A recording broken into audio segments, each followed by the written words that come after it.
Cold Comfort, Book 3 of the America Falls series, written by Scott Medbury, narrated by Adam Barr. All characters and events depicted in this work are fictitious. Any resemblance to real persons, living or dead, is purely coincidental. Part 1. Tipping Point. 1. I was shaken by my visit with Sonny and followed a few paces behind Mr. Rag as he led me back to the breakout area.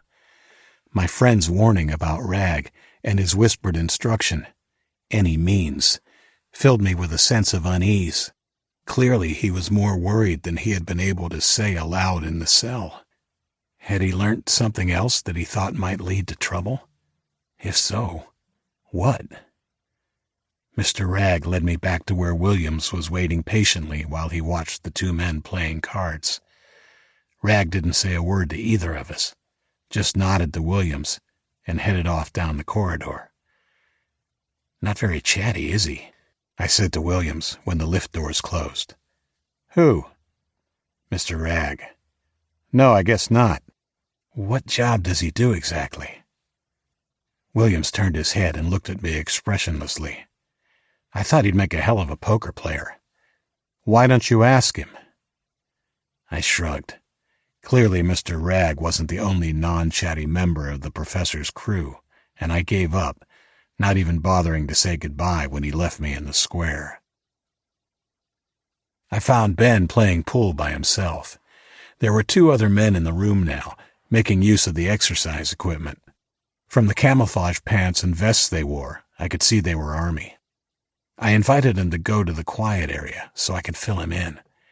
We went through the door past the cafeteria and into the open carpeted space of the quiet area. I grabbed two well-worn magazines and handed one to him as we claimed a sofa. "Well, what happened?" he asked eagerly. I told him all about the talk with the professor and my visit with Sonny. Unsurprisingly, he was angry about Sonny's treatment, but thought it wise we heed his warnings about Rag. He was also keen to find out what was really behind the segregation of the women. So help me, if they hurt Brooke, well, let's not jump the gun. We need to be calm and measured in our approach. It will help that I'm on the security detail now. You just need to stay cool and find out what you can from the other boys, without being too obvious, of course. Oh, and don't talk to Paul about it. He seems a bit touchy about his sister. I'll try to get that out of him." "Okay." Earlier that day, I had been keen for an encounter with Leroy, the redneck who had tasered Sonny. I guess it's true that you should be careful what you wish for. When we re-entered the rec room, there were two men in Homeland Security uniforms playing pool. One of them was Leroy. He looked up after he finished his shot, and true to type, he sneered at us and said something I couldn't make out to his playing partner. To our left, the two soldiers that had been there when I had first got back were still working out. One, a clean-cut looking guy with a classic square jaw, was now doing bench presses, while the other, a heavier black man, spotted him. There was also someone else working out on the large, heavy punching bag in the back corner. I couldn't make out who it was. The lighting was quite poor, and the bag was between them and us. But I could see they were hitting it with tremendous force as the heavy bag shook violently on its chain to each blow. I soon forgot about the people working out, though. The sneer on Leroy's face told me all I needed to know. I had seen that same sneer on plenty of schoolyard bullies in my time. As we approached, I was distracted by a soft melody coming from behind them. My eyes immediately sought out the source of the sound. It was a music video playing on a large wall-mounted TV. Both Ben and I stopped for a moment and watched it, mesmerized. It was an old music video, a song called Royals by a girl whose name I couldn't even remember. I do know that I hadn't particularly liked that song when it was a hit, but right then, when I hadn't heard music or seen moving pictures in months, it seemed like the most amazing thing I had ever heard. Again, I was reminded of the beautiful things we had lost, The song seemed almost like an ode to the disaster.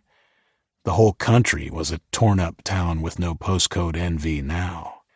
"Well, if it isn't the chink lovers." The harsh voice of Leroy broke the spell we were under, and given the sadness that had begun to well in me, I wasn't quite sure if I was resentful of the interruption or not. I felt Ben stiffen beside me. "Just ignore him, Ben," I said calmly. We gave the pool table a wide berth as we walked to some beanbag chairs in the corner. I thought we could sit there and relax while we waited for our turn on the table. It wasn't going to be that easy, of course. Leroy stepped in front of me. Despite his big gut, I could see he was solid with muscle, and his arm flexed as he planted his pool cue in front of me and grinned through his unkempt beard. The rhythmic pounding of the punching bag didn't cease, and I marveled at the stamina of the person behind it. "What do you think you're doing, chink lover?" "Please don't call me that," I said evenly. "We're just here for a game of pool. We don't want any trouble." "Please don't call me that," he mocked. "What's the matter, chink lover? The truth hurt?" From the corner of my eye, I saw Ben tense and noted Leroy's playing partner rounding the table to stand behind him. I weighed up my options as I stared Leroy in the eye without speaking. After a few seconds, I saw a flash of doubt in his eyes, but he didn't drop his gaze. The doubt was quickly followed by anger. "Well?" he yelled in my face. I stepped back and balanced on the balls of my feet as I raised my arms from my side. "Leroy, leave them alone." It was the soldier who had been doing the bench presses. He was now sitting up, his pumped muscles glistening under the fluorescent lights. He glared at Leroy. "Mind your own fucking business, Spence," snapped Leroy, without looking at him. He didn't look quite as confident as he had tried to sound, and I could see that he was intimidated by Spence. The rhythmic pounding suddenly stopped. Of course, it was Rag who stepped out from behind it.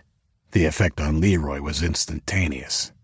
I saw real fear in his eyes, but it was coupled with a strange infusion of confidence. The spectacled, compact man looked just as I had seen him a while ago while visiting Sonny. The only concession he had made to his heavy exercise had been to remove his jacket. He wore shiny black business shoes, and his shirt was still buttoned up and tucked neatly into his gray pants, with bow tie in place. I saw a faint sheen of perspiration on his brow, but apart from that, he might have just returned from a leisurely walk in a park. Jacketless, I couldn't fail to notice the sinewy, lean muscle beneath his shirt that had only been hinted at when I had measured him up earlier. "Leave him." At first, I thought Mr. Rag had addressed Leroy. Then I realized he was looking at Spence when he said it. The spectacled man looked back over at us with an interested expression on his face, as though he was settling in to watch some sort of entertainment. It was as though the words had given Leroy a green light.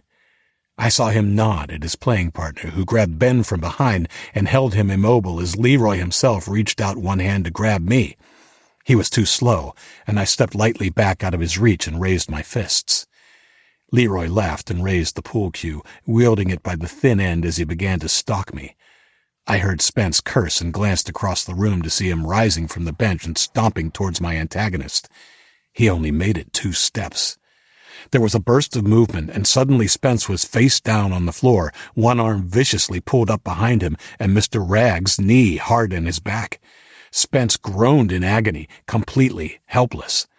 Rag regarded me as he calmly pushed his glasses further up his nose with the index finger of his free hand. Time seemed to slow, and I noticed 2 things. 1, Leroy was distracted by Rag, and 2, Spence's big friend was preparing to make a move. I needed to make my move. I stepped up quickly to the distracted Leroy and rabbit punched him hard in the solar plexus. As he doubled up, I snatched the pool cue out of his hand and brought it down hard on the back of his shoulders. It snapped in half and breath whooshed out of him as he fell heavily on his face. I looked back at Rag and saw Spence's buddy looming up behind him. As fast as I had been, Mr. Rag seemed twice as quick. In a blur he twisted, still holding Spence's arm, to face the bigger man. I heard a nasty, fleshy crack, and Spence screamed as Rag dropped his lifeless arm in time to deliver 2 lightning-fast blows to the stomach of the well-built soldier who was about to grab him. The big man groaned but managed to encircle Rag with his strong arms, only to find Rag, almost magically, slip out of his grasp and chop him on the neck with the heel of his hand. The black soldier went limp and fell onto Spence, who was quietly groaning. It was clear that neither of the soldiers would be any further help. Rag turned to us. He paused a moment and adjusted his bow tie and glasses. His gray eyes made me feel like an insect stuck on the end of a pin. Ignoring Leroy's groans, he glanced at the other Homeland Security guard and said, "Let him go." Leroy's playing partner released Ben immediately, the fear in his eyes undisguised. Rag walked over to us, not dropping his gaze from mine. I tensed and raised the thick, jagged end of the pool cue I had used to incapacitate Leroy. "You fucker," panted Leroy from his position on the floor. "When I finish with you, you're gonna wish you and your chink—" He didn't finish. Rag fluidly bent over and pinched Leroy's neck where it met his shoulder. The big man's eyes widened momentarily before he slumped unconscious to the floor. Rag then stood up again, and his eyes came to rest on Ben and me. "You two may go now," he said simply. "You can play pool another day. Officer Bradley, have medical send some stretchers up here immediately." Dismissed. I quickly grabbed Ben's arm before Rag could change his mind and guided him out through the door as 3 middle-aged women in what looked like cleaning uniforms came walking down the corridor in the direction of the cafeteria. I have to admit, given what I'd witnessed, I was happy to be walking out of there undamaged. Rag looked to be an efficient and effective fighting machine. I don't know if he had planned to attack me before Leroy distracted him, but I'm glad I didn't have to find out. Behind us, I heard the women gasping and gossiping about the carnage in the rec room as I guided Ben into the cafeteria. We went to the water cooler, and I poured us both a liberal cup each before sitting down at one of the tables. I wanted a minute in peace to think over the events of the last 10 minutes. "Are you okay?" Ben asked. "Yes. No one actually got near me. What about you?" "Same. That beefhead was only holding me, although I imagine that would have changed if they'd gotten the upper hand. What do you make of that Rag character now?" "He's extremely dangerous. We need to watch out for him." "Was that karate?" "No. It looked like Krav Maga," I said distractedly. "What?" "It's a martial art developed by the Israeli army. It has elements from all of the arts, but it's probably more brutal than any of them. It's not a sport. It was deliberately designed to maim or incapacitate an opponent quickly." "Great," Ben said sarcastically. "This just gets better and better." We saw uniforms, both Army and Homeland Security, rushing past the cafeteria. I wondered how this incident would affect the relationship between them. It had already seemed to be a little tense. We quietly watched the comings and goings, and I saw Rag walking by after a few minutes. He looked preoccupied as he walked purposefully towards the corridor that would lead back to the lobby. I prepared to stand up, a half-formed plan in my head, when he came to a dead stop and turned to look right at me. We locked eyes for just a moment before he turned and continued his journey. "I'm not too proud to say that Mr. Rag scares the shit out of me," said Ben, mirroring my own feelings. "Yeah, me too. Stay here. I'm going to see what's happening." I stopped at the door and waited till I saw Rag turn the corner before darting out and following him. I was lucky that the corridors were empty, although I imagined that they'd soon be crawling with Randall's men, and possibly the professor's too. I followed just long enough to confirm that he'd gone into the lobby, and then turned back and headed for the square. I wanted to be there when Randall arrived. I got there just as Dr. Radisson and a handful of soldiers arrived with 2 stretchers and medical kits. They went straight to work treating the 2 soldiers that Rag had downed, as well as Leroy, who was still out. About 3 minutes after I arrived, I heard a commotion down the hall, and sure enough, a few seconds later, a stony-faced Colonel Randall rounded the corner with John, Tony Gould, and another soldier I remembered, Bowman. Randall didn't spare me a second look as he brushed past and burst through the doors to the rec room. What the hell happened here? I heard quiet talking, and Randall leaned over the black soldier who had tried to help his comrade. I saw Randall's face transform from stony into something more like white-lipped fury as he listened to his soldier. Leroy's friend Bradley made the mistake of approaching Randall. "Get him out of my face," growled the older man, pointing at him. Bradley looked at Randall's finger like it was a loaded weapon as John and Bowman quickly grabbed them and propelled him back to where he had been standing near Leroy. They slammed him up against the pool table, and Randall ordered Bowman to watch the two troublemakers. "If they make a move to impede the medics, you shoot them." "Yes, sir." Bowman saluted and shot a shark-like grin at Bradley, who had gone white. "I was just playing pool, man." "Come with me," snapped the colonel to John and Gould. As they filed past, I noticed Randall undo the button on his sidearm holster. I fell in behind them, shrugging at Ben's inquiring look as we passed the cafeteria. The men were too preoccupied to notice that I was tagging along. I followed them at a safe distance all the way to the lobby. I didn't want to get involved, but I certainly wanted to hear what transpired. I didn't have to wait long. As soon as the group of soldiers entered the lobby, I heard raised voices. I decided to enter as well. At the very least, I could plead ignorance or say that I wanted to talk to the colonel about my job. I entered the lobby. The professor stood just outside the elevator doors, flanked by armed Homeland Security police, one being Williams. Williams was playing it cool despite the rage emanating from the colonel and his men. He had a relaxed yet ready stance that reminded me of the way the Secret Service agents who guarded the president carried themselves. Mr. Ragg was nowhere to be seen. There were more of the Homeland officers strategically placed around the room. They well and truly outnumbered the soldiers. Both John and Gould looked tense and had hands on their holstered sidearms, while the men in the black uniforms stood mostly with arms folded and seemed positively relaxed compared to Randall. "I want that little fucker locked up. 2 of my men are in the hospital for no reason. Where is he, Leahy?" Professor Leahy remained calm in the face of the barrage Randall unloaded upon him. The older man stood over him, his face an unhealthy shade of crimson. I believe I even saw spittle flying from his lips. To his credit, Leahy didn't even flinch. In fact, at one point he even put his hand on the arm of the officer beside him, who took a step forward to intervene. "Please, Randall, calm down. Mr. Ragg informs me that what happened was unfortunate but necessary given the circumstances." "Bullshit!" Randall was now almost apoplectic with rage and reached out, snatching the professor's shirt and tie in his big fist and pulled him forward. My inward cheering at this turn of events was cut short when Randall suddenly found the pistol of Williams jammed against his throat. It was as if someone had thrown a switch, and suddenly every man in the room, except the professor and Randall, were pointing guns at each other. I began to regret my decision to follow the soldiers. It was a classic Mexican standoff, and no one spoke for a few seconds. It was Leahy who broke the silence. He looked into the craggy, red face just inches from his.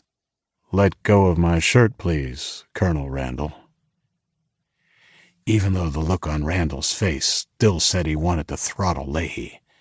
After another tense second or two, he slowly opened his hand and released his grip on the chief of the facility.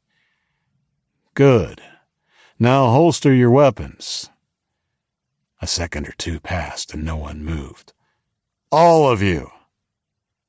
I jumped at that unexpected shout, and he noticed me for the first time. "Isaac, I'm sorry you had to witness that. Unfortunately, being cooped up in an installation like this can get to the men sometimes.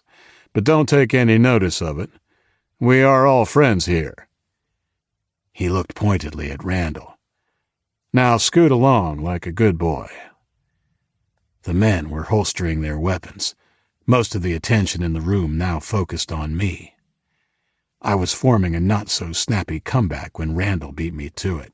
"No, Professor Leahy," he said sarcastically. "Why don't we let the boy stay? He was a witness, after all. While you're at it, why don't you tell him why the women are being segregated? He was curious as to why he can't see the girls from his group." Professor Leahy ignored the bait. "A witness to your men beating poor fat Leroy? We already have a witness. Officer Bradley saw the whole thing and kept the boys at a safe distance, while Mr. Ragg brought the situation under control." His lie was breathtaking. For a moment I couldn't speak. "No, that's not true. Wait, what about the girls?" I spluttered angrily when I found my voice. "Officer Maddox, see young Mr. Race back to his quarters. He looks like he needs a rest." The Homeland officer closest to me grabbed my arm firmly and led me out through the door. I let him take me without resistance. I could see I was not going to be allowed to speak on behalf of the victims. As soon as I was being led away, I heard the professor address Colonel Randall again. "Now, Thomas, let's put this unpleasantness behind us. I can assure you I will be speaking to Mr. Ragg about his heavy-handedness in dealing with your men. Please ensure that you also counsel your men on their behavior." I couldn't make out Randall's reply, but it was clear from his raised voice that he wasn't happy. It didn't matter much. I could tell from the body language before I left that the professor had diffused the situation. For now, at least. "That was a bit tense, wasn't it?" I cheerily asked the officer escorting me back to the dormitory. He looked to be in his mid-30s and glanced at me grimly. "You'd do best to keep your opinions to yourself." As we passed, the square seemed to be back to normal.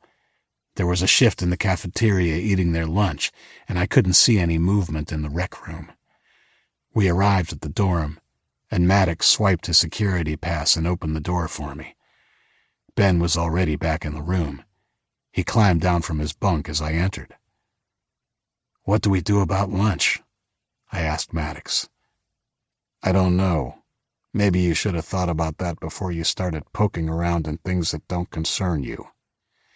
He closed the door before I could respond. 2.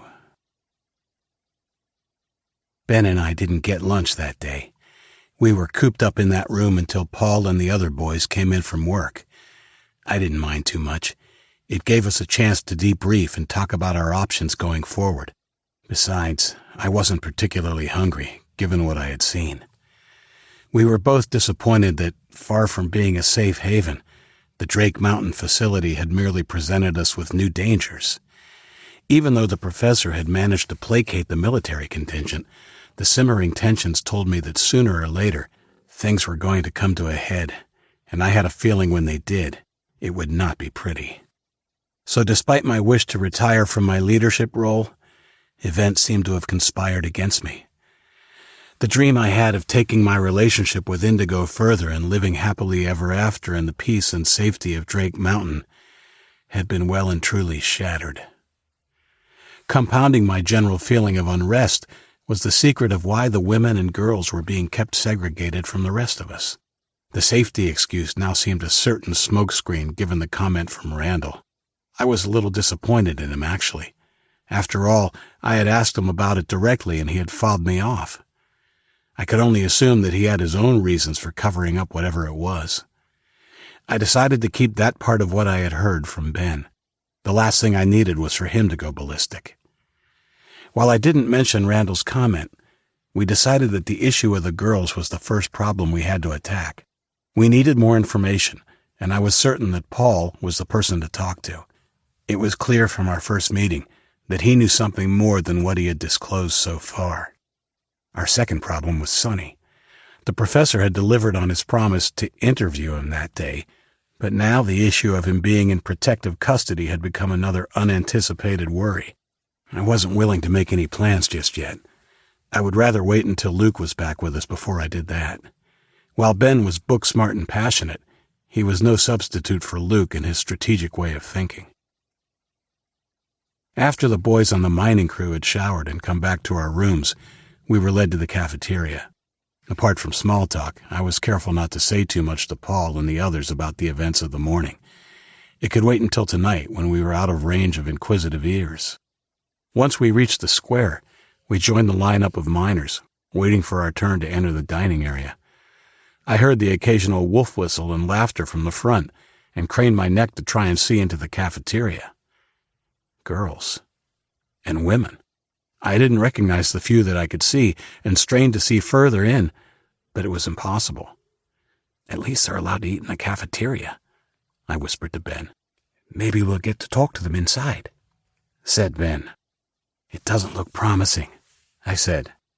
I'd say they'll have to finish and leave before we can all fit in.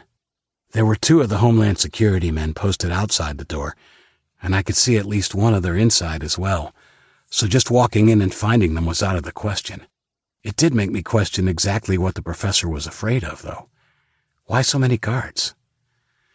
After about 10 minutes of shuffling and complaining, we heard the women ordered to wrap it up and form a line. A few seconds later, they began to file out. Ben bumped against me as he stretched to see over my shoulder. "Brooke!" he shouted, near my ear.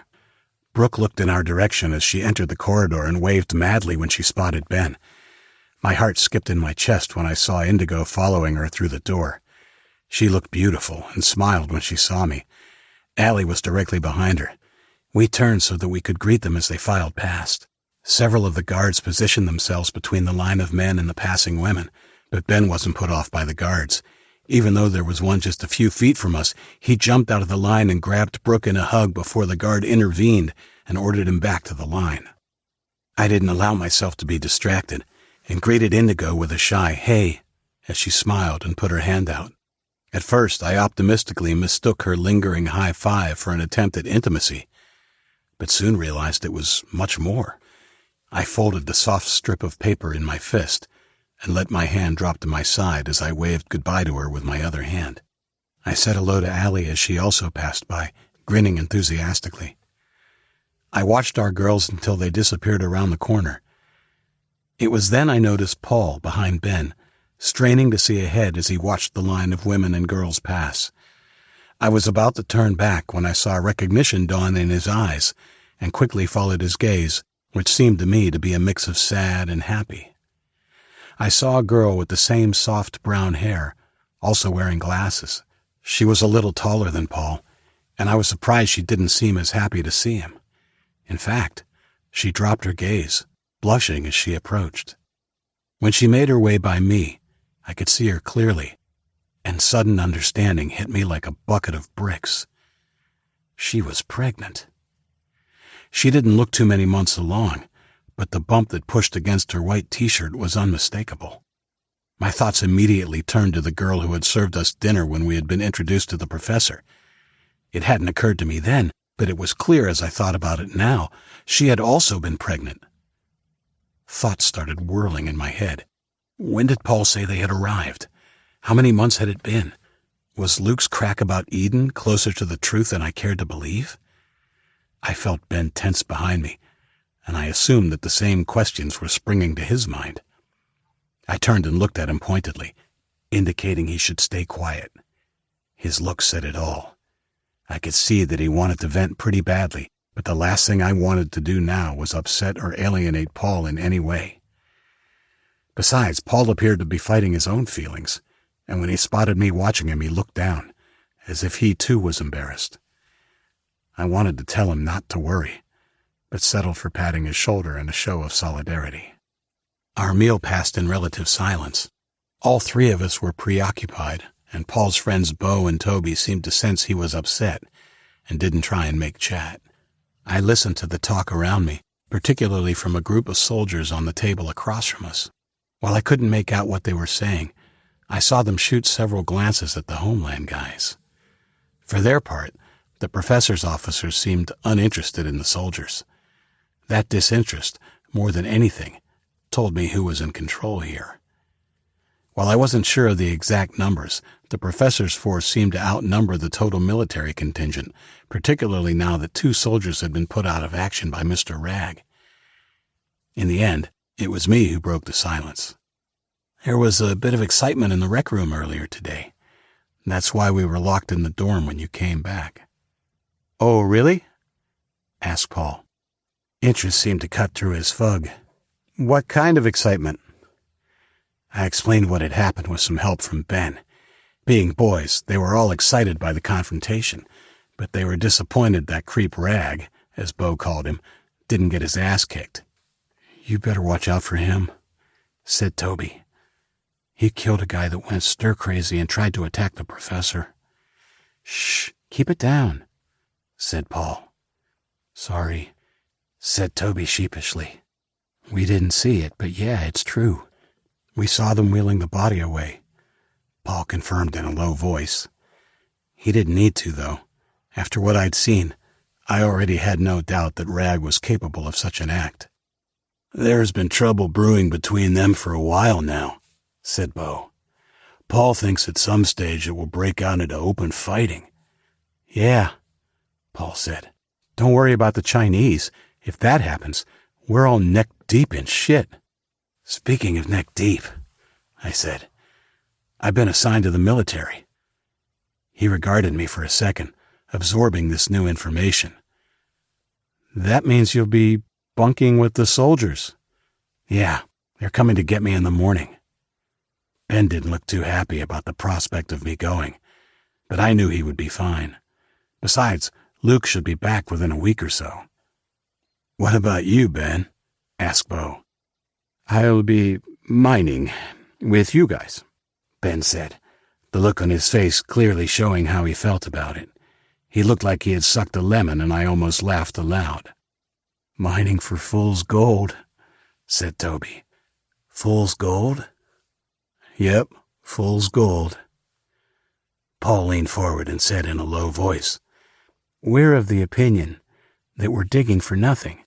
It's the professor's way of keeping us busy. We barely extend the tunnel by an inch or two every day. At this rate, it would take about 100 years to reach the outside. I call it digging for fool's gold.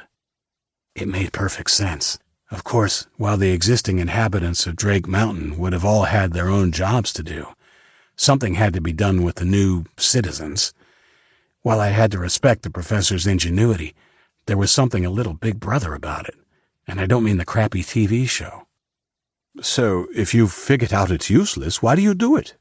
Ben asked, his voice becoming a little strident. I certainly won't be. Shh. Paul looked around worriedly.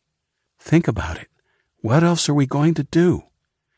I don't know. One of the other disciplines, I imagine. I'm certainly not going to bust a gut digging for nothing. Well, if you don't dig now that they've assigned you, you will go to the brig. You don't have a choice now. Never did, really. None of us did. Nearly all of the males end up doing the mining. The other disciplines are generally for the females. Isaac is actually the first kid brought in that I've seen them recruit for the military. The first kid? A thought occurred to me. Have there been any adults brought in? I asked. Paul looked at his 2 buddies for a second. They both shrugged, and Paul seemed to come to a decision. He leaned low over the table, and I reciprocated. As far as I know, only one. He seemed to be immune to the virus. The doctor told me that about 100 adults in 1 million were immune. That was an interesting piece of information, and I slotted it away in my memory bank. For the moment, I was more interested in where this man was and what he was doing. I asked the question. I haven't seen him since the first time he was brought in. I happened to be in the hospital at the time because I had been cut by a rock when we were digging. Dr. Radisson and the other staff were very excited. When the professor arrived, he ordered me to be taken back to the dorm. That was the last time anyone heard of him. What happened to him? He died, said Toby, grimly. That was the story they put out, said Paul in a low voice. I don't believe it, though. Yes, he looked malnourished and seemed to be in shock, but other than that, he looked healthy enough to me. Think about it. He was the only immune adult they found, that we know of at least. And what was this facility designed for? The study of disease. And you can bet they wouldn't have been studying for the fun of it. No, he's here somewhere, being studied, so they can learn from him, maybe come up with a vaccine, or even their own virus to use on the Chinese. Realization shot through my brain like a tank crashing through a brick wall. Sonny. The pieces fell into place, and I wondered how I could have been so stupid. They weren't keeping him separated for security. They were going to use him as a guinea pig. 3. Are you okay, Isaac? You've gone white as a sheet, Ben said. I nodded and pushed my plate away. Yes, I said, my mind working furiously. I'm just not hungry. After dinner, we were allowed in the rec room for an hour. Ben seemed to have a good time. He played pool with Toby, Bo, and Paul, while I sat out. A couple of other boys attempted to involve me in a game of darts, but I begged off and retreated to the sofa in the anteroom. I needed to be away from everybody else. There was too much to think about. I wasn't quite alone. I found a sleeping soldier in there, but he was at one end snoring softly with his head hanging uncomfortably over the back of the seat. I smuggled the note from Indigo out of my pocket and opened it carefully. It was on tissue paper, and the writing was a little smeared, but legible. We're okay, but they keep us, all females, separated from the rest. There's something weird going on, but don't worry, I'll find out more. Tell Ben that Brooks said to keep his head down and not make a fuss. Love, Indigo, XX. I folded the paper back up and put it into my pocket. Strangely enough, despite the situation we were all in, for a minute or two all I could think about was Indigo and the way she had signed off with Love, L-U-V, and XX. Did she mean it?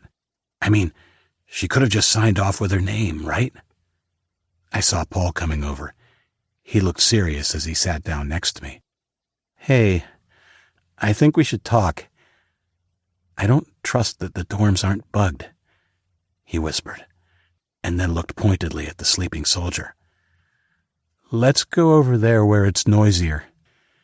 We moved to the corner with the vinyl-covered beanbags. We were right under the TV, which was still playing music from a dead world. I had always hated beanbags, the stupidest, most uncomfortable invention ever, and took a full 30 seconds of squirming and squeaking until I was finally settled. Paul hadn't had the same problem and sat down lightly facing me, waiting patiently until I stopped moving. Without prompting, he told me how Ava had been taken to the North Wing almost as soon as they had been brought in and given their medical once-overs. His group had also dined with the professor, but Ava had not been there when the boys arrived. The meal hadn't gone well, with Paul demanding to see his sister and getting into a heated exchange with the professor over their separation. In the end, the professor had called in his Homeland Security guards and the boys had been escorted out and separated, with Paul spending 3 nights in the brig. I told him that the girls had attended our dinner, and he speculated that the professor may have learned from the incident with his group. I have seen her nearly every day since then, said Paul, blinking rapidly and looking down. But we're never allowed to speak. It's so fucked! Several people looked over at his outburst, and I put my hand on his slumped shoulder. Yeah, it is fucked. I guess we can only hope it's a temporary thing. I guess it could be worse. We could all still be out there. If I had my time over, I would be out there. You don't mean that. He looked up at me with an intense gaze and hissed. Oh, I mean it all right. Didn't you see my sister, you idiot? She's pregnant. They fucking impregnated her. I didn't know how to answer that. I wasn't hurt by his words. I knew he was only venting his frustration. He stared at me angrily for a few moments, but I held his gaze until finally he slapped his thigh and pushed back against the beanbag, looking at the ceiling. Sorry. I didn't mean to take it out on you. It's okay. You're sure she didn't just meet somebody? Maybe, I don't know. No, She can't meet anybody. None of the girls can. I don't know who it was or how it happened, but there are rumors. Do you think he's... No, said Paul, anticipating my question. Apparently, it's all very clinical. It's not a perverted thing. It's like a horrible experiment. And Ava's not the only one who's pregnant, although she is the youngest. She's only 17, Isaac. Jesus. What sort of a sick situation had I led us into? We talked for about 10 more minutes. Paul was of the opinion that resistance was futile. There were too few of us and too many of them, and they were very careful not to allow the males to mix unsupervised. I wasn't of that opinion, and was damned if I was going to let Indigo, Brooke, and Allie be used as broodmares for some nutty professor's vision of utopia. I saw a glimmer of hope in the friction between the military and the professor's men, but first things first. I had to wait until Luke was back on board. I knew now that Sonny would not be released, and that rescuing him would have to be our first priority, then the girls. That night, before lights out, John came to remind me that someone would come and get me at 0600 so I could begin my training the next morning. I was told to have my gear packed. I had almost suggested that maybe I could stay in the dorms on the middle level while I completed my training, but decided against it. Given what we had discovered, me joining the military was one ace we might have up our sleeve. I packed the few belongings I had before I went to bed, and had a quick word to Ben about Brooke's message to keep his head down, and also told him to listen out for anything that might be of value to us. I deliberately omitted telling him what Paul had told me about the pregnant girls, and also asked Paul not to say anything. The last thing we needed was Ben going ballistic and getting himself put in the brig. 4. I was extremely busy for the next 3 days. John collected me as promised from the dorm in the morning and surprised me by taking me not to the lobby, but around the square to a large set of aluminum doors on the other side. John swiped a security card and I heard a humming noise behind the doors. Oh, I didn't know there was another elevator here. Yeah, it's a cargo lift, he said, as the doors opened. Not for general use, but it's quicker than going to the lobby every time. I made a mental note. I was fitted for a kit, including uniforms and boots. The rough camouflage shirt and pants were a little big on me, but not ridiculously so. The boots fit perfectly, but felt a little unwieldy. They made me feel taller, but were less balanced than the canvas shoes I had been wearing. Next, it was off to the barber, who happened to be Gould, the soldier I had met a few days before. There was a decent halo of hair around my chair by the time he finished, and it felt weird when I ran my hands over my stubbly head. John, whose surname I found out was Hurst, became my mentor during my basic training. Even though we were essentially partnered up 14 hours a day for the next 4 days, I didn't really manage to learn much about John. He was very private and didn't disclose anything about his previous life, apart from telling me he was from Rochester in New York State. Maybe that was a coping mechanism. If you didn't talk about what you'd lost, it couldn't hurt you, I guess. He also remained very professional, and when I did tentatively put out feelers and ask what he thought the professor's long-term plans might be, he refused to be drawn into speculation. Despite his reticence to talk, I got the feeling that if it came to the crunch, John, and the colonel for that matter, could be counted upon to fight for what was right. It was also clear that there was no love lost between them and the guys under Professor Leahy, the Homeland Security people and Mr. Ragg, even if they did still have some respect for the man himself. For the next few days, I was taken through a condensed version of real basic training, including weapons handling and unarmed combat. Of course, my kung fu training meant I already had a good grasp of hand-to-hand fighting, but it was good to dust off the cobwebs with real and competent sparring partners. Thanks to my experiences on the road with Luke and the others, I also had a fair working knowledge of firearms and automatic weapons, but it was definitely helpful to learn from experts, particularly about the safety aspects. It was also comforting to know that the next time I fired off a warning burst from an automatic rifle, I wouldn't be cutting someone down like I had in the alleyway a few months before. The exercise and practice must have been doing me some good, because after dinner and by the time I hit the rec room every evening, I was absolutely buggered, as my English friend Ben would say. The boys teased me mercilessly about my buzz cut, but I took it good-naturedly, telling the long-haired Ben in a fair Arnold Schwarzenegger impersonation that at least I wasn't a girly man. At the end of the 4th day's training, I was told to shower and then go to Colonel Randall's office. John was also present when I arrived, standing off to the side while Randall sat behind his desk. On the desk in front of him was a belt and holstered pistol. If it was the same one we had trained with, it was a semi-automatic 9mm Beretta M9. It was standard U.S. Army issue and pretty user-friendly. Next to it was a taser, the rectangular handheld type with the 2 electrodes on the end for close-quarters contact. Isaac, I've heard good things from John here. He said that in hand-to-hand combat you're as competent as any of the men we already have, and that you did well on the firing range, too. Well done. That's quite an achievement for someone so young and validates my trust in you. Thank you, sir. I guess I had lots of real-world experience before I got here. True. In fact, you've probably seen more combat than most of the men in here, besides Hurst here and myself. Anyway, we can't really afford to spend any more time training you, and I think it would be flogging a dead horse anyway. We have a 6-man scouting party going out in 3 hours, and you're needed to carry out patrol duties here in the facility until they come back. He slid the weapons across the desk towards me. I don't need to tell you to be careful with those, particularly the gun. In fact, you should never need to draw that. While patrolling, you will basically be a police officer. Keeping the peace is what we're charged with right now, unless the facility is under threat. If there's a problem that can't be solved with words, fall back on the taser. Keep your weapons with you at all times, even when you're off duty.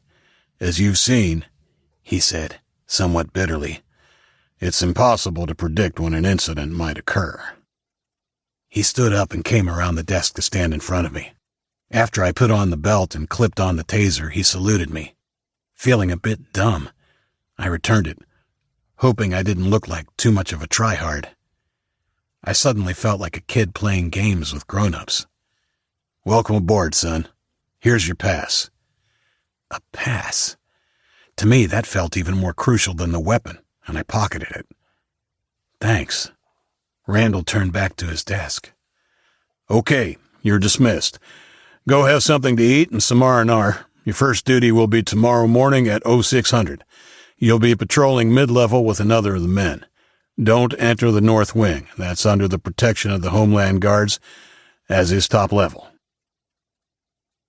Traveling back up the elevator, I felt like I had achieved a small milestone. I had weapons, information, and access to all areas, except the north wing and the professor's level, of course. The cafeteria was empty when I arrived, but as a soldier I wasn't required to eat in shifts like the rest of the general population. It was getting close to meal times anyway, so I got a decent serving of the bland food on offer and sat down. I dragged out my meal as long as I could, but the first shift that came in was the female cleaning crew we had seen the afternoon Mr. Ragg had taken out the 2 soldiers.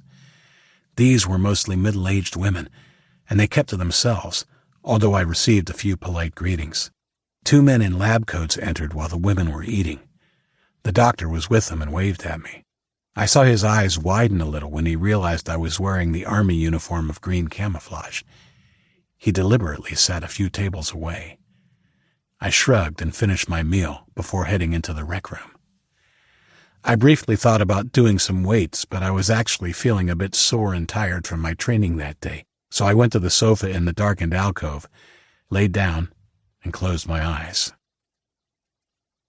I awoke with a start to someone running the palm of their hand over the stubble on the top of my head and laughing. I opened my eyes, still sleepy and confused, and saw Luke's grinning face looming over me. "You're in the Marines now, boy. No sleeping on the job," he yelled in a drill sergeant's voice. I laughed and sat up, returning the awkward hug he gave me. Ben was grinning like an idiot behind him, and I noticed a scuff on his cheek. Paul was also there, looking a little left out. "Good to see you up and about, Luke. About time," I said. "Have you met Paul and Toby and Bo?" "Yeah, met them all about an hour ago. I took over your bunk. So you got drafted, huh?" I nodded, and he looked at the sidearm on my hip. "Nice piece. Beretta?" "Yeah, I've got lots to catch you up on," I said, and looked over his shoulder. "Ben, what happened to your face?" "I got hit by a flying rock. Swinging a pickaxe isn't as safe as it sounds, you know. Not too much damage. I am absolutely buggered, though." "You're not the only one. Geez, it looks nasty. Any chance you and Paul can keep the other guys occupied for a while? I want to fill Luke in on what's been happening." They both agreed, and it was only after he'd left that I thought Paul might be put out by not including him as I debriefed Luke. Ben knew how Luke and I operated, so it wasn't an issue for him, but Paul didn't know us that well. Anyway, I let it go because if he had taken offense, it didn't show. "How is your wound?" I asked Luke. "It's fine. I'm a quick healer. Not super quick like Sonny, but yeah, I feel good enough to kick some ass." Even though I knew he was joking, the fact was, he might have to do just that before too long. I started to give him a condensed version of all that had happened since we arrived. He was eager to hear about my visit to Sonny, but his face darkened when I told him about my suspicions, that the professor was working on a variation of the Pyongyang flu, and that Sonny would be the test subject. "I could be just freaking out a bit," I said.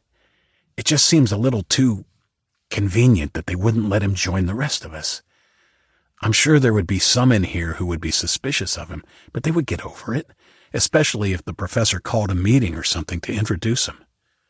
"No, you're right, dude. Something is wrong. We have to get him out of there." "So it's been 5 days now?" "Yeah." He looked worried, and I suddenly felt guilty for not being more proactive, for letting my training distract me. "We have to find out if he's all right, Isaac." "Okay. I'll talk to Colonel Randall tomorrow and ask him to arrange a visit." Luke had stayed relatively calm about Sonny's situation, but I thought he might explode when I told him about Paul's sister Ava and what might be in store for the girls. I put my hand on his and gave him a warning look, shaking my head slightly. Not here. To his credit, he managed to bottle his rage, but I noticed the sides of his neck were flushed a deep red, a sign of his anger that I had only seen a couple of times before. I could see his mind ticking over as he struggled to find words. "That bastard," he said in a strange, choked voice. "It's so sick. Poor Ava." "Yeah, and at least one other girl, too." "Right," he said. "We have two main issues here. The girls and Sonny. They're both urgent, but I think we have to give priority to Sonny. Yes, whatever they have planned for the girls is horrific, but at least at this stage it doesn't seem they are in danger. Otherwise, Indigo and Brooke would have raised holy hell. It would make sense for the professor to stagger the births. Oh, Jesus. I can't believe it. They don't. No, I said, anticipating his question. Paul said it's all very clinical, so I guess he means artificial. Fuck. For once in my life, I'm sorry I was right. He's worse than nutty. He's downright evil. I know. He turned his attentions to other problems. Like me, I think he came to the conclusion that the less one thought about what could be in store for the girls, the better. So, Sonny is essentially a prisoner of war. Or worse, a lab rat. If you're right about your suspicions, I doubt the professor is going to let you see him. But I guess you have to ask. At least we'll know one way or another. Just in case, though, I think we have to make a plan to get to him ourselves. How? There's no way we can get access to top level if he doesn't let us in. It's guarded day and night, and he has the entire Homeland Security Force housed there. They're not Homeland Security anymore. It's his personal SS troop. SS? Yeah. It stands for Schutzstaffel. It means protection squad. The SS was Adolf Hitler's personal guard, and they were real bastards. This guy Rag sounds like he would have been right at home in Nazi Germany. Yeah, well, no matter what they were or are now, they have that place secured pretty tight. I don't know what we could do short of starting a war to get up there without permission. Well, that doesn't take away from the fact that we need to know what is happening with Sonny. Besides, no place is airtight. He glanced upwards. I followed his gaze high up the wall opposite us and saw the grill of the ducted air circulation system. It didn't look like much more than a foot in width. No way! It's too small. Besides, how do you know where it leads? I don't. But they will be interconnected and will go floor to floor, probably from a hub on this level. And once I'm in it, it shouldn't be too much of a problem. In places like this, they're designed to be big enough for men to access them for maintenance if they need to. You?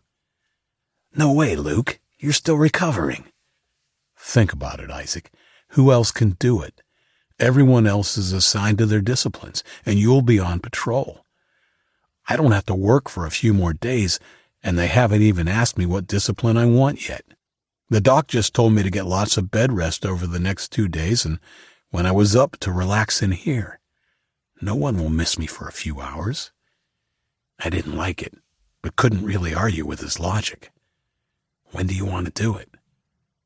The day after tomorrow. I racked my brains to try and come up with another way. Maybe I could get into the vent myself. It would have to be at night, but even then, I would be missed as I was now housed in the barracks. Luke was right. It would have to be him, and we had to take the opportunity while it was open to us. All right, how do you want to do this? It will be impossible to do it in here. No, I'll enter through the dorm. I'll go in the morning before the mining shift heads out. We have to check if there's one in there first. There is. I've already scoped it out. Of course he had. I was reminded again of how much I had missed my friend's head for tactics and strategy. There is one thing we will need before long, said Luke. A map or schematic of the facility. Paul was right when he told you that they're digging for nothing.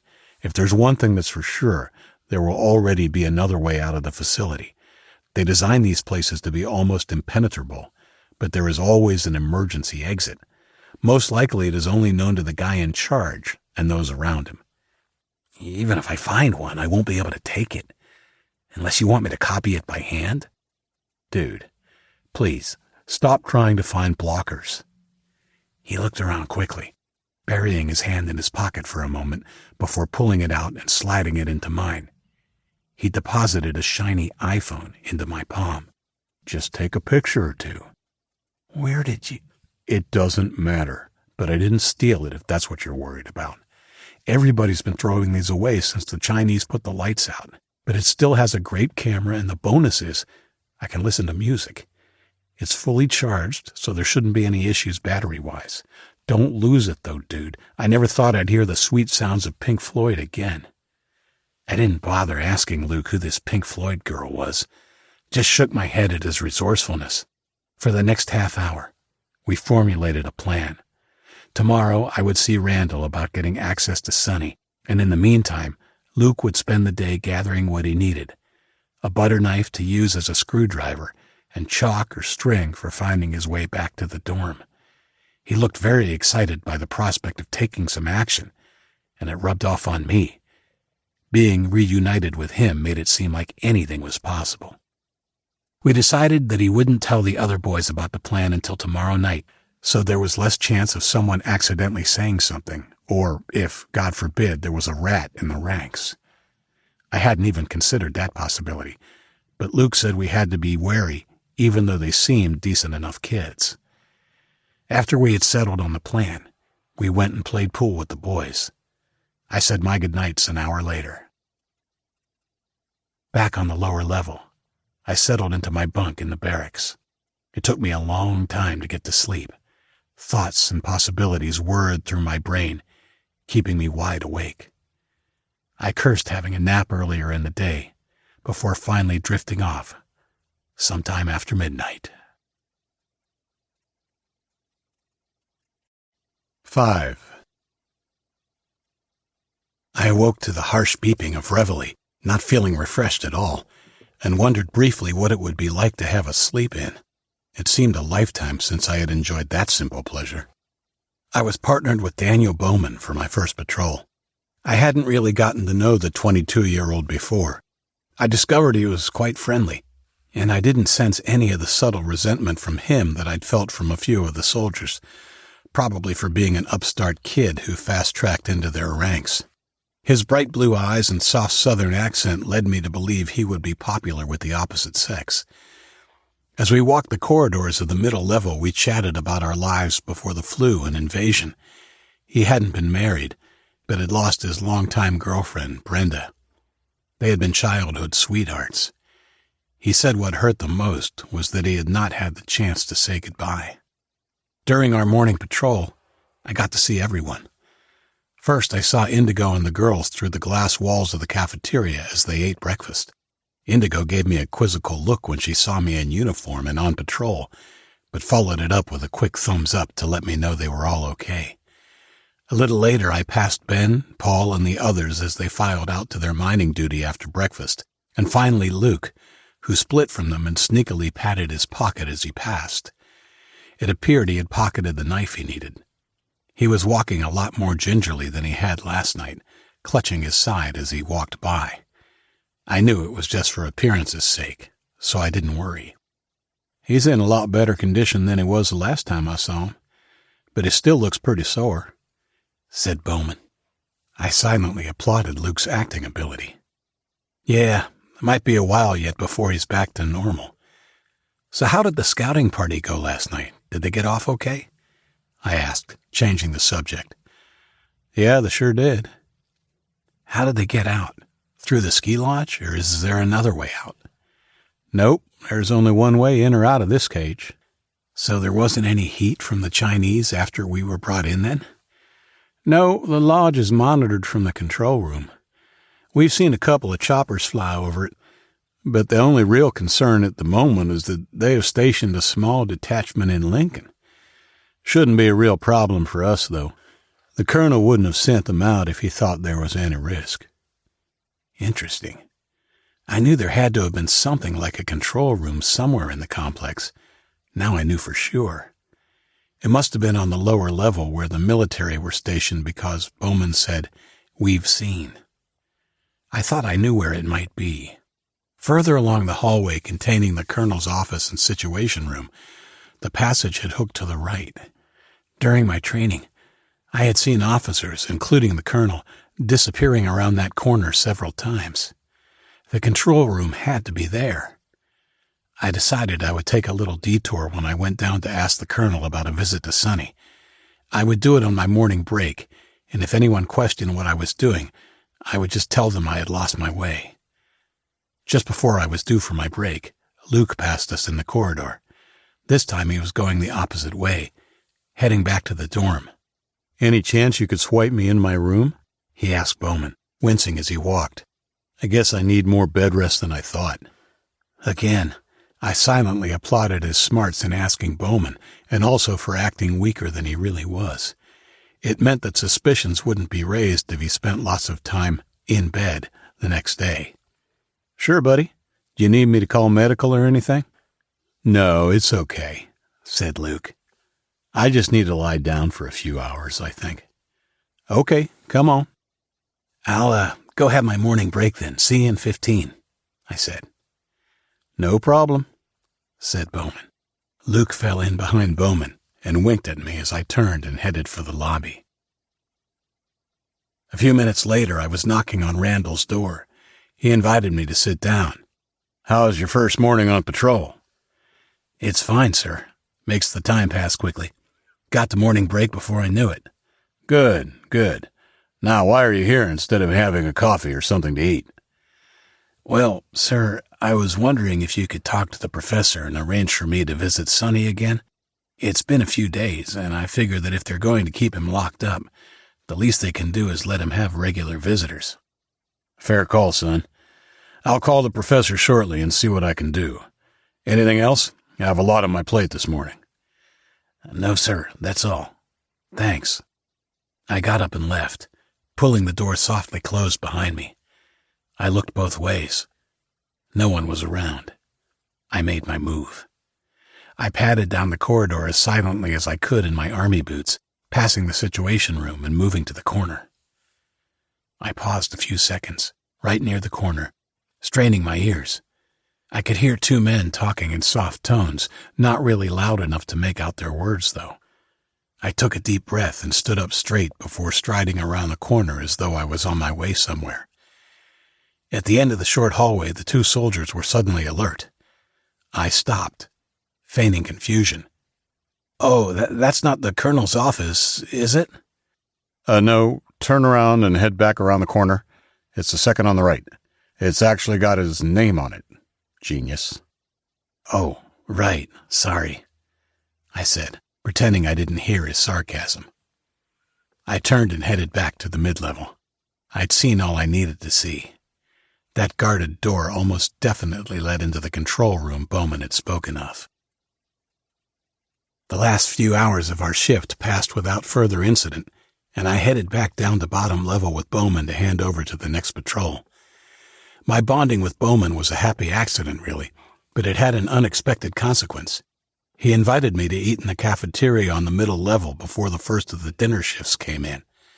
Not wanting to appear rude, I said sure, all the while hoping that he wouldn't want to hang around in the rec room afterwards. I arranged to meet him there in a few minutes, explaining that I just had to see the colonel about a request I had made.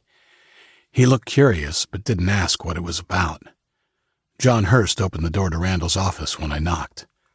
Both men looked serious, and the man himself told me without ceremony that the professor had said no to the request, and that I would be informed later when it would be possible to visit Sonny again. I hid my anger. "Okay, no problem. Thanks for looking into it for me." That was it then. It just confirmed that the professor was hiding something. Why else would it be such an issue to let Sonny have visitors? I considered a lot of possibilities as I headed back up the elevator to the cafeteria. But first things first, we had to find out what they were doing with him before we could make a plan. If we had evidence that it was something bad, I could maybe go to Randall to plead a case for some sort of intervention.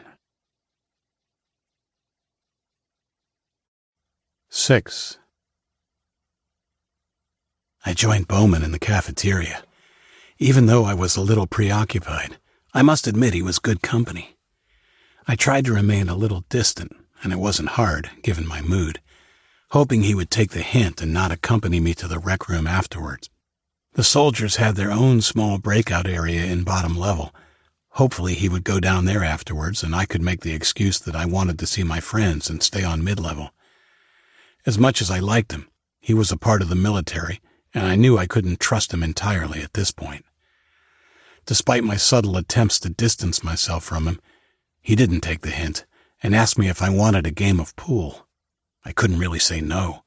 What else could I say I was going to do? We went into the rec room while it was still relatively empty and challenged another pair of off-duty soldiers to a game. It turns out we were a pretty lethal pool combination, although it was more through Bowman's skill than mine. An hour later, after their meal shift, Luke and the others joined us. I introduced Bowman to everyone. The two soldiers we had been playing had left a few minutes before. I shrugged in response to Luke's questioning look, trying to indicate subtly that I had been helpless to shake him off. Luke seemed to understand and stepped up to shake Bowman's hand. Bowman, huh? Good strong name. You know what it means? What it means? Asked the Southerner. Yeah, most surnames have an origin, and back in England it was usually dependent on what occupation a person had. So if there was a guy named John and he was an archer, he would take on the name of John the Bowman or John Bowman. Oh, really? Ben laughed and clapped Luke on the shoulder. You will find Luke here full of useless information. Interesting, but useless. Luke wasn't finished with his lesson yet and ignored Ben's friendly jibe. Yeah, sometimes he was just called Archer, but Bowman was just as popular. Another one was Smith, It's a shortened form of blacksmith. And then there was tailor, as in tailor for a clothes maker. Must have been an awful lot of blacksmiths back in the day, 'cause smith is pretty damn common now, I interrupted. Yeah, and I don't even want to think about where the name Cockburn came from. We all cracked up laughing at Ben's remark, even Luke, and it brought the history lesson to a quick end. We continued playing pool as Ben and Bo stepped up to take on Bowman and me. I tanked the game this time and retired from the table, hoping Bowman might head off rather than partner someone else. No such luck. He hung around and waited for the next game to finish before asking if I wanted to play again. I told him I'd give it a miss, and he partnered up with Toby. It seemed there was no way I could talk privately with Luke, at least not without the risk of raising suspicion. Luke solved the problem. He announced he was going to the John and nodded surreptitiously to me as he walked by on his way to the men's room. I waited 40 seconds or so before I followed. He was at the basin when I came in. "Dude, don't you have enough friends?" he asked, grinning. What can I say? I shrugged. I have a magnetic personality. How did it go? "Yeah, I have what I need. Got some chalk from the blackboard in the cafeteria, along with a butter knife. Did you ask about visiting Sonny?" "Yeah, I went down to see the colonel during my morning break. He was happy to put it to the professor, but when I went back after the shift, he told me that I'd been refused." "That's it then," he said grimly. "We can't delay any longer, right?" "No. Let's get it done. You sure you'll be all right to do it?" "Yes. I'm going to wake Ben up before reveille, and he's going to close and screw in the grill behind me. I'll make up my bed to look like I'm still asleep." "How are you going to get back out when you're done?" "Well, I haven't really thought about that. I guess it will be harder. I might have to wait till the others are back from their mining. I shouldn't be missed, though. I spent most of the day in bed after your buddy swiped me in, so it shouldn't seem unusual tomorrow. By the way, I'll need the iPhone back for my little stealth mission. It's going to be dark in there." I handed it to him. "Okay, so while Bowman is on his lunch break, I'll try and swipe into your room and check if you're back. If not, I'll try again in the afternoon." "Cool. Let's go." "Good luck. Remember, if it's too much, just turn around and get back to the room." He nodded, and we gave each other a knuckle bump. Luke went out. I followed a few seconds later. The following morning, I was paired with Bowman again.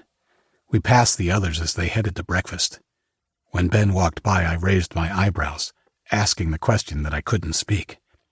Ben nodded with a smile, and Luke wasn't with them, so I assumed that everything had gone according to plan.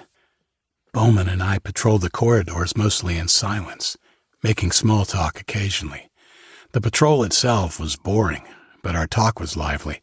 I asked him if he'd ever encountered any trouble. "To be honest, nothing really bad. Just a few fights. Really, it's to be expected, I guess. I think everyone in here would be suffering a little claustrophobia. I can't wait to be sent out on a scouting party again. It would be awesome just to look up and not see a white fucking ceiling." I guess I hadn't been there long enough at the time, but right then I thought to myself that the facility wouldn't have been such a bad place if the girls weren't segregated and Sonny was free. It should have worked, but Leahy had screwed it up with whatever social or scientific experiments he was conducting, and the heavy-handedness with which he ruled the facility. On our third pass of the dorm, I couldn't resist looking through the small viewing window in the door. Luke's bunk definitely looked occupied, and the form under the blanket looked realistic. I even noticed red hair peeking out from his blanket. How the hell had he managed that? It looked so realistic, in fact, that for a moment, even I wondered if he had aborted his mission and had slept in. No, if he had, Ben would have given me a shake of the head when we had passed each other. Where had he got the red hair? He must have cut it off. It was the only explanation. I moved on quickly, but noticed Bowman also take a peek after I had vacated the window. "Do you want to check on your friend?" "No." My heart was beating fast as I thought furiously. He just gave me a thumbs up and rolled back over. Pretty sure he just needs rest. I kept walking and prayed that Bowman would follow. After a few long and anxious seconds, he did.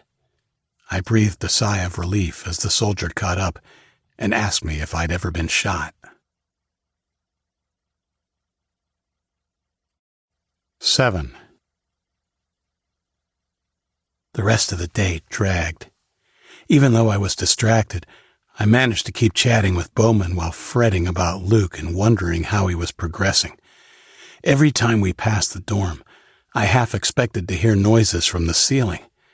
But however he was faring, he seemed to be doing it quietly. I also mulled over other problems. What would we actually do once we found out what was happening with Sonny? I knew we had to wait for Luke's report, but obviously if it looked like they were about to start or were already experimenting on him, we would have to move quickly.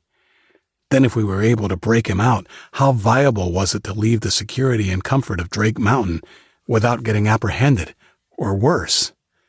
Somehow, I didn't think that we would be allowed to voluntarily leave, and if push came to shove, how would we fight our way out? Would all of our group even want to? As nasty as things might be under the surface in Drake Mountain, out there it would be a lot more dangerous. The more I thought about it, the worse my mood became. I just didn't see a way past the problems we had. Eventually Bowman took the hint and stopped trying to make conversation, and we patrolled in silence. 2 hours before the end of the shift, Bowman left me and took his break, heading into the cafeteria. Once I was around the corner, I sped up, only just resisting the urge to run as I headed to the dorm. I thought I had roughly 15 minutes to play with. In fact, it turned out to be a lot less. I swiped myself in and ran to the grill, grabbing a chair on the way. Even standing on the chair, the grill of the vent was still a bit higher than face level. "Luke!" I called. Nothing. What is taking him so long? I called once more, and when I didn't get a response, I stepped down from the chair. I started to panic. I had finally begun to think things might be going our way, but Luke had been gone for hours now. What if he'd been discovered and locked up like Sonny? I went to the shape under the blankets of Luke's bunk and felt it just in case he was under there. He wasn't. Anxiety and frustration erupted in me, and I kicked out blindly at the chair that I had just placed back under the table. It flew into the wall under the vent. It was then I heard a cluttering sliding sound from the vent. "Luke?" I dashed over and grabbed the upended chair and positioned it under the vent. I climbed up and strained to see into the duct. I could hear panting and scraping, and a few seconds later I saw the pale face of my friend under a sheen of dirt and sweat pressed up against the grill. His appearance shocked me. His long, curly hair had been hacked off crudely. For a moment I was puzzled, then I remembered the hair on his pillow mock-up. I looked around frantically for the knife to undo the screws. "Under Ben's pillow," his hollow voice echoed from above me. I snatched it from its hiding place, jumped back up, and began working on the screws. I hurriedly put them in my pockets as I unscrewed them, and cursed when I inevitably dropped one. I left it, worried by Luke's lack of communication. I finally pulled the grill off and jumped down, propping it against the wall. I quickly retrieved the dropped screw before climbing back up to help Luke crawl out of the duct. Under the dirt and sweat, there was something about his demeanor that gave me a sick feeling in my stomach. Haunted is probably the best word I can use to describe it. Shirtless, and wearing only a pair of black briefs, Luke began to squeeze head first out of the vent. I jumped down from the chair and waited for him to emerge far enough for me to grab his shoulders. I barely had a hold on him when his sweaty, semi-naked body fell onto me, and we both went down in a heap. It wasn't pretty, but I managed to break his fall. At any other time, we might have laughed, but I could tell something was seriously wrong. Now that I could see all of him, he looked a sight. Apart from his briefs, the only item of clothing he wore were his rubber-soled facility-issued shoes. He was filthy with dust, and the bandage on his wound was soaked with blood. I helped him to his feet, and he promptly swooned, falling against me. I held him up and walked him over to the bunk. "I'm all right," he gasped as he sat down and caught his breath. I passed him a cup of water that was sitting on the table beside his bunk. He guzzled it down and then coughed. I waited patiently. After a few seconds, he looked up at me with haunted eyes. "Sonny's dead." The light suddenly went out, and a shrill alarm sounded. 8. What? I heard what he had said, but asking the question was like a dumb reflex. In the dim emergency lighting, I saw tears streaming down his face. "He's dead." He yelled over the incessant beeping. "It's why I took so long. I got there just before. He was sick. Real sick. And that freak just fucking killed him in cold blood." "No, it can't be," I choked. "I only just saw him a few days ago." I felt so many things right then that I didn't know how to think. Rage, grief, and regret hit me like a tsunami, and red clouded my vision. Through the fog, I saw that Luke was holding his head in his hands. "That alarm will be for me. I couldn't stop them. I wanted to, but I saw that he was already gone before. Anyway, they heard me in the vent." "Who was it?" I asked in a cold voice, already knowing the answer. "The guy you talked about. The short, nerdy one." A coldness suddenly replaced all the fiery emotions I was feeling. "Did they see you?" "No." He shook his head. "I don't think so." "Wipe your face and body and get under your covers," I ordered. The hard edge of my voice seemed to cut through the emotions Luke was feeling too, and he was already wiping his face as I snatched up the grill and put it into place before efficiently securing it. I jumped down when I was finished and threw him the knife. I had no more time to waste. I headed to the door. "Pretend you're asleep and play dumb if they come to question you." I headed out the door and began to run back towards the cafeteria when a voice behind me called my name. It was Bowman. "Isaac, where have you been? What's going on?" "I don't know," I said. "I was just visiting Luke to make sure he was okay when the alarm started going off." No sooner had I said the words than the alarm was silenced, and the normal lighting came back on. My relief at the termination of the high-pitched alarm was short-lived, as we heard shouting and the sound of running feet coming towards us from the direction of the square. Bowman, obviously unsure of what was happening, drew his pistol, and I followed suit. I noticed his hands trembling slightly and prayed he didn't shoot on sight. When Rag burst around the corner and pulled to a sharp stop, I suddenly changed that prayer. His eyes fell on me immediately. A second later, he didn't even flinch as Williams and another Homeland guard rounded the corner, just about crashing into him. They both put their hands to their weapons when they saw us, and Bowman raised one hand and carefully put his sidearm away. Rag's eyes still burned into mine, and I thought briefly of shooting him between the eyes before I, too, holstered mine. The two Homeland guys relaxed. "What's going on?" Bowman asked. William shrugged and looked to Rag, who didn't answer. He simply regarded me a few seconds longer and then, without a word, pushed between us and stalked up the corridor. We all followed, me with a sinking feeling in my gut. I knew where he was heading. Less than a minute later, we arrived at the door to Luke's dormitory. Rag swiped his card and pushed through the door without pausing. He was followed by Williams and the other Homeland guard. Both of the uniformed men had drawn their weapons, and I followed suit. I was prepared to shoot any or all of them in the back to protect Luke. Rag paused, his head moving this way and that, appearing to take in every detail of the room. It was funny. Despite the Homeland officers being armed, I thought the unarmed Rag, with his compact, deliberate movements, looked by far the most dangerous of the three men. He didn't pause long before he stalked to Luke's bed and reefed the covers down off his face. "Whoa." Luke blinked into the light. Still wearing only his briefs, he looked vulnerable and angry all at the same time.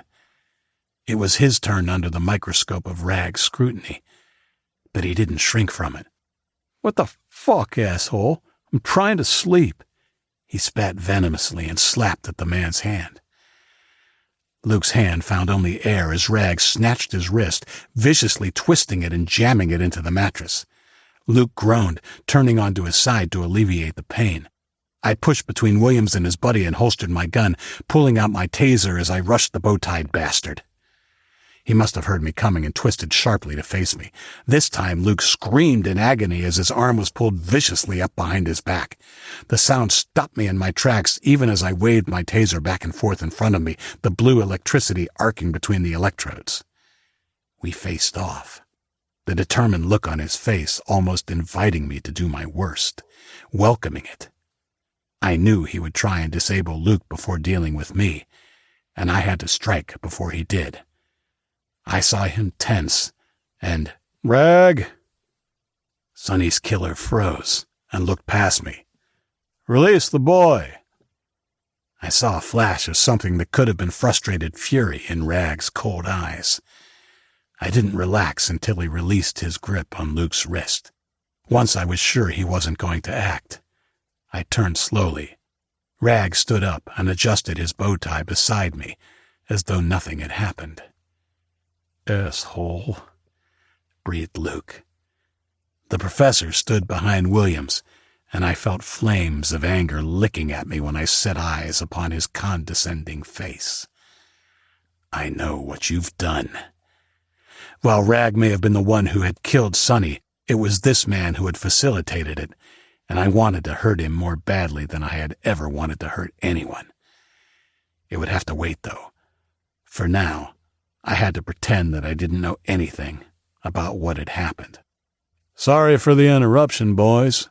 We're a little on edge. Someone breached our security a little while ago. How long have you been in this room?" He was asking both of us.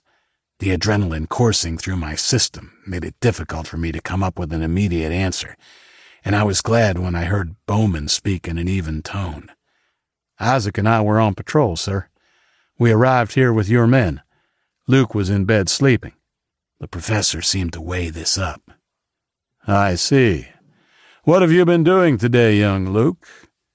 "I've been in bed," said Luke, now sitting on his bed holding his arm. "I was sleeping. At least I was until your watchdog decided he wanted a piece of me." The professor watched Luke carefully as he spoke, and then for a few seconds after. I was probably paranoid, but I got the feeling he knew exactly what he'd been up to. "Very well. If you're not feeling well enough to get out of your bed tomorrow, report to Dr. Radisson again, please. Come, Mr. Rag. Let's leave this boy in peace." He turned on his heel and began walking to the door. I couldn't just let it go at that. "Professor, before you go, when can I see Sonny?" He stopped a step from the door and took a moment before turning back to me. His face was unreadable. "Soon. He is not feeling well at the moment. It seems he has caught some sort of bug. I'll find out from the doctor when you may be able to visit." That he could stand there and lie to my face disgusted me. I held my tongue and prayed that Luke would do the same. In fact, I didn't trust myself to say a word. I just nodded and turned away. The professor left and was followed out by Williams and the other Homeland Guard. Rag gazed at me for a few seconds more, and even when Luke said, "You heard your boss, asshole. Leave us in peace," he left a few heartbeats later, and I exhaled heavily. I was conscious of Bowman in the doorway. "I'll finish our shift. You see to your friend." I nodded my thanks and waved as he closed the door. It was then that I heard Luke sobbing. I went to him. He rolled onto his back with his hands over his face. I struggled to keep my emotions in check. I sat beside him on the bunk and patted his shoulder awkwardly. "We all feel the same way, Luke. Sonny was a good man, and he deserved better than being locked up by his own countrymen and murdered. We have to do something about those bastards, Isaac, he said, finally lowering his hands. He dragged them down his face, leaving livid red marks. I know that. It was too much. Luke's pain and my own rage and loss burned me. What the hell can we do about it? He holds all the cards. We're just a bunch of stupid kids. I stood up and smashed my fist down on the table as tears of frustration and grief stung my eyes. I felt powerless, and even though I knew it wasn't my fault, I somehow felt responsible for what had happened to Sonny. I felt I had failed by not being more insistent when he was first separated from us. I vowed not to make the same mistake with the girls. We were both quiet for a while, dealing with our grief separately. We'll find a way, said Luke after a few minutes. Sure we will, I said sarcastically. I immediately regretted it when I saw the hurt in his eyes. Look, sorry, we will.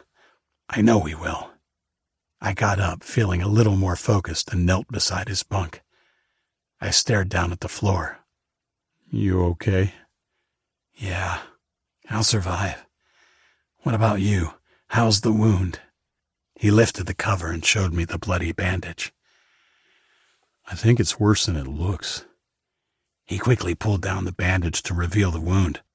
Most of it was still fleshy pink fresh scar tissue, but there was a tiny amount of blood seeping from the center. Come on, I'll take you to the showers and you can wash it and change the bandage. You do have more, right? Yeah, the doc gave me 3. Good. Come on. After that, you should get something to eat. No, I think I'll just stay here. Come on. You can't just shut down and hide in here. It will make them suspect it was you that witnessed what happened. I had never seen him looking so down, but he nodded and stood up before gathering his stuff. I headed to the door, but he called me back. He was pulling something from under his mattress and produced a charger and the iPhone. I pocketed both items. I only found out later he had stashed the iPhone in his underwear as he crawled through the ducts. The fact that he failed to pull the phone theatrically from his underpants, or even mention it, when he gave it to me, told me how upset he was after witnessing Sonny's murder. 9. It was almost 1600 when I dropped Luke off at the shower block. I told him I would meet him back at the rec room after I went and helped Bowman hand over to the next patrol. I ran into Bowman in the corridor leading to the lobby. Everything okay? He asked. Yeah, he's okay, I said. I had to be careful not to say too much. All that Bowman knew was that my friend had been accosted by Rag. Thanks for covering me back there. He nodded as we stepped into the lift, as much to say, no problem. As we rode down the lift, I patted the iPhone in my pocket. I had carried it with me for a few days before giving it back to Luke, but hadn't had the opportunity to use it. Now, after what had happened, it seemed imperative to find a schematic of the facility and get a picture of it to Luke as soon as possible. It wasn't even a matter of hoping for things to improve now. One of our own had been killed, and our situation was untenable. We had to get out. I thought about where I might be able to locate a schematic. I hadn't seen one in Colonel Randall's office. Not anywhere obvious, anyway. If it was in the control room, I wouldn't be able to access it, period. However, the logical place for it, and one where I should be able to access without any serious dramas, was the Situation Room.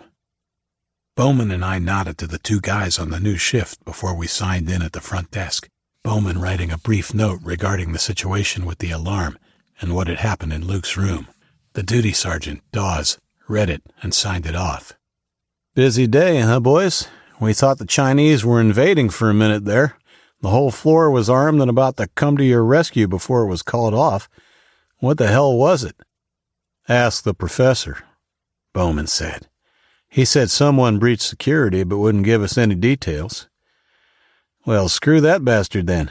They can sort out their own issues. Yeah. Bowman walked off. I needed to shake Bowman off if I was going to check the Situation Room. so I quickly asked the sergeant if it was his family in the picture behind him. Sure is. My wife Beth, my 2 boys. His voice hitched, and I saw tears well in his eyes. Ron and James. I felt like a low dog for upsetting him, barely comforted by the fact that I was doing it for a good cause. Sorry, they looked like a great family. They were the greatest. Thanks for asking about them. I don't think of them as much as I should these days. With a sniff, he turned and put the portrait back on the shelf. We spent a few minutes talking. I told him briefly about my family, and by the time we finished, I felt I had a pretty good grasp on the type of man he was. A good man. Thankfully, Bowman had disappeared after waiting at the door for a while. When I felt enough time had passed, I told the sergeant I would see him later and left, looking briefly over my shoulder to make sure Dawes wasn't looking, before turning right instead of left. I briskly headed towards the Situation Room. If I was intercepted, I would say I was going to see Colonel Randall about something. It seemed that luck was on my side, though. I didn't run across anybody, which was pretty unusual at that time of day. I made it all the way to Randall's office and then sprinted quietly the last few feet to the Situation Room. I paused for a second, listening for the sounds of conversation through the door. Nothing. I swiped my card, praying that it would be configured to open this door. It was. Obviously, they didn't think there was anything too sensitive in there, and I opened the door quickly and went in. The dimly lit room actually looked like a war room. There were pinboards everywhere, and most were covered with sheets of butcher's paper, drawings and maps. Taking up one complete board was a satellite image of mountain terrain, giving way to green hills and a small town. The town was marked Lincoln, and the facility had been drawn in with a marker pen north of it, over the top of Drake Mountain. I could see green and red pins dotted around and in the town, and assumed they were places the Drake Mountain teams had already visited, or were to visit. I snapped a quick picture of it before moving around the room quickly. As I moved on, my heart was beating fast with adrenaline. Every second I was in there increased my chance of discovery. Finally, on the opposite side of the room, I found what I was looking for. 3 large squares of paper, each showing a different level of the facility. All 3 levels were in the same cross configuration, the mid-level lines and markings looking much as I had pictured it in my head from walking around and learning the layout. The details of the other 2 levels would be very handy indeed, though. I took a picture of each of them, slipped the iPhone into my pocket, and headed to the door. I grasped the handle of the door and was just about to pull it open when I heard muffled voices on the other side. I pulled my hand away like I'd been shocked and dived under the boardroom table, squeezing quickly between 2 chairs, and crawled under just as the door opened. Due back in. The overhead lights came on. They were due back in 3 hours ago, sir. But so far the cameras in the lodge have picked up nothing. It was John Hurst's voice. Damn it. If they're not back by nightfall, I'll have to send you and Bowman out to see if you can locate them. They've maintained radio silence as per procedure, so I have to assume they haven't run into any trouble. But it's unusual. I watched 2 pairs of legs move around the room. This is the point they were heading to reconnoiter.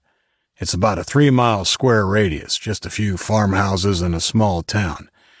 I gave them more than enough time to do what they needed to do. Okay, so what is the plan, sir? I'm going to see the professor to get permission to send you out. I want you to saddle up, you and Bowman only. If we don't hear anything from them by 1800 hours, you're going out. Yes, sir. Come on, let's get moving. I watched the booted feet head to the door.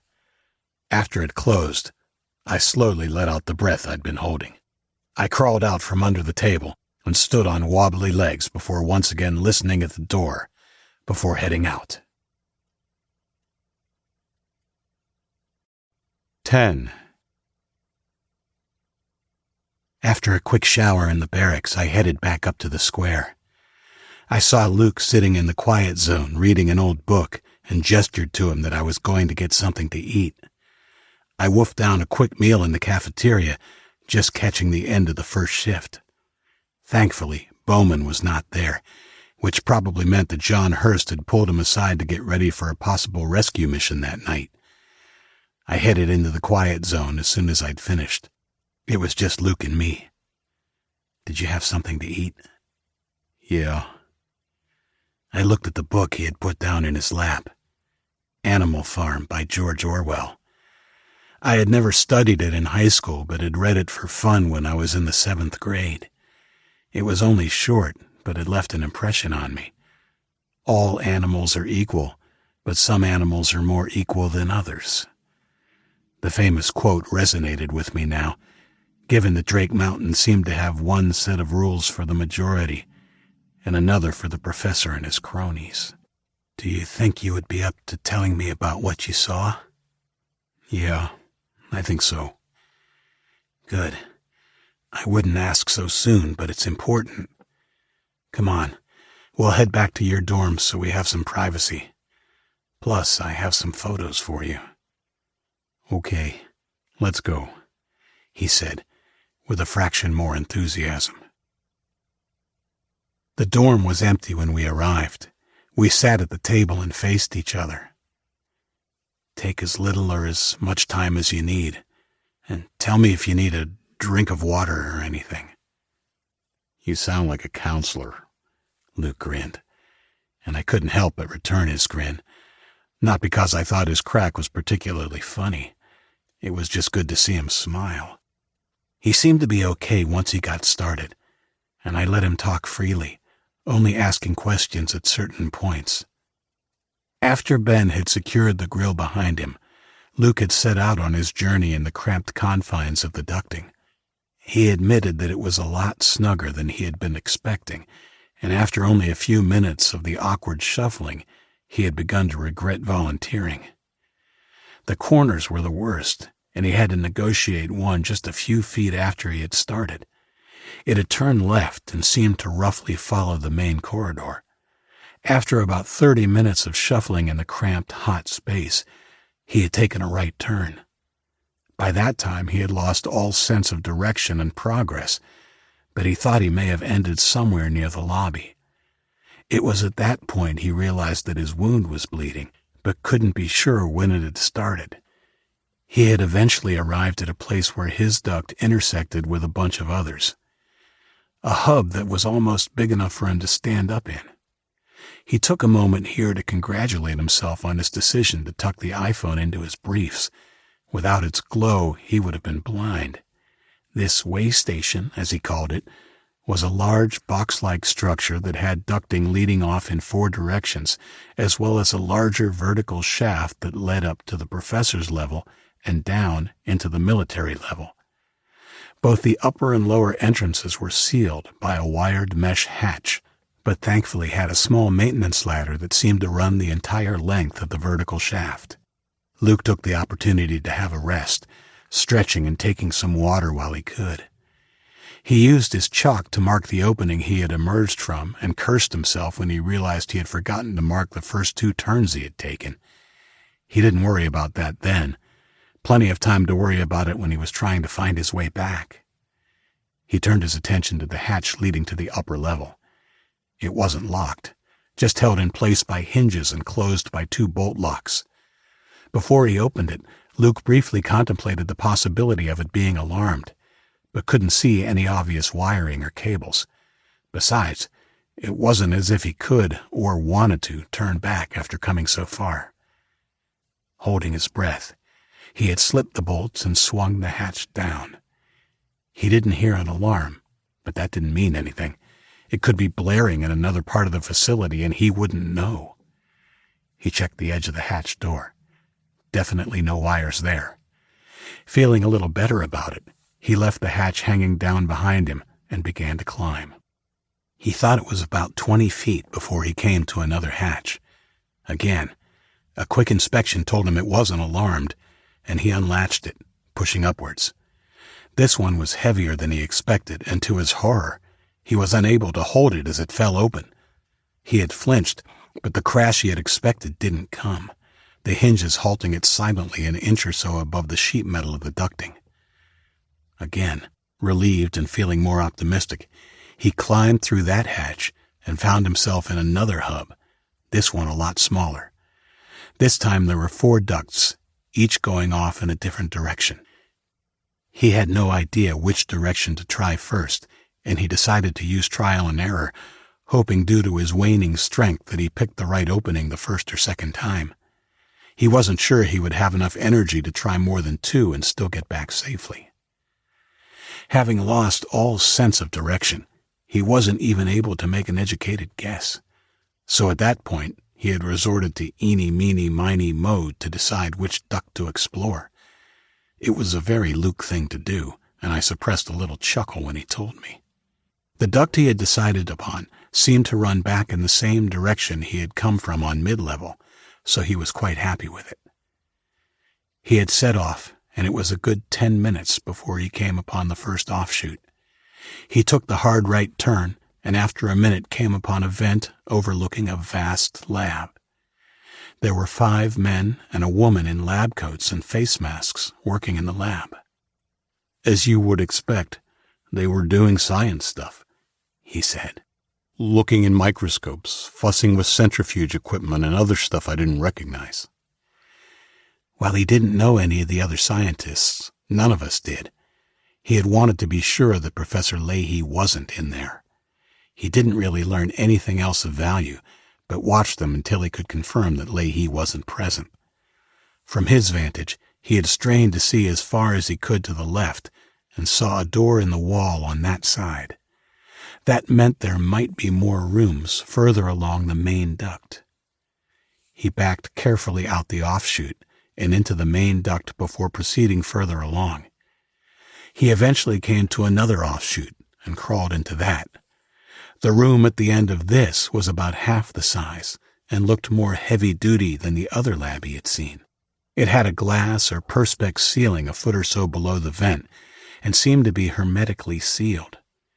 The 2 scientists in here were in full hazmat outfits, their features obscured by the fluorescent light reflected from the perspex covers over their faces. While Luke watched from that vent, a door opened with a hiss almost directly below him. A new person entered the room. This one was similarly attired and carried a small aluminum container that looked a little like a coffee flask. The newcomer took the flask over to a large desk upon which a glass box sat. It was about the size of a picnic cooler and had an oversized microscope attached to it. Luke watched the newcomer screw the flask-like object to a small circular opening on the side. He heard the newly arrived scientist tell the other 2 that this was the last blood sample and that the subject was in the final stages of the disease. "He won't see out the day." My stomach turned as Luke told me. It was Sonny they were talking about. Luke knew straight away, but at that stage had still held out a small hope that perhaps it wasn't our friend, that perhaps it was the other man Paul had seen while he was in the hospital. Luke watched as one of the other scientists had inserted his arms into 2 fist-size openings on the long side of the cabinet. Soon the thick rubber gloves inside came to life and began to move. Luke watched as they reached into the flask and removed the glass slide. He saw a smear of red on the glass and watched as the scientist deftly placed it onto the stage of the microscope inside the box. God damn. Look at those little fuckers go. That chink should be dead already. They had all laughed at this, and for a moment, Luke had thought seriously about bashing his way out of the vent and killing the bastards with his bare hands. It was Sonny, and they were laughing about it. Common sense had prevailed, and burning with a cold rage, he had backed out of the duct to the main line again. He could see no light coming from the direction that would lead further down that main duct, so awkwardly turned around so that he could crawl forwards and back to the hub on that level. Luke had another short break and some water once he got there, all the while fighting his grief and anger. At that point, time was of the essence. If he found Sonny, he could still maybe get him out of there. Luke now picked the duct immediately to the left of the first one he had chosen. It seemed logical that one of the closest 2 may lead to wherever they were holding Sonny. This time he was lucky, or unlucky, as the case may be. Luke fully admitted that by that time he was struggling. Even though his anger was fueling him to go on, he had doubts about being able to physically follow another duct if this one proved fruitless. As it was, he had to rest several times, lying still for a few minutes every 30 feet or so. After 2 such stops, he finally saw light from the opening of an offshoot duct in the distance. He entered the offshoot warily, because even before he reached it, he could hear the muffled voices. He squeezed into the slightly smaller duct and inched his way the last few feet, doing his best to control his ragged breathing. He finally reached it and slowly pressed his face to the grill, squinting to allow his eyes to adapt to the harsh artificial light. From the description that followed, I knew it was the same place I had visited Sonny the week before. Luke found himself overlooking another glass-roofed corridor. Again, it was about a foot below his vantage point. He could see that a heavy glass airlock sealed the corridor and the cells from the rest of the facility, and that it was guarded by Homeland Security. Both of the cells he looked down upon contained a cot and a sink, as well as a toilet. One thing was different, though. The cell next to Sonny's was occupied. It was a Caucasian man that Luke didn't recognize. He was skinny and pale, with thinning hair. He was sitting calmly on a chair, staring into the room next to his. The adult survivor that Paul saw in the hospital. But what about Sonny? I was unable to bear the tension of his story. He was there, in the next room. I just didn't see him at first. His voice cracked. In the other cell stood 3 men in hazmat suits. They were standing over the cot. It was then that Luke observed the shape of a body under the blanket, wires stretching from it to a vital sign monitor standing just beside the cot. As he watched, trying to make out for sure if it was Sonny, the figure beneath the blanket coughed, a harsh, phlegmy cough not dissimilar to that his parents had displayed in the hours before their death.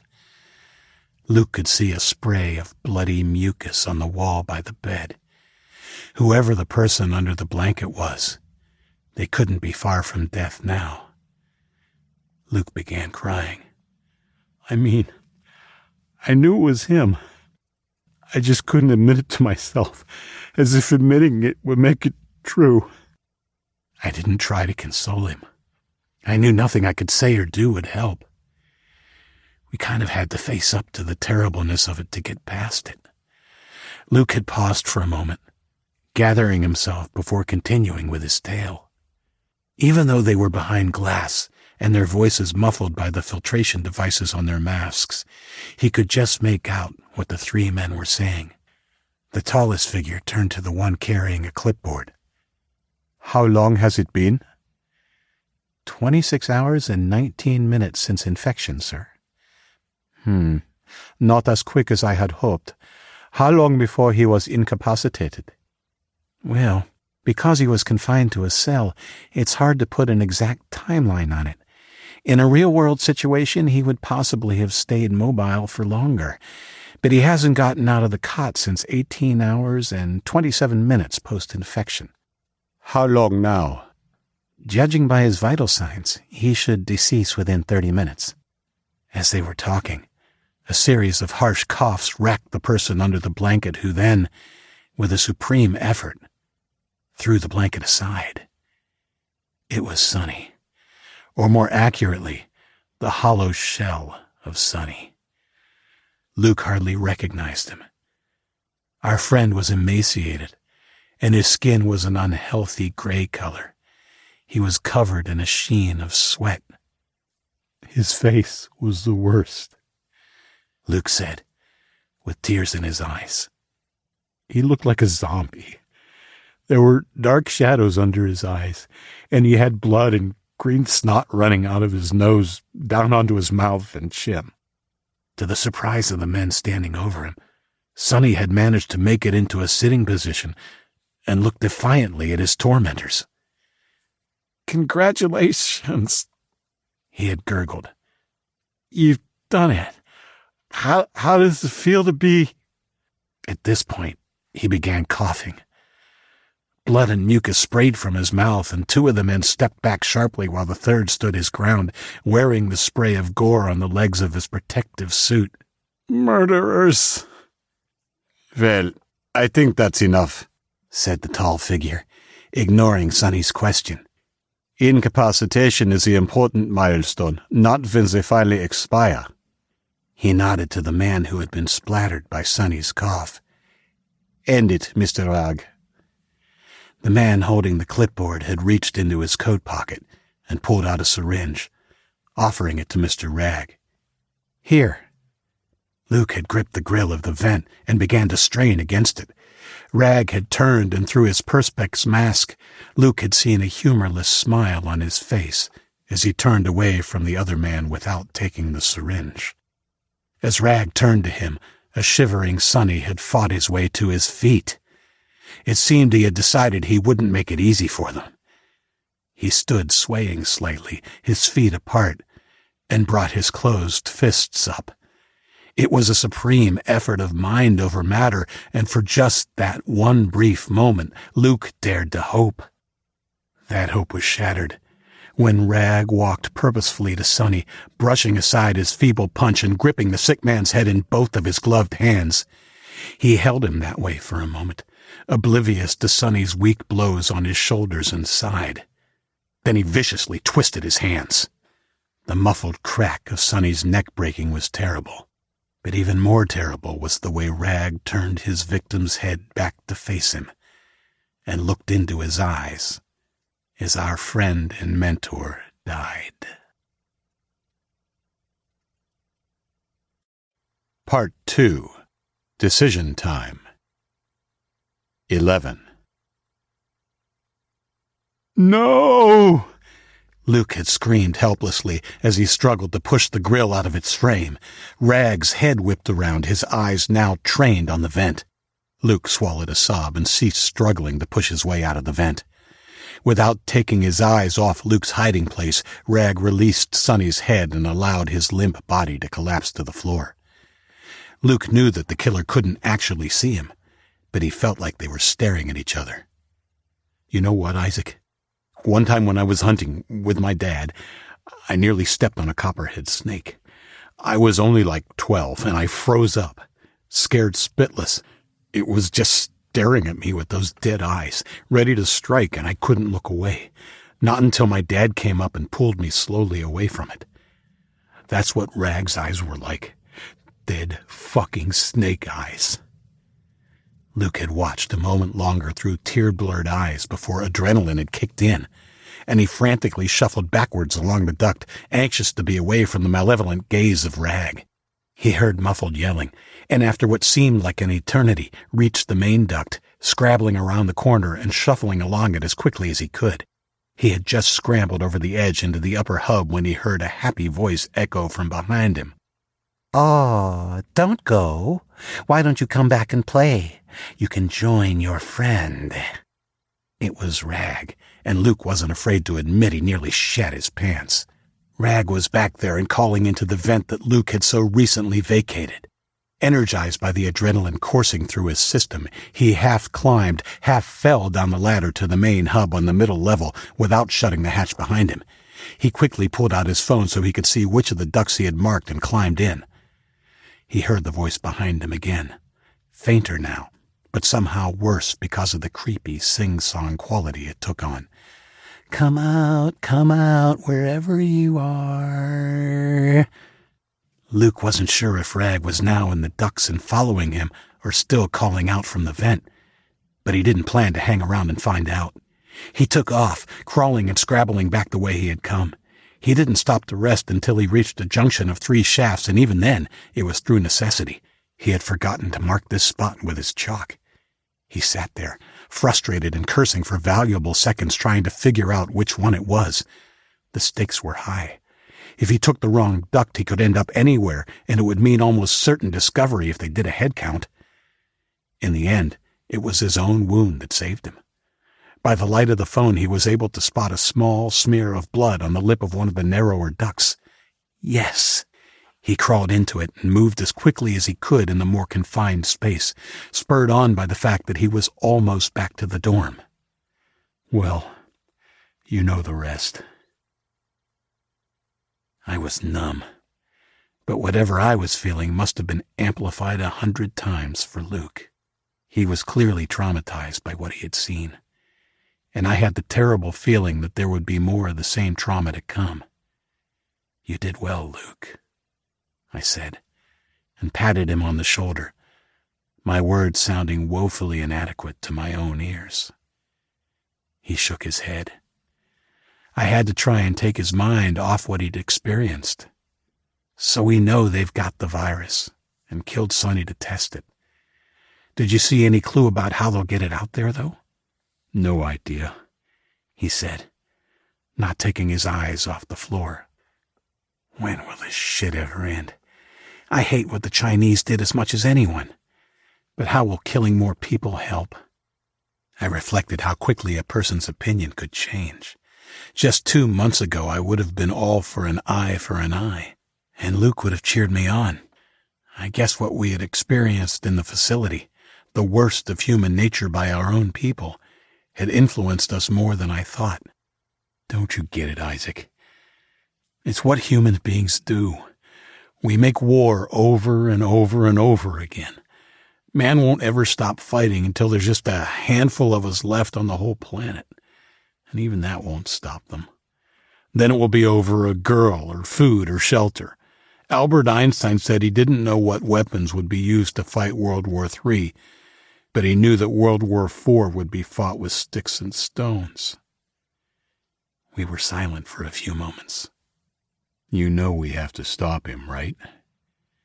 "I don't see how we can stop him, Luke. We couldn't even save Sonny." "Isaac, we can't just let them unleash the virus, no matter what their government did to us. What would it achieve to kill all those people? We know there are people like Huion fighting their government. If the people here and any others could get in touch and work with them, there might be some sort of future for us. After all, we can't stay in here like rats in a sewer forever." "I know, but we don't have the firepower to do it. There are too many of them and they're too well equipped. If we had Randall's men on our side, it might be possible, but there is 0 chance they would side with us in a fight over saving the Chinese. I think we have to look after ourselves and get the hell out of here. And soon. If we happen to give the professor and his plans a bloody nose in the process, then I'll be happy."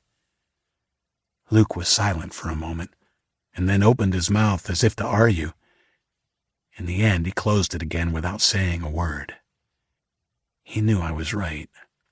There was no way we could rally U.S. soldiers to fight the professor because he planned to use the virus on the Chinese, and definitely no way we could do it alone. "All right. What's the plan? How are we going to get out of this rat hole?" Luke seemed to shrug off the heaviness that was upon him and looked at me with a familiar fire in his eyes. Before I could answer him, we were interrupted. The soldiers on the evening patrol opened the door and allowed Ben, Paul, Bo, and Toby in. After the door was closed, Luke and I invited the boys to gather around. The 3 boys didn't actually know Sonny, but were shocked to learn he had been murdered. Ben, of course, was extremely upset and angry. I deliberately left out the part about Sonny being infected. The fewer of us that knew the professor had created a weaponized virus, the less chance of the wrong ears hearing and working out who had trespassed on the upper level. I allowed him to storm and rage for a few minutes before I stood up and grabbed him in a bear hug, as much to contain him as to comfort. It worked.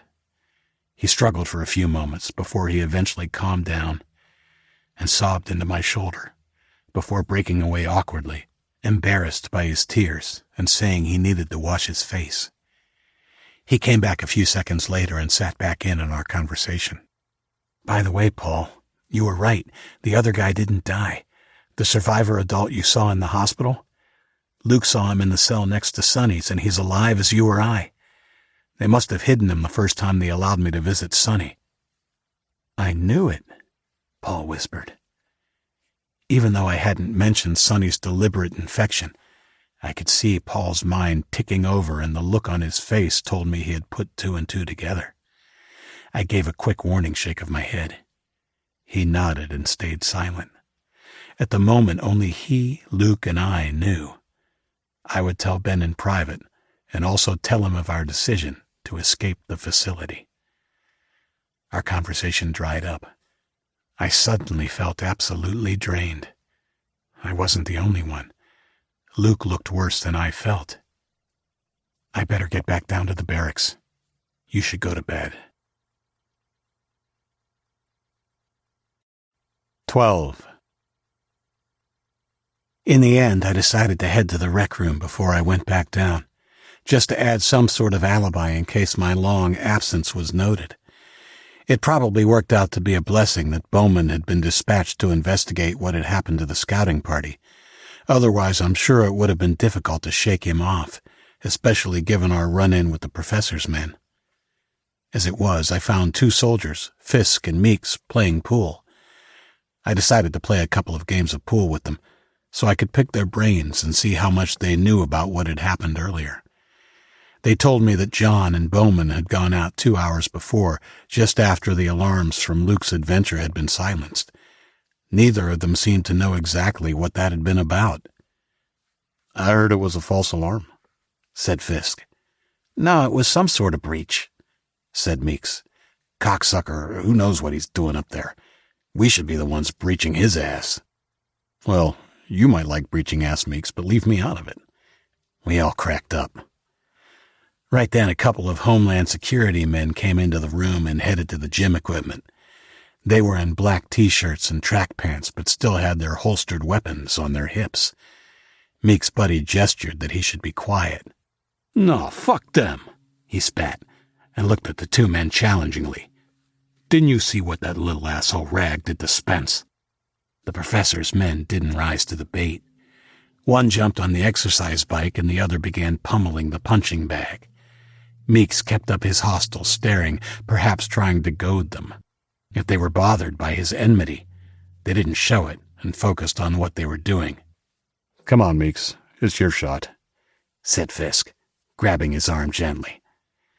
The bigger soldier shook it off, but finally turned back to the game he had been playing with me. We played for another 20 minutes before the Homeland guys finished their exercise and left. Gutless bastards, Meeks called as they went through the door. One turned and smirked at him. I felt pretty sure they weren't gutless. More likely they had been instructed to maintain a presence but to stay well clear of the soldiers.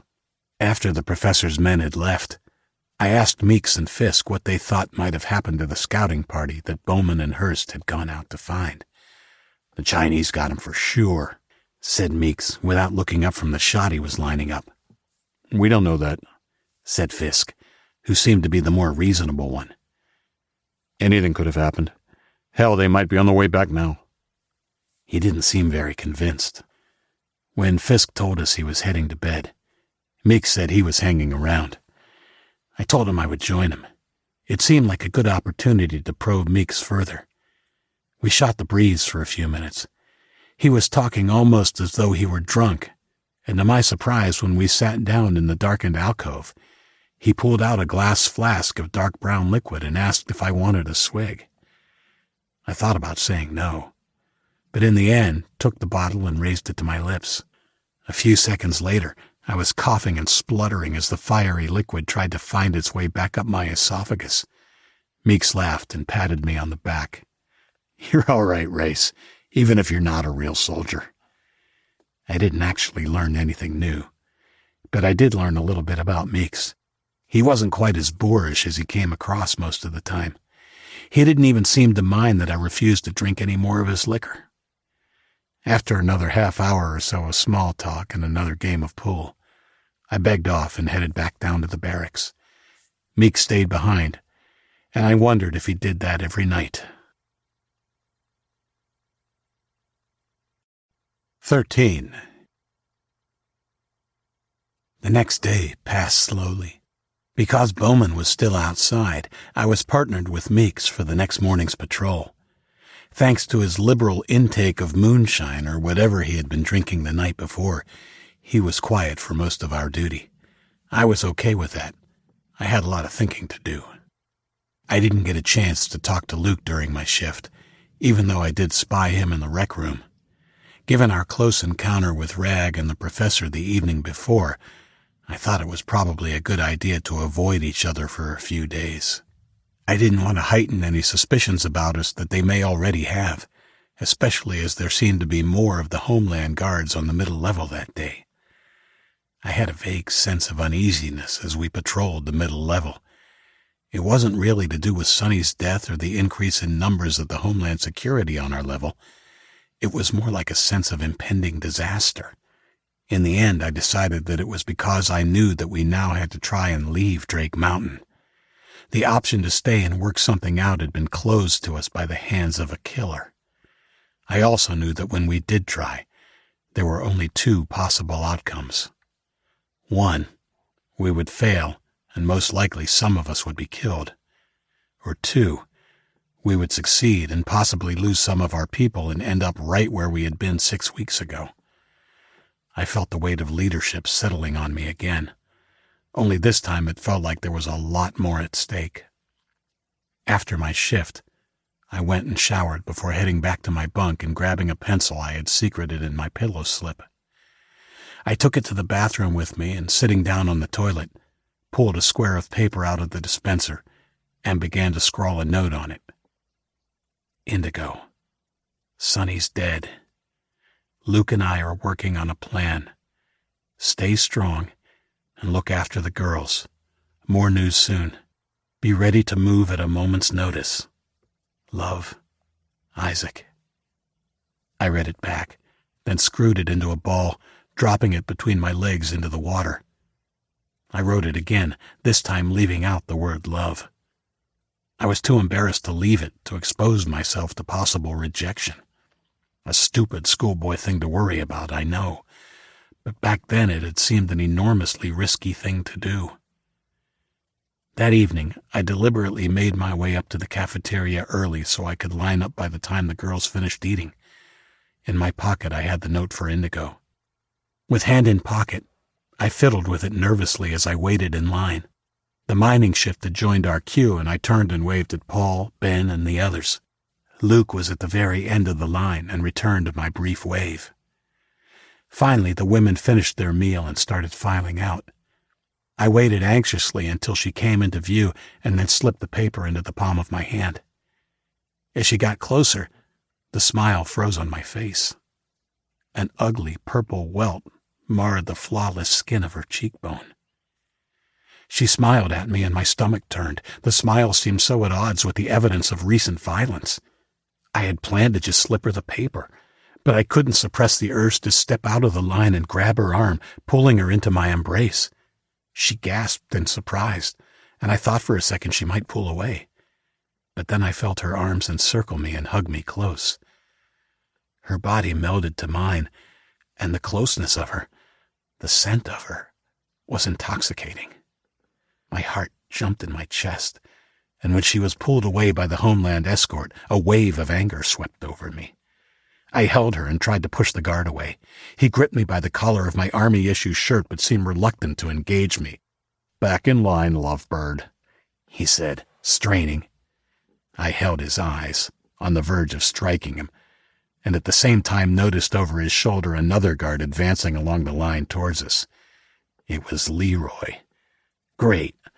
His face was bruised around his eyes and the bridge of his nose, courtesy of his faceplant during our confrontation. He recognized me, and with his eyes burning with dumb malice, made a beeline for us. I tensed and felt Indigo's soft hand find mine. "It's okay, Isaac. I'm okay. You should see the other girl." "Oh, it was between you and another girl?" She nodded again, smiling reassuringly at me. Relieved now that the more sinister scenarios I had considered were put to rest, I slowly relaxed, as did the guard holding me. Indigo began to pull her hand away, and I grabbed it, slipping the paper into her palm before stepping back to take my place in the line again. The guard that had stepped in to separate us held up his hand like a traffic cop. "I got this, Leroy." "You sure? That one's trouble." I turned away from his aggressive stare, letting him know he was no threat to me, and watched Indigo go. When Allie and Brooke walked by, looking at me with secret smiles on their faces, I felt my own face redden. Obviously, they were more interested in me hugging Indigo than the fact that I nearly got into a fight. Beyond them, I saw Luke move back into the line, too. He had apparently been ready to come to my aid. I nodded, letting him know everything was all right. Ben waved to his sister and then gave Luke a funny look when the taller boy with the poorly done haircut bowed flamboyantly to Brooke, causing her to laugh shyly. My smile faded as I saw Paul again try to catch the eye of his sister as she passed us a few places further down from our girls. My heart went out to him when she didn't look up. It seemed impossible, but she appeared even more withdrawn than she had been the last time I had seen her. I felt anger and helplessness overtake me. It was wrong that we should be kept from our family and friends like this. The sooner we got out of there, the better. I made a promise to talk to Paul about it as soon as I could. I wanted him and his sister to come with us, and of course, Toby and Bo, too. Leroy stared at me as he walked by, but didn't say anything. I thought I saw a little respect mixed with the hatred in his eyes, and that was fine by me.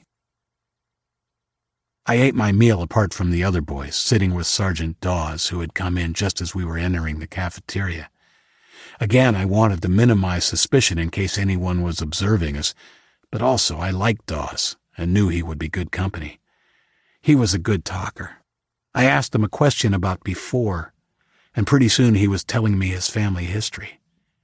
It was kind of comforting, and after a while I switched off and began to think about things, still half listening and nodding in the right places.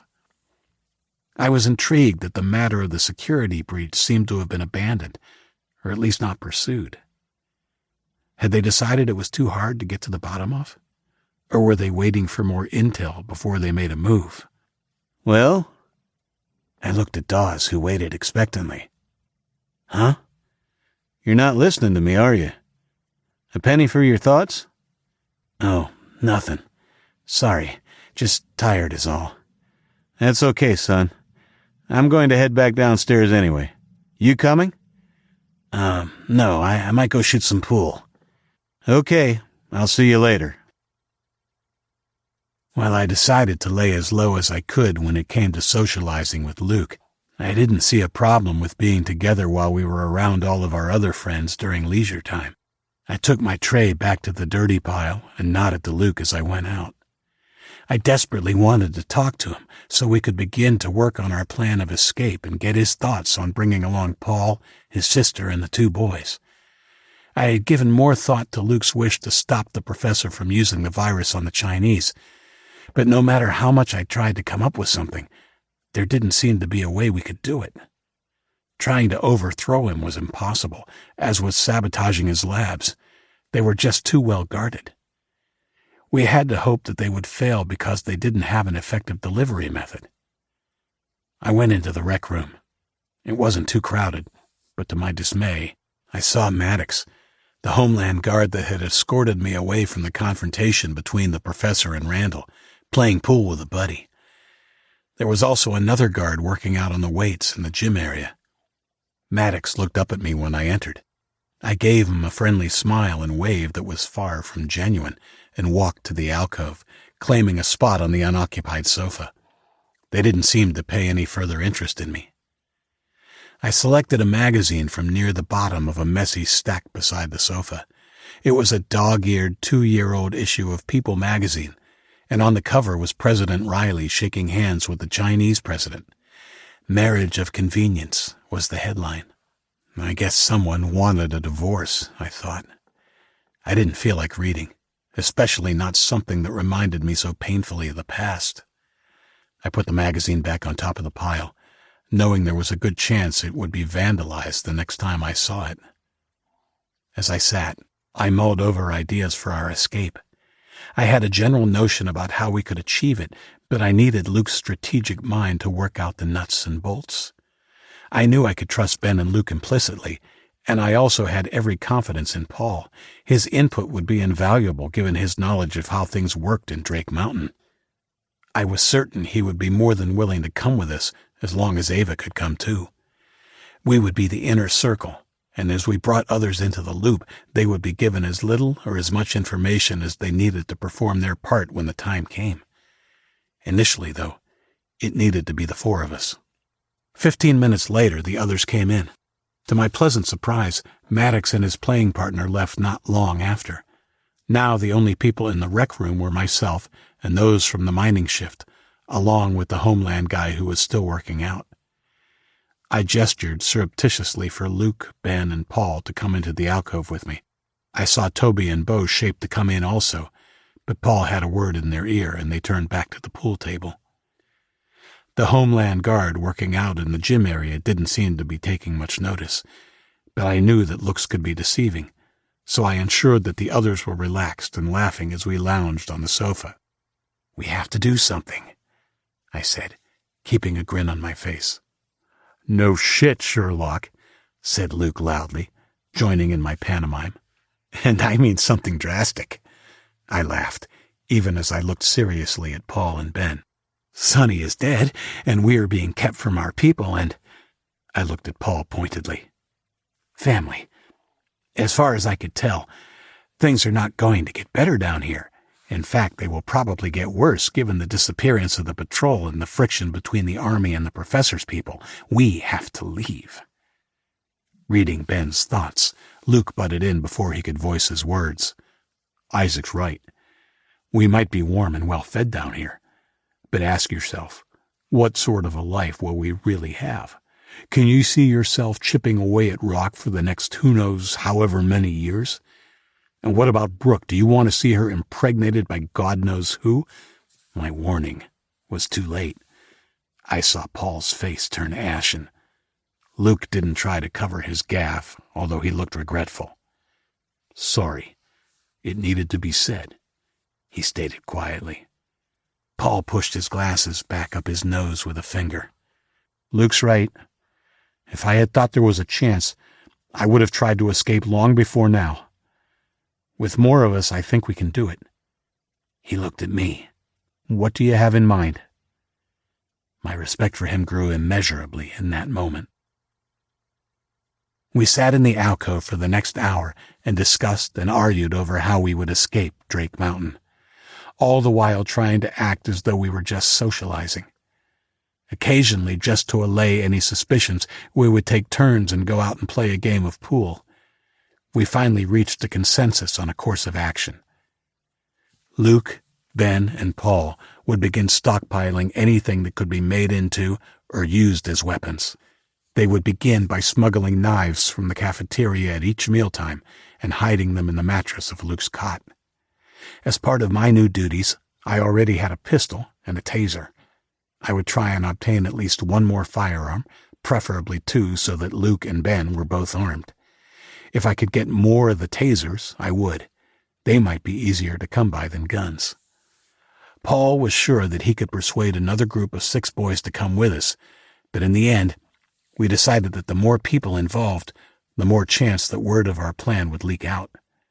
We settled on our core group: me, Luke, Ben, Indigo, Brooke, and Allie, along with Paul, Toby, Bo, and Paul's sister, Ava.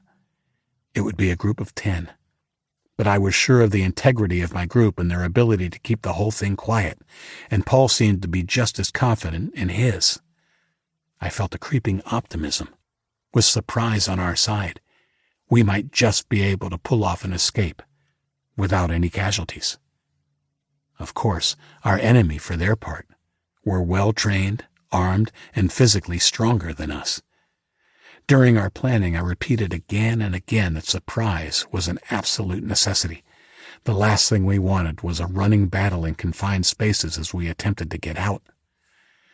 We would still be outnumbered and outgunned, but if we were lucky, we could be out with minimum contact and without alerting them to the fact that anything major was happening. "So, we are going out the same way we came in?" asked Ben. "I found," Luke said. "Well, I'm pretty sure I found the emergency exit. It's not marked on the schematic, but I found an anomaly on the professor's level. A place where there should be a room, but there isn't. It's got to be it." "I don't think we can risk it," I said. Not unless we're sure, and even then, it's the most dangerous place for us to try our escape. It's crawling with the Homeland Security men. I don't see an option but to go out the main way." Even Luke, who was normally gung-ho about such things, agreed. "Yeah, I had to come to the same conclusion. You all know where the main exit is? We were blindfolded when we came through, but of course I found it on the schematic." "Yeah," said Paul. "It's past the lobby. You follow that corridor along for a few minutes, take a left turn, and at the end of that big room is an armored door. That's the way out. There's more than one door, though. Not sure what you call it when there are two, but there's an interior door, and there's another one on the outside with a big space in the middle, like in a castle, you know. So if the enemy got in the main gate, there was another one to stop them." "It's a sally port," said Luke. "Sally?" said Ben. "Sounds a bit of a girly name for an armored door." "Sally port is the name for the whole thing, the outer door, the inner door, and the space in between. The idea was that if the outer door was breached, the inner door would remain closed and your men could sally to destroy the enemy in the confined space. These days it's just the name given to an area where you can open a main door and a guard can monitor who comes in before securing it and opening the inner door, like in a prison or a government facility like this. I still don't get why they would need Sally to come and destroy the enemy," said Ben seriously.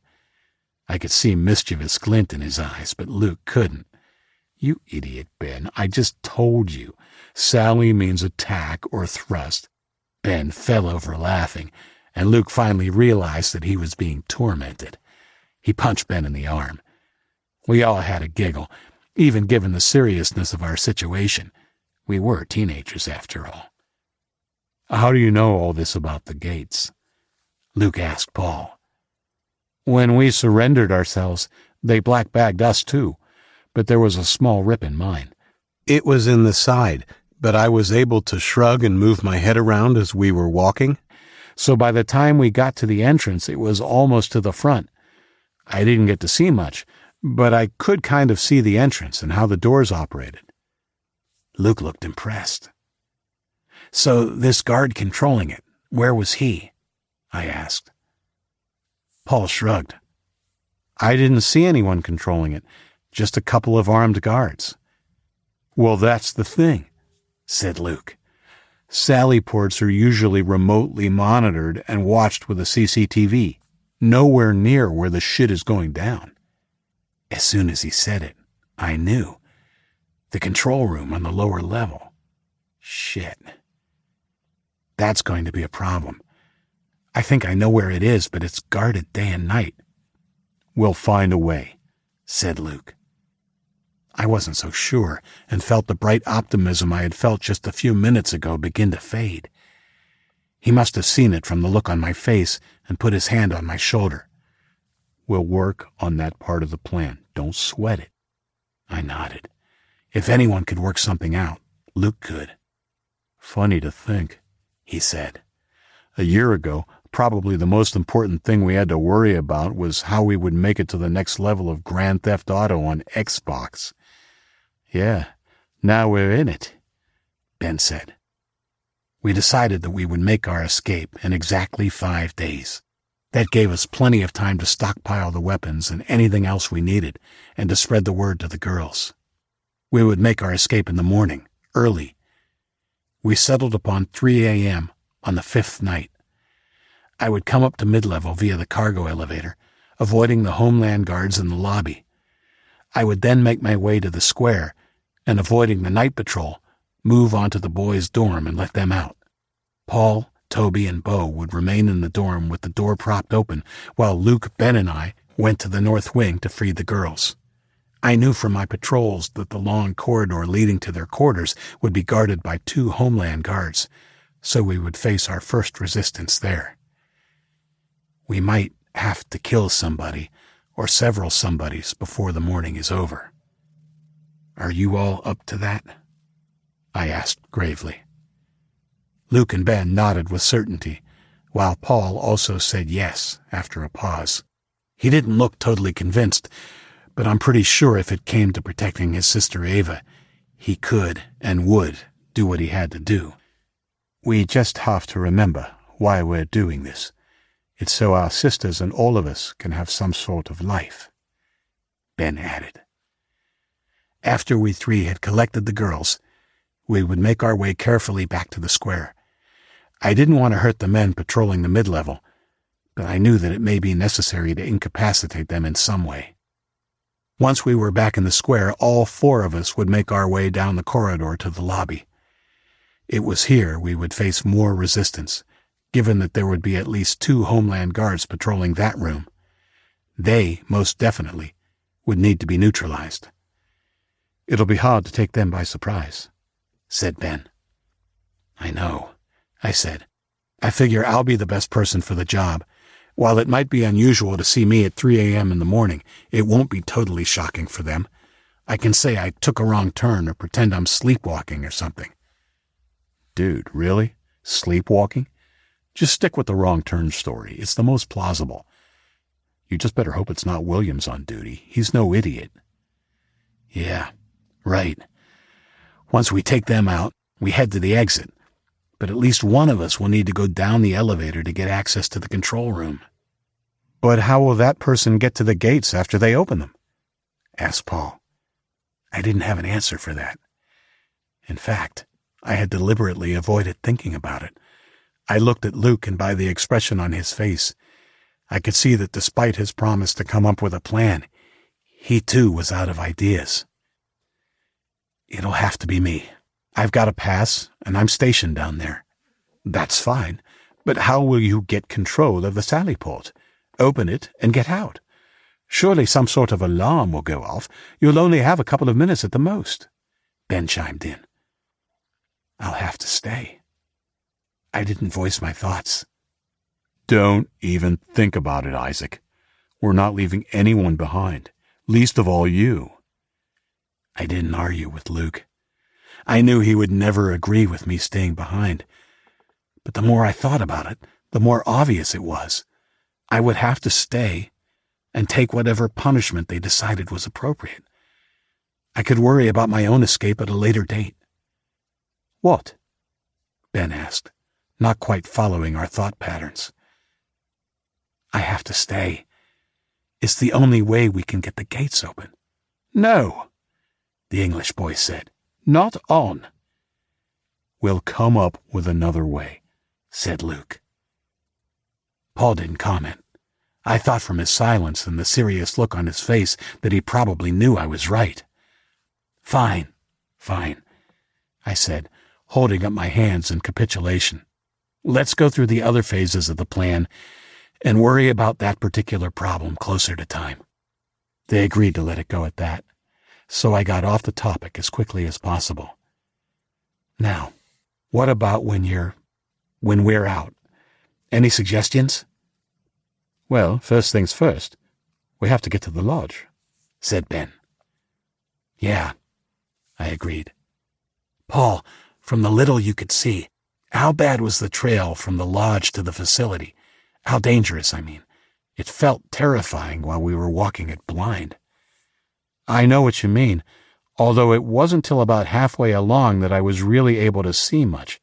It wasn't as scary as you think. Sure, it is pretty rough. It's a mountain trail, after all, and there were some steep drops, but the path itself is quite wide. I think we'll only be in danger if we are being pursued, because obviously we'll be moving faster. It will be tiring, though. It's a pretty tough hike." "Okay, that's great intel," I said. "So, we know what we have to do.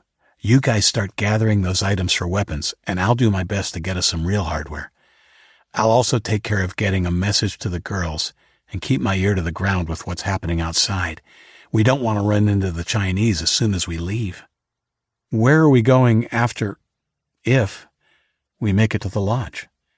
asked Paul tentatively. None of us had really thought about that. "Well, you, Toby, and Bo know the area better than we do, Paul. Do you know of a rural area that's not too far away? One that we could get to within a day or 2 days walking?" He thought for a moment. Yeah, I do, actually. I think I know the perfect place. It's called Moultonborough. It's west of Plymouth. I only ever went there on a bus, but I guess it's roughly a day and a half's walk from Lincoln. I went there once on a school outing. You know, one of those farm visits they do when you're little. Sounds great. A farm would be ideal if we can find one. The more isolated, the better. Sometime during the week, try to draw us a map of some sort if you can. Sure thing. It's pretty easy, though. Straight down the 93, and once we're in Plymouth, I will know where to go, I think. We were set.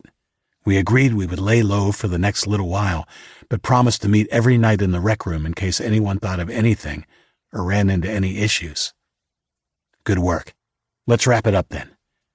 I headed back to the barracks after our little meeting. I wanted an early night, not just to sleep, but to mull over the plans and strategies we had decided upon. As I lay there, staring at the ceiling, worms of doubt began to tunnel through my mind. Yes, I had managed to lead Luke, Sonny, Ben, Brooke, Indigo, and Allie to safety once before, but that was different. We were in the open then, on the move with plenty of places to hide when we had to. Now, we were basically trapped in a box, in close proximity to a well-armed and clearly dangerous enemy that held all the cards.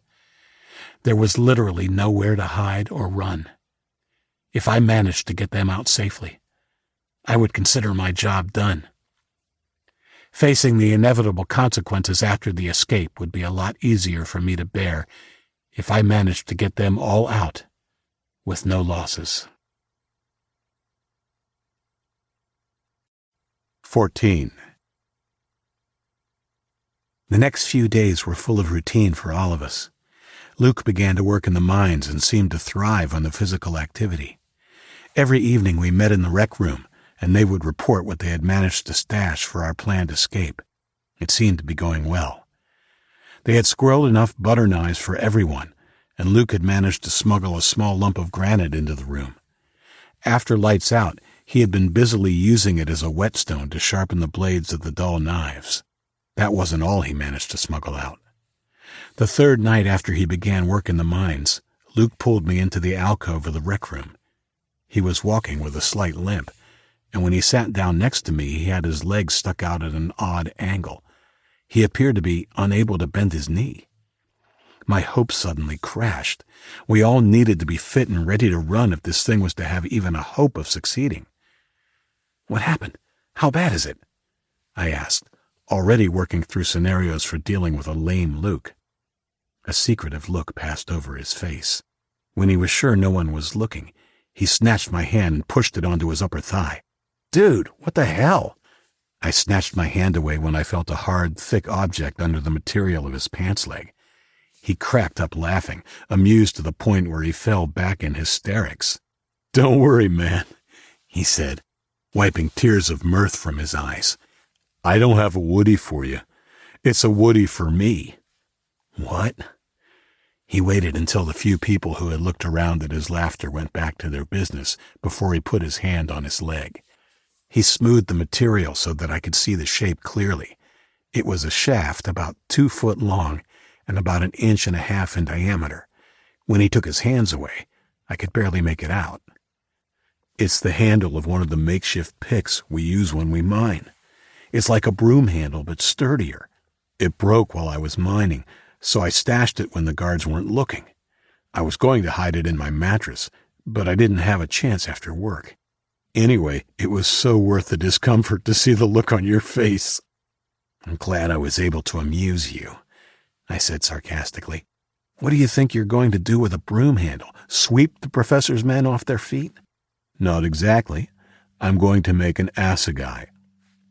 I saw the weapons trivia king looking at me, waiting for me to ask. "Okay, Luke, enlighten me. An ass what?" He laughed, looking pleased with himself. "Glad you asked. It's a Zulu weapon, a short stabbing spear. The Zulu used them in close quarters fighting. It'll be ideal for the corridors in here if we have to fight our way out." He made 2 quick, violent stabbing motions to demonstrate how he would use it. Not bad. I won't ask how you're going to make it, but if you happen to make another one, I have dibs on it. Okay, he agreed. Same goes if you manage to get another gun. You got it. The next day, John and Bowman returned. Meeks and I happened to be completing our report at the duty desk when they were escorted in by 2 Homeland Guards, one of whom was Williams. Meeks stepped forward. "We'll take it from here," he said, moving in front of Williams and planting a hand on his chest to block him from coming any further. Williams grabbed the smaller man's wrist and began to twist it as his partner stepped forward. I tensed, but John Hurst intervened. "Easy, Meeks. We're fine. Just go and get the colonel." Meeks struggled for a few seconds longer until Williams flung his hand away, sending the soldier stumbling backwards a step. Hurst stepped between them quickly. "I said, get the colonel." He snapped at the red-faced Meeks. Meeks appeared ready to argue, but eventually turned after giving Williams a filthy look. John turned to Williams after Meeks disappeared around the corner. "Thanks for escorting us down. We'll make our report to Colonel Randall." Williams gave John an ironic salute, then reached over and ruffled my hair rudely. "How's it going, soldier boy? Be careful what company you keep." He gestured to his comrade and headed to the elevator. The effect of his condescending pat on the head was twofold. First, it made me feel like a little kid. Second, it came across as an implicit threat. I struggled to come up with a smart-ass reply. I did, just as the elevator doors opened and they stepped in. "You be careful too, ma'am." Williams turned and looked towards me from inside the lift. Instead of the look of anger I had hoped to provoke, I saw instead mild amusement.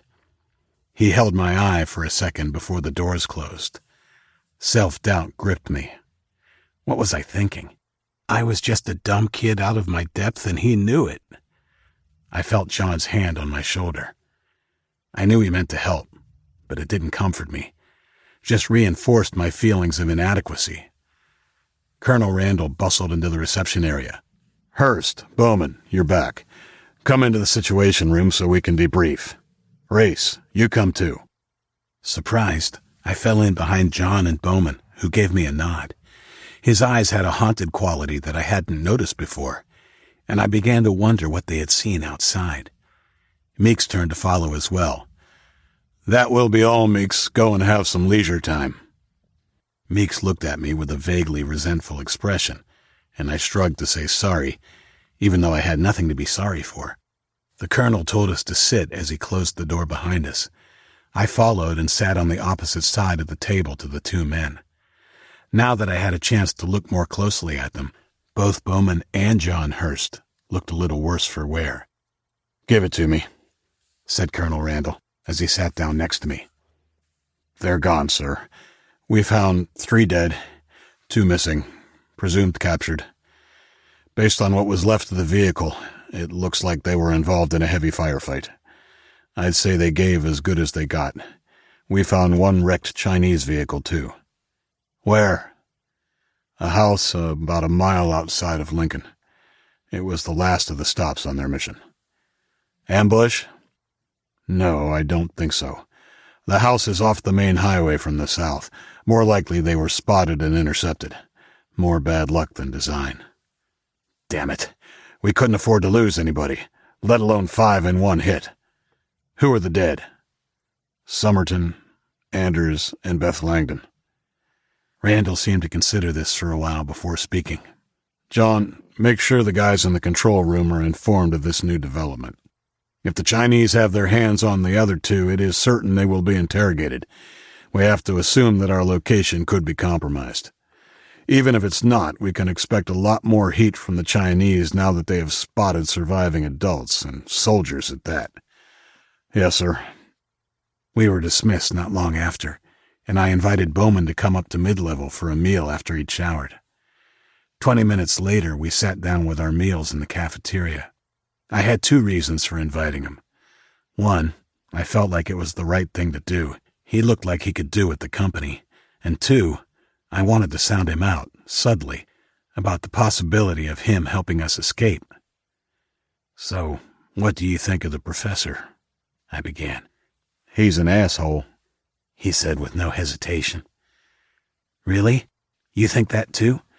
I got the feeling him and Randall only tolerate each other. Oh yeah, there's bad blood there. I thought that last incident with Rag would blow it all up, but the problem is he holds all the cards. And as much as Randall hates him, he is old school when it comes to chain of command, and right now the professor is the supreme commander. Why doesn't Randall just take command?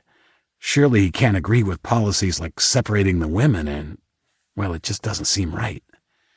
I had almost mentioned the experiments on Sonny and mentally kicked myself. Luckily, Bowman was busy eating and didn't ask me what I was going to say. He doesn't like it any better than any of us, but as I said, old school. What if someone decided they wanted to leave? You know, because they didn't want to live like this and thought they would rather take their chances outside. Bowman's fork halted on the way to his mouth. I had his attention now and wondered if I had said too much. Well, they'd be crazy. Why would anybody want to go out to that? Look at what just happened to the scouting party. The professor might be an asshole, but it's safe down here. Besides, even if someone did want to leave, there is no way they would allow it. It would be too big a risk for the facility. It's bad enough the Chinese got 2 of our soldiers, but a civilian would definitely crack under torture and give away our position. I didn't say anything. Please tell me you're not thinking of trying to leave. Oh, no, of course not. Was just curious, is all. Good. It would be a dumb move. Bowman went back to eating his meal, and I mentally scrubbed him off my list. There would be no one to help us. In fact, if push came to shove, it may be that we would also have to fight Randall's men on the way out. I hoped it didn't come to that. Our discussion sobered me a little. He was right. There was only a 50% chance of escape. It would be even less if Homeland or Randall were alerted to our escape. I felt a black cloud of doubt settle over me as we finished eating and went into the rec room where Luke and the others were already relaxing. Having Bowman there as well meant that I probably wouldn't get much of a chance to talk with the others. It didn't improve my mood. Luke took the opportunity when it presented itself. Ben had invited Bowman to partner him in a game of pool, and Luke made his way to me and guided me into a corner of the main room. "Why the long face, Chief?" he asked. I shrugged. I was thinking is all. I'm not sure we even have a small chance of succeeding.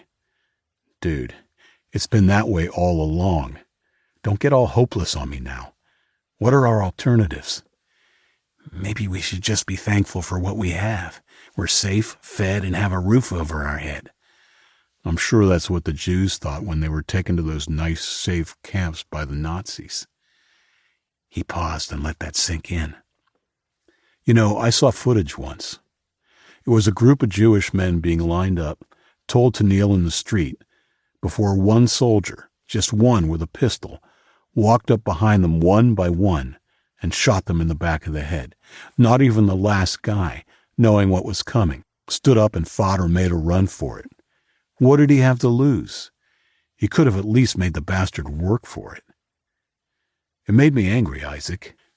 Angry that he would just take a bullet in the head. But you know what? When I calmed down, I thought to myself that he couldn't fight. He was defeated. Defeated in spirit. He'd probably already seen his family killed and was happy to be out of it. Well, we're not defeated. And I'm not going to kneel down and wait for these assholes to impregnate the girls and make virtual slaves out of us. Neither are you. We're going to do it for Sonny. I must admit, his little speech gave me goosebumps. Luke would have been a great motivational speaker. He held out his fist and I gave him a knuckle bump. Okay, you're right. I guess I just didn't want anyone else to get hurt. Neither do I, man. But even if we stay down here in the ground like moles, what sort of life is it?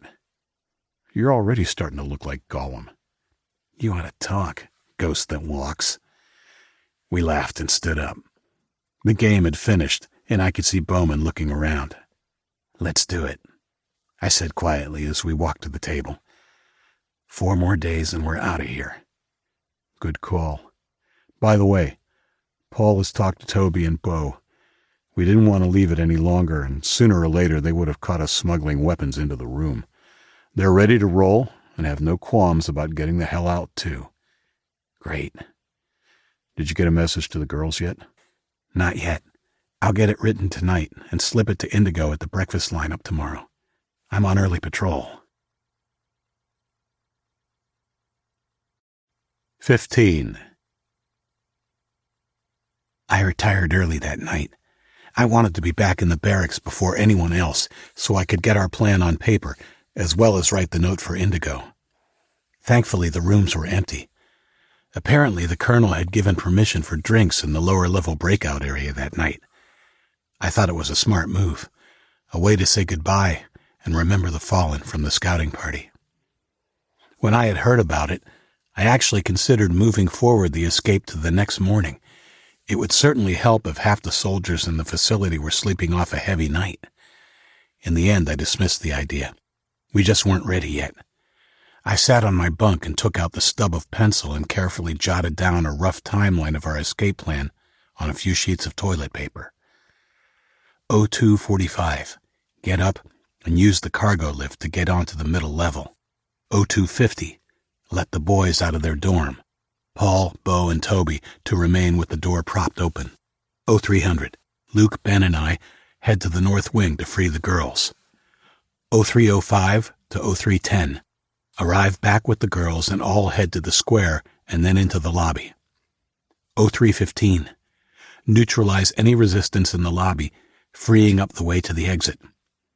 0320, I head to the lower level and take the control room while the rest make their way to the exit and neutralize the guards there. 0325, check monitors to ensure the group is ready and make sure no Chinese presence outside or in the lodge before opening both doors of the sally port. 0325 to 0340, make sure the group is away safely and close the sally port and, if possible, sabotage the controls so that the group can't be followed. Stay as long as possible in the control room before handing myself over when the escape is discovered. Take what is coming. When I was done, I read over the timeline and felt another wave of doubt wash over me. The plan for the escape and survival of my group was written on something I would normally use to wipe my ass. Toilet paper and stolen cutlery. Our whole plan, our whole escape depended on toilet paper and sharpened butter knives, and if we were lucky, a couple of guns against trained, well-armed fighters. Before despair could again take me, I pushed those dangerous thoughts out of my mind and began to write my note to Indigo. I would hand it to her the next day. I couldn't write everything I wanted to, but my note was longer than the last one. Indigo, we are getting out of here. Luke, Ben, and I have come up with an escape plan. It will begin at 3 a.m. the day after tomorrow. I need you and the other girls to be ready, and I need you to let the girl called Ava know as well. Her brother and his friends are coming with us. We're all escaping together. If you hear any sort of alarm or shots before we come for you, it means we've failed, and you should take the girls back to bed immediately.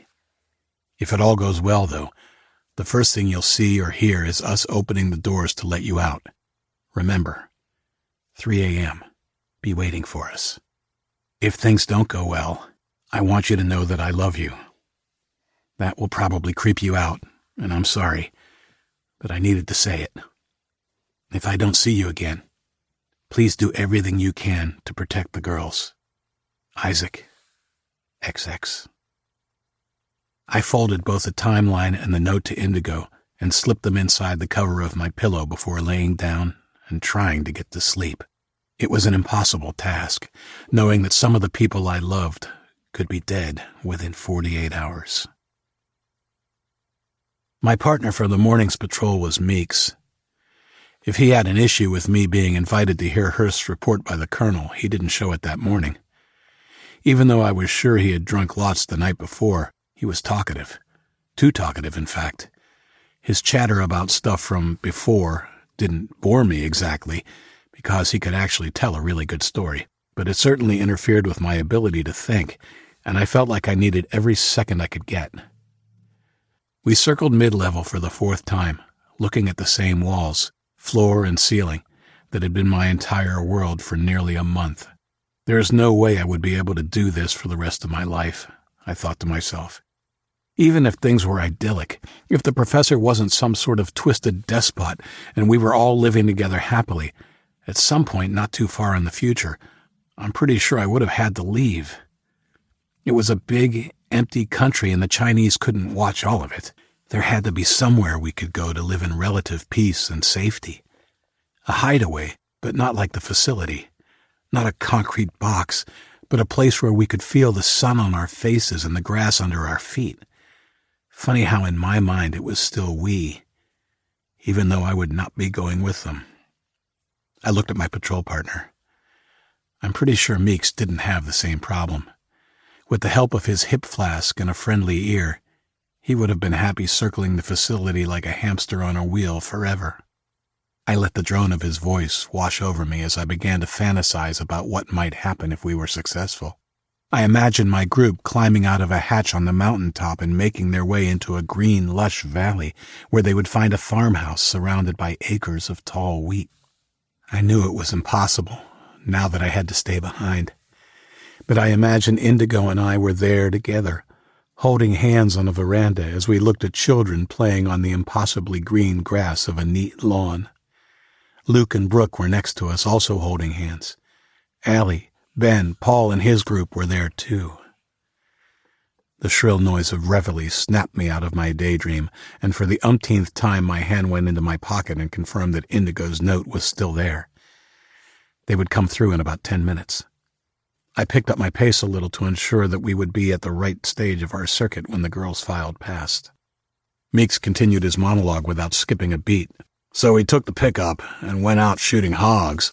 I went back to my musings as he continued, almost subconsciously nodding and saying the occasional "really?" at the right places. My utopian daydream had given me food for thought. While I was under no illusions that my group would escape unscathed, if they did make it, they would have to work out where to go. The farmhouse sounded great, but then John and Bowman's story had spooked me a little. They would just have to make sure they were more careful than the party that had been attacked by the Chinese. I decided that probably the best scenario would be for them to head back into Lincoln and lay low there for 2 days or so, until they were sure that the Drake Mountain personnel had given up on them. They could raid supermarkets and convenience stores, even homes for supplies. All they would have to do is keep clear of the Chinese, which wouldn't be easy, considering the intel John and Bowman had brought back from their mission, and the possibility of newly alert Chinese on the lookout for survivors. I also decided that no matter what, if I managed to survive the punishment after aiding my group's escape, I would do everything in my power to get out of there too, no matter how long it took. I would query Paul about the possibility of them returning to his home after they left the lodge. He might say no. We hadn't really talked about what had happened to his parents, but I had to assume their bodies had been left behind. If not, I thought it would be easy enough to find somewhere else for them to hole up. Lucky the weather is still cool, I thought to myself. I didn't like the thought of them walking into a house containing bodies in the middle of summer. Finally, Meeks and I rounded the corner and we were back in the main corridor of the square. I slowed my pace as we walked by the cafeteria. Good, the girls hadn't arrived yet. I initiated a new conversation with Meeks to hide my snail-like speed. So, you used to hunt a lot? Off he went again, newly invigorated, as I saw the first Homeland Guard come around the corner about 30 feet ahead of us. To allow them past, Meeks and I fell into single file. I deliberately let him lead, and with my adrenaline pumping, I scanned each face as they came into view, only slightly distracted as Meeks doffed a non-existent cap. "Ladies," he said, in an unintentionally creepy manner. There she was. I palmed the note and transferred it to my left hand. There was no smile from Indigo this morning. In fact, as we neared each other, I saw that Allie, who was directly behind her, had red-rimmed eyes, and only Brooke bringing up the rear was able to manage a smile, albeit a tepid one. I had to hope that it was only the news about Sonny that was upsetting them. Anything else that might be happening didn't bear thinking about. Indigo's hand brushed mine, and I slipped her the folded message. I was about to congratulate myself when Allie crashed into me, sobbing heavily as her arms encircled my neck. "Oh, Isaac, Sonny." I held her tight as she cried into my shoulder. Thankfully, her words were muffled, and for the moment at least, none of the Homeland Guards had noticed her. "Shh, I know," I whispered, as I saw Meeks turning to see why the line had come to a stop. To his credit, he didn't approach us, but instead moved to block the Homeland Guard at the rear of the column who had started running for us. "Don't worry, we'll make them pay," I said quietly into her ear as Brooke and Indigo gently extricated her from me and guided her back into the line. Brooke gave my arm a squeeze, and they started moving again. I cursed myself for not asking Indigo to keep the news about Sonny from Allie. I should have thought about how upset the younger girl would be. Sonny had saved her life, and those of the other kids, while the flu decimated the country. Afterwards, he had kept them safe from the Chinese and other dangers. She had been with him the entire time, and he had become a surrogate father to her. Now, with Sonny gone and the others who had been killed or left behind, Allie was the last of her original group.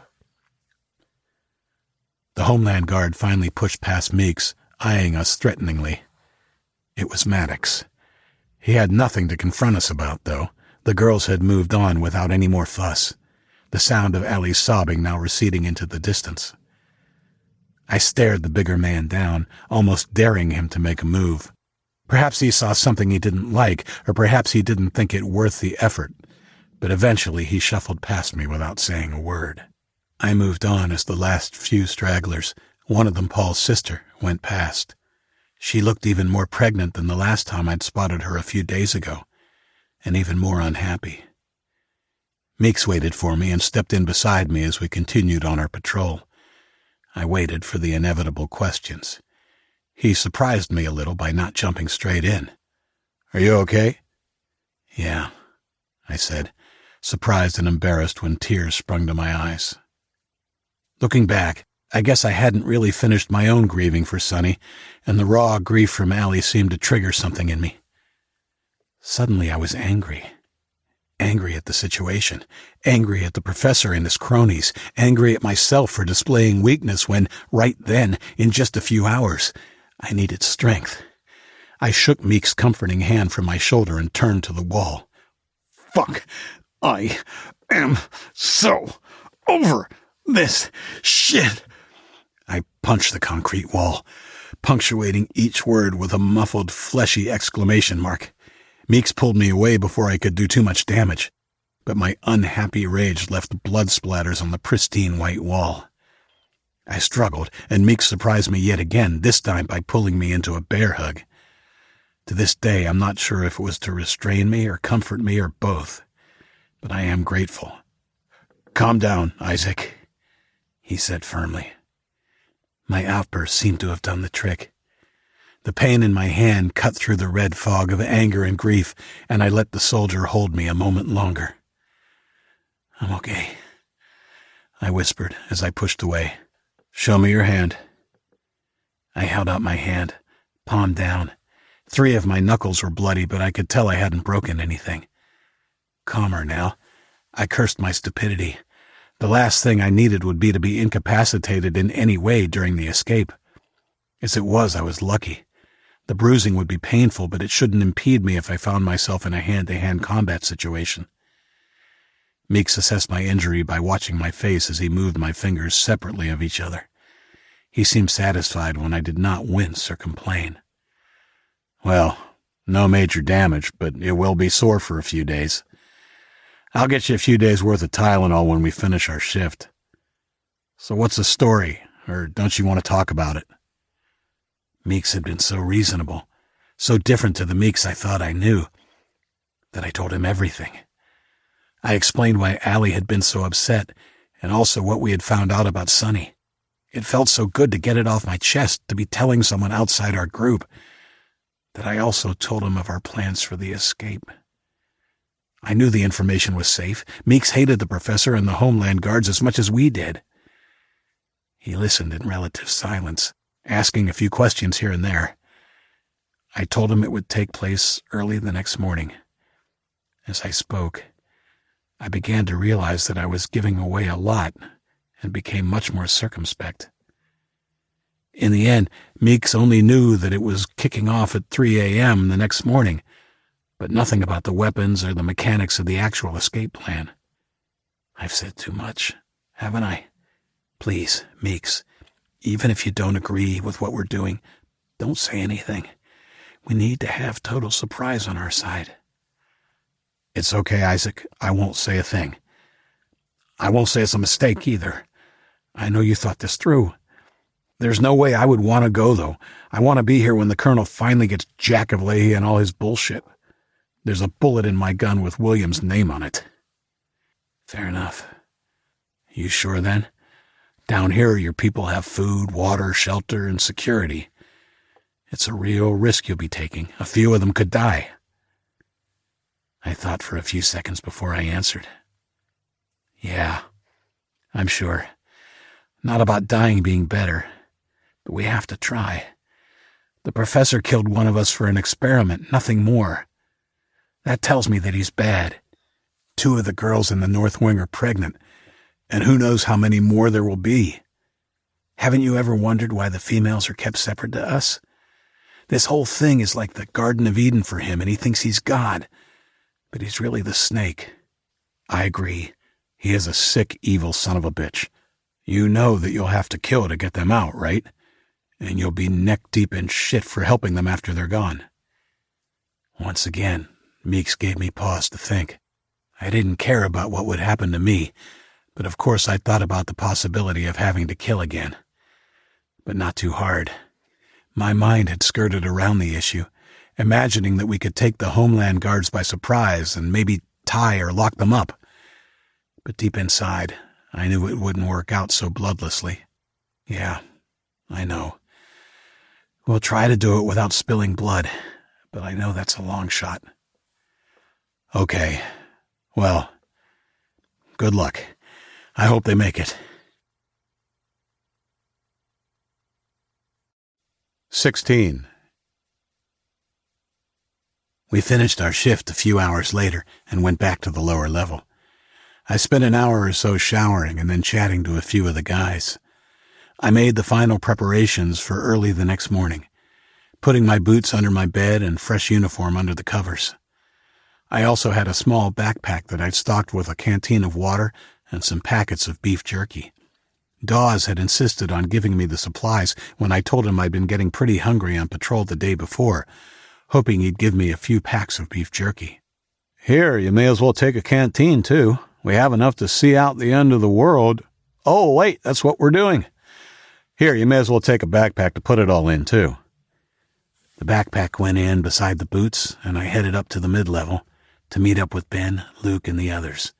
Our last chance to talk before 0 hour. I didn't stop to eat an entire meal. I was too nervous and just grabbed a bread roll with a slice of cheese and went straight into the rec room. It was more crowded than usual with off-duty soldiers, but there were no Homeland personnel around. While we had seen more and more of them since the confrontation a week before, they still mainly kept to the upper level when they weren't on duty. We were unable to secure the sofa in the alcove as we usually did, so most of our talking was done as we waited around watching the action on the pool table. Luke looked happy, a stark contrast to my own feeling of apprehension. "Aren't you nervous?" I asked. "Sure, but I'm just happy that it's finally happening. I don't know how much more of this place I can take. I don't think I was designed to be cooped up for too long." "Same. We have to do this, right?" "Yes," he said emphatically. "Don't second-guess yourself, Isaac. We've gone through all the reasons, and you know it's the right thing to do. We have to take our chances and decide our own fate. Otherwise, it was all for nothing, and we could have just handed ourselves over to the Chinese when they invaded." Once again, my friend's eloquence strengthened my resolve. "Okay, you're right. I may have said a little too much to my patrol partner, Meeks. Luke looked at me as Ben handed me the pool cue. "1 sec," I said, and turned to take my shot. Luke wasn't happy. "What did you say to him?" I didn't give him any details, but I basically told him the outline of our whole plan. "Dude, what were you thinking? We need the element of surprise if we are going to pull this thing off, you know?" "I know. I'm sorry. I was having a tough time with something and well, it doesn't matter now. He knows." But he was okay with it, even though he doesn't think it's a good idea. We can trust him. He didn't say anything for a few moments, but I felt the heaviness of disappointment in his silence. I took another shot as he weighed up what I had told him. He seemed to be over it by the time I returned. "Okay, I understand you trust him, but we can't take any chances. I want to bring our plans forward by half an hour. I don't think we should tell anyone else, though, not even the other guys." "I'm down with that, but how will it work if we don't say anything?" "Well, you and I are the linchpins of the operation. We just move earlier, wake the other boys, and start the ball rolling." I thought about this. It made sense and wouldn't change things dramatically, other than giving us a head start in case of any interference as a result of my indiscretion. Okay, that should work. "Wait, what about the girls?" "It won't change anything, other than the fact that we may need to go in and get them rather than have them waiting for us. Knowing Indigo, she will probably have them ready to roll earlier anyway." "Okay." We knuckle-bumped and returned to the game. I managed to talk quietly with Ben and Paul. They, too, were ready, although Paul seemed a little withdrawn, as though something was on his mind. I put it down to nerves and concern for his sister. We had fun for the next few hours playing pool and horsing around. The nervous energy made us all a little crazy, I think. As I watched them playing and laughing, I couldn't help wondering if it was the last time we would enjoy each other's company in such a place of safety. Or at all. We said our goodnights quite early. Luke slipped his iPhone to me as we went out. I went to bed fully clothed in the uniform I had stashed. As I slipped under the cover, the phone was beside my pillow, set to vibrate and the alarm programmed for 2:15 instead of 2:45. My taser and pistol were under my pillow, and I planned to steal at least one more of each when I awoke. More if I could. Everything was ready. Part 3. Crashing Down. 17. I was at home, eating breakfast. We were all there at our kitchen table. Dad was in his suit and tie, sipping coffee, occasionally sweeping his fringe out of his eyes as he read the morning paper. Mom looked beautiful. Her dark hair back in a ponytail as she held her toast in one hand and tapped out a message on her phone with the other. She was in her workout gear, ready to head to the gym after she dropped me and Rebecca to school. Rebecca was noisily eating her Fruit Loops, her hair tangled, and waiting unsuspectedly for Mom's brush of pain. I felt comforted in the familiar routine of it, the warm comfort that only a kid can feel in the arms of his family, the warm comfort of innocence. But behind that, there was something else, something that I couldn't quite put my finger on. Maybe it was why they wouldn't look at me. No matter how much I tried to catch their eye, I couldn't. Had I done something to upset them? That wasn't all, though. There was something else. I couldn't speak. I didn't try because somehow I knew that if I did, no words would come out anyway. It was almost as if I wasn't there. Wait, that was it. I wasn't there. It didn't make me sad. I was more curious than anything and contented myself with watching them as they went about their morning routine. It was strangely wonderful, and I felt I could be quite content to sit there forever.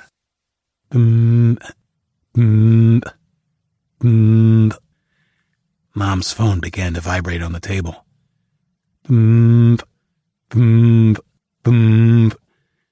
Why wasn't she answering it? I felt myself getting upset. She should really answer it.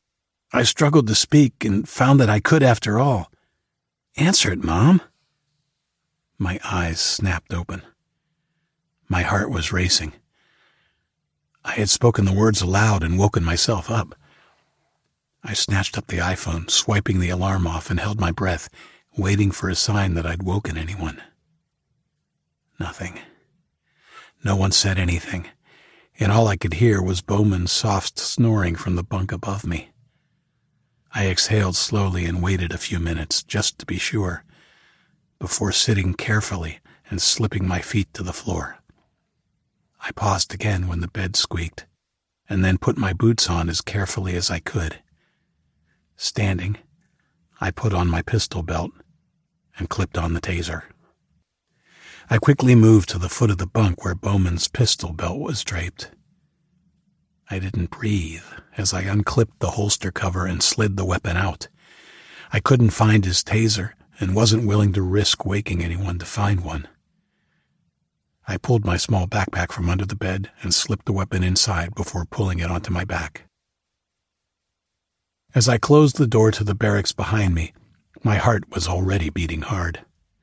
Adrenaline was pumping through my system, and all I had done was basically get out of bed and walk through a door. I deliberately paused a few seconds and made myself calm down with a breathing technique I had learned in Kung Fu training. I didn't want to pay the price later by allowing all my nervous energy to be taxed before we even got into real danger. When I felt I had my nerves under enough control, I took off as quickly as possible and headed to the storeroom.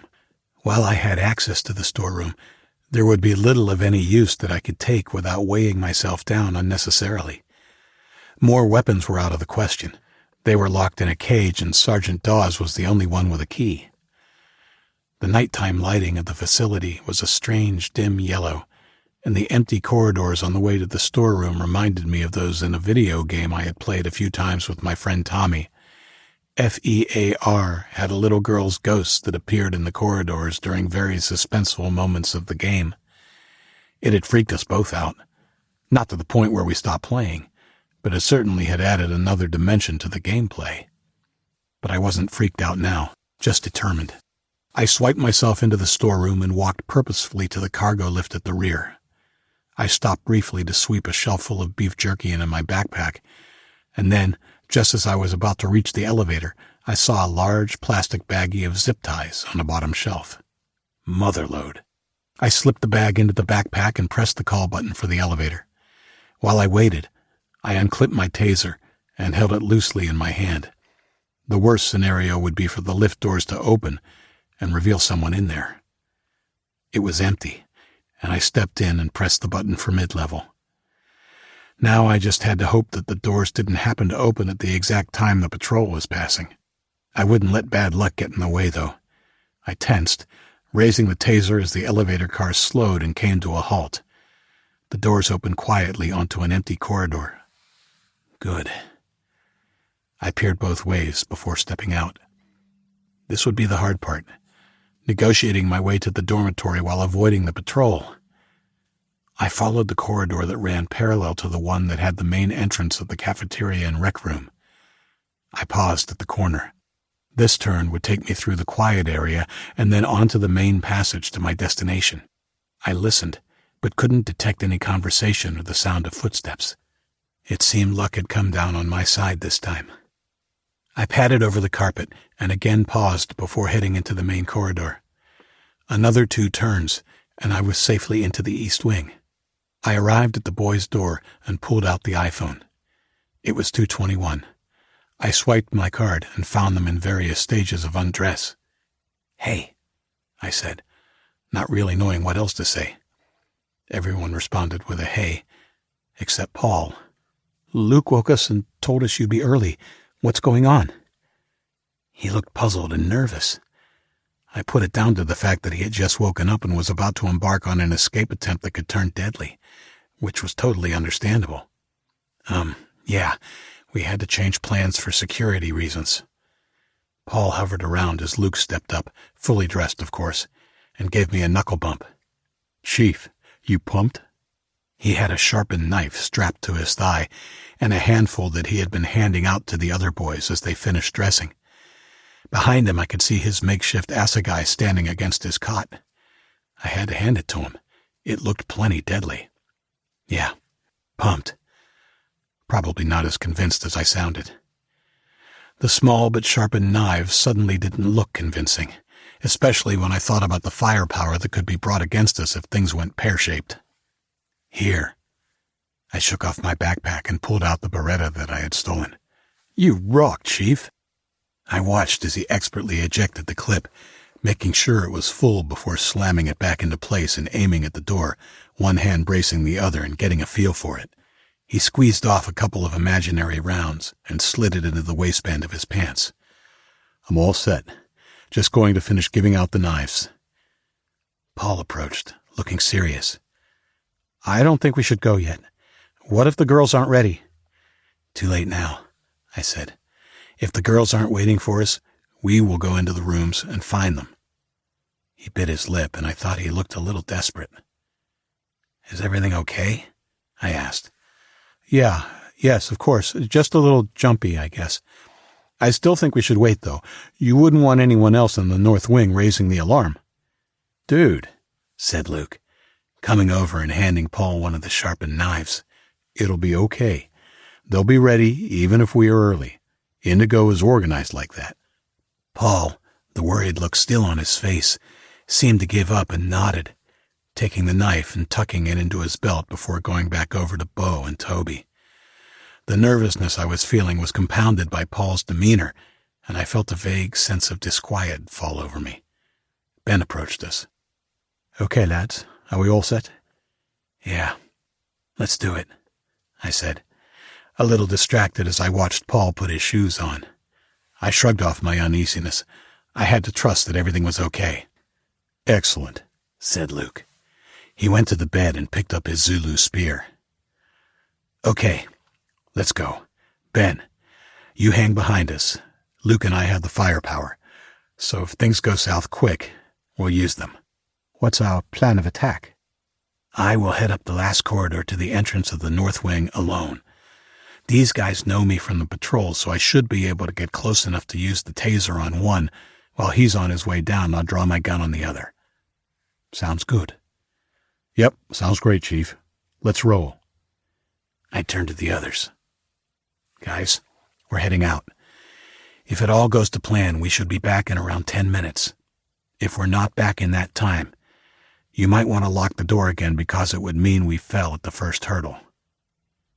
They saw us to the door, Paul carrying the piece of cardboard he would use to prevent the bolt of the lock engaging. We'll be ready, said Paul, his face now unreadable. As I checked the corridor both ways, the vague sense of uneasiness I felt grew a little worse. I put it down to nerves and shrugged it off before gesturing for Luke and Ben to follow me. Paul closed the door behind us. I led the way, stopping every now and then to listen and make sure the patrol wasn't in the vicinity. Again, we were lucky enough to avoid them and arrived at the last corner before the north wing entrance in about 2 minutes. We came to a stop, and even though it was unnecessary, I put a finger to my lips to indicate the other guy should be quiet. Luke rolled his eyes as if to say, duh. They both squatted with their backs against the wall, while I took off my backpack and opened it, pulling out 2 of the zip ties and handing them to Luke. He indicated that he wanted another, and I looked at him with a question in my eyes. He just nodded to hurry me up. I shrugged and gave him a third, then put my backpack against the wall next to him. I unclipped the taser from my belt, and I stood up straight, hiding the immobilizing weapon in my hand. Luke and Ben gave me a thumbs up, and I took a deep breath before rounding the corner. I was expecting the Homeland Guards to be standing when I entered the corridor, and was surprised to find them sitting on their haunches with a deck of cards on the linoleum floor between them. Their heads snapped up when I appeared, but they soon relaxed when they recognized me. One raised his eyebrows to the other as if to say, "What does this punk want?" Even better, they stayed right where they were, one looking at his hand of cards while the other eyed me lazily. I picked him as my first target. "Oh, hey," I began as I closed to within a few feet. "I was just wondering if—" I pressed the trigger on the handheld taser and lunged at him. The blue arc came to life with a crackle. His eyes had barely widened in surprise before the weapon was jammed up against his neck and he fell to the linoleum convulsing. I let the taser clatter to the floor and drew my Beretta, aiming it at his buddy's face. He had shot to his feet and was desperately trying to free his own weapon. "Don't." He didn't argue. His hands went up and I whistled. Ben and Luke came running as I ordered the Homeland Guard to turn and put his hands against the wall. "Nice work," said Luke. He went straight to the guy against the wall and told him to put his arms behind his back. "What the fuck do you think you're doing?" asked the guard with his face squashed against the wall. "Hush," said Luke, smacking the back of the guard's head. I suppressed a nervous giggle at Luke's spontaneous treatment of our captive. He quickly secured the tie around his wrists and zipped it tight. Meanwhile, Ben tied my taser victim's hands in the same fashion. The fallen guard was moaning now, and the convulsions had abated. I kept my gun ready in case of further resistance. "Why did you want 3 ties?" I asked Luke when he had finished and spun the guard around. "Watch."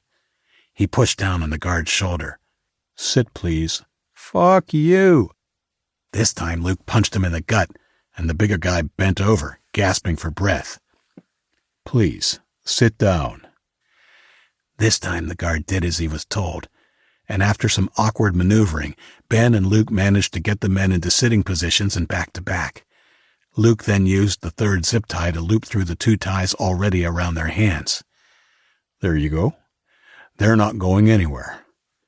"Well done," I said, picking up my taser and handing it to Ben.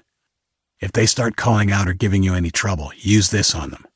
"It would be my pleasure," said Ben, unable to resist pressing the triggers so that the blue arc of electricity crackled to life. "Come on," I said to Luke, and we went to the double doors the Homeland guys had been guarding. I swiped my card, but the little indicator light stayed red. I tried it again. No good. Luke was already running back to the captive guards.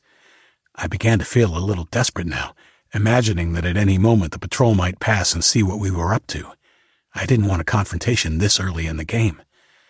Luke was back in a second with one of their cards. I held my breath as he swiped it. Thankfully, it went green this time, and I pushed the doors open carefully. The lights were dimmer in here, the same pale yellow as on the lower level. The corridor continued a little way past the doors before opening into a large, carpeted area with a scattering of sofas and beanbags. Something caught my eye. A slight movement at the far corner on the right. It was gone just as I saw it. "I think that was Indigo," whispered Luke, who had a better angle than me. She was peeking around the corner. "Indigo!" My breathing quickened as we neared the corner carefully. Luke went around first, his assegai held out before him. I followed him. It was Indigo. She must have been waiting. We could see her at the end of another narrower corridor, urgently ushering the other girls along. They were all there, Brooke, Allie, and Paul's sister Ava. We waved at them to follow and stepped back around the corner as they reached us. Luke lowered his weapon, and I barely had time to turn around before they were upon us. Allie made a beeline for me and fell into my arms just as Brooke reached Luke, grabbing him in a bear hug. Ava hung back, looking a little lost, and Indigo smiled at me over Allie's shoulder. She smiled. Hopefully that meant she hadn't been disgusted by the declaration of love on my last note. I felt myself redden as Allie finally released me from her grip of death, and Indigo stepped forward. She then did the most wonderful thing. She fell into my arms and kissed me on the lips. Now I know what they mean when they say the earth moved. I felt the most amazing feeling of well-being rush over me, and I kissed her back. My first real kiss. Even then, in that magical moment, I half expected that she might suddenly pull away and reject me. "Okay, lovebirds, we have to go." Luke's voice sounded like it was coming from a very distant place, like I was at the bottom of a deep well and he was calling down to me. Indigo broke away from the kiss and I reluctantly released her, looking around at the grinning faces of Luke, Allie, and Brooke. Even Ava was smiling shyly at us. I felt my face burn with embarrassment as I slowly came back to reality. "All right," I said gruffly. Let's go. I led the way back to the entrance and pulled the doors closed when everyone had passed through. Ben was where we had left him, the captive guard sitting quietly at his feet. No problems? I asked. No, they have been as quiet as church mice. Good. I looked at Luke and gestured to the doors. Should we leave them in there? Not a bad idea. If the patrol spots them here the way they are, they will raise the alarm. If they're not at their post, they might just report the anomaly when they get back after their patrol. 3 minutes later, Ben, Luke, and I had them in the corridor behind the doors. Thankfully, they had kept quiet. Should we taser them? Ben asked, obviously keen for some action. It might keep them quiet for a bit longer. Easy, Ben. They'll be fine here. The patrol swipe cards won't work on this door, so even if they wanted to, they wouldn't be able to open these doors. No need to risk permanently damaging these guys. I saw the mouthy one open his mouth, possibly to threaten us, but then he seemed to think better of it and looked to the floor. Let's go, Luke said. 18. We took off at a moderate pace. Again, I led the way. Behind me trailed the girls, with Ben and Luke bringing up the rear. So, what's the plan? Indigo asked, her eyes bright with excitement. Even with the fading bruise on her face, she looked beautiful in the dim light.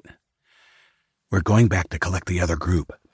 Paul, that's Ava's brother, and his 2 friends Bo and Toby. I paused as we reached an intersection, gesturing everyone to be quiet. I peeked around the corner to the left and quickly pulled my head back. I had seen the patrol passing along the corridor running parallel to ours. That meant in a few minutes they would be rounding another corner and traveling up the corridor where they would intersect with the North Wing passage. I checked once more and then said urgently, "Come on." We darted around the corner to the right, a little more urgency in our step. "And after we pick up the boys?" Indigo prompted, puffing a little because of the fast pace. "Well, then we head towards the exit. We're going to have to make a stand at the lobby. We can't get to the exit without going past. When we get past that obstacle, we're home free." There was no way I was going to tell her now that I wasn't going with them. I would leave that unhappy news until the last possible minute. Thankfully, we arrived back at the dorm before she could ask me any more questions. Perhaps because I was thinking about Indigo, or maybe just because things were moving too quickly, I didn't stop at the door to the boys' room even though I had a bad feeling. I ignored my spider sense, as Luke called it, and just pushed it open and took a step into the room, and froze. Believe it or not, Paul was the first person I looked at. He was standing near the rear of the dormitory with Toby and Bo standing beside him. They wore shocked expressions, but it was Paul that drew my gaze. The shamed expression on his face told me all I needed to know. I felt the heavy pain of betrayal in my belly, even as my mind began working furiously to find a way out of this mess. "So it's true then. I didn't want to believe it." The professor sat on Luke's cot, and next to him stood Mr. Ragg, his face expressionless. There were 2 Homeland guards in the room as well, Bradley and the heavy-set Maddox. Both had their weapons drawn and trained on me. I wondered briefly where Williams was. I pushed against Indigo with my back, moving to the center of the doorway in order to obscure the line of fire. "Don't bother, Isaac. You'll find that Leroy is in the corridor behind you. He has orders to shoot if any of you try to run." I looked over my shoulder at Luke. He turned and looked into the corridor before nodding to me, his mouth a grim line. "Good. Now, why don't you all come in so we can have a little chat about this escapade?" Part of me wanted to scream, but I deliberately forced myself to remain calm. This wasn't over yet. Keeping my hands by my side, I took a few steps into the room. Indigo hesitated.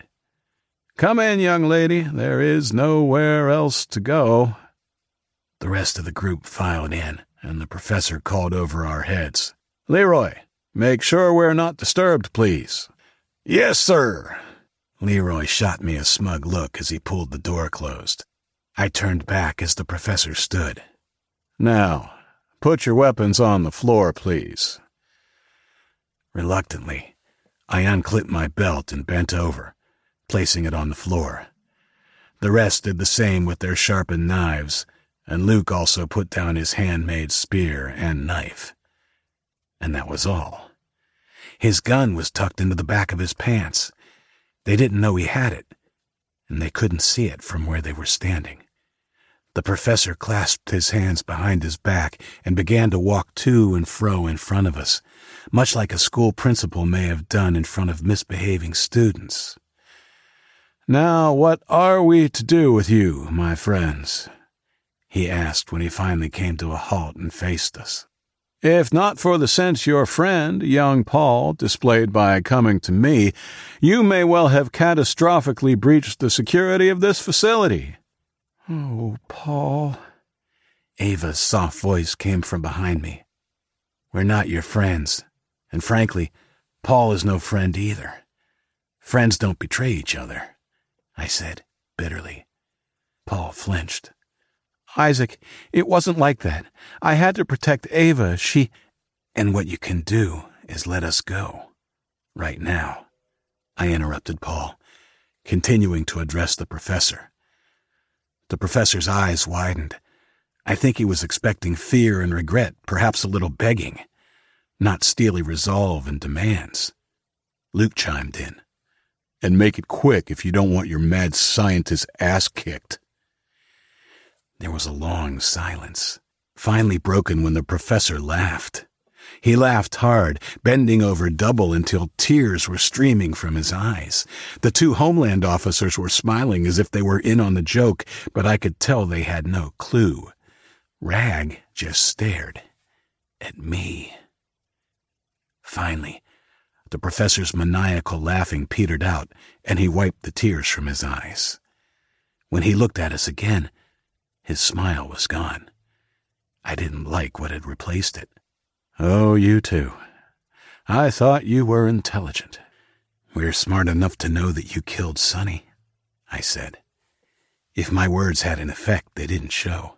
Luke's next sentence did, though. "And to know that you have a new virus that you're going to use on the Chinese." I saw a telltale flush on the professor's neck, but I also saw a change come over his face now that the cat was out of the bag. "You're right. I have. I have engineered the key to getting our country back, and your friend Sonny was instrumental in enabling me to perfect it. You see, we had retro-engineered the flu virus within a month of the attack, and it wasn't difficult to engineer a new Sino variant. But we lacked the rat we needed to test it on. Then, of course, you arrived, a fortuitous turn of events, almost as if God had planned it that way."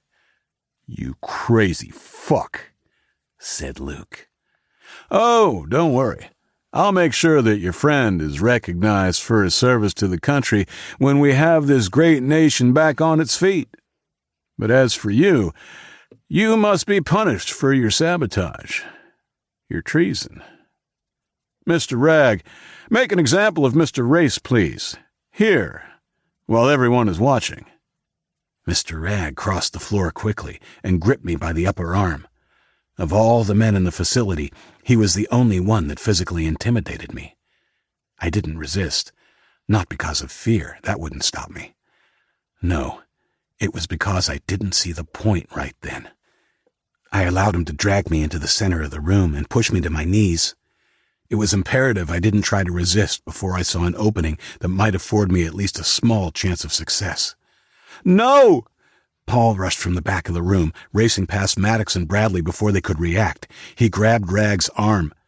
"Professor, you said no one would get hurt." "Well, I actually said your friends wouldn't be harmed. Mr. Race just stated quite clearly that he is not your friend. Continue, Mr. Rag." Paul became frantic. He wouldn't let go of Rag's arm. "No, you promised." I saw the opening I was waiting for as Paul's struggles distracted Rag. With one swift movement, I turned and aimed a rabbit punch at his groin. His reaction time was fantastic, though. He managed to turn ever so slightly, my fist glancing off his thigh before hitting its mark. The resulting punch wasn't incapacitating, but it hurt. He nimbly stepped out of my reach, pushing Paul in the chest as he went. The smaller boy went flying through the air and landed against Luke's cot, the back of his head crashing into the metal frame with a sickening thud. Apparently, Luke had been awaiting his own opportunity, and as Rag stalked back towards me, my friend stepped away from the rest of our group and strode just as quickly towards the professor, his Beretta aimed at the man's forehead. I wouldn't if I were you. The 2 Homeland guards, distracted by the scuffle, were too slow to stop Luke. They looked tentative as they turned their weapons on him. For the moment, I dismissed them.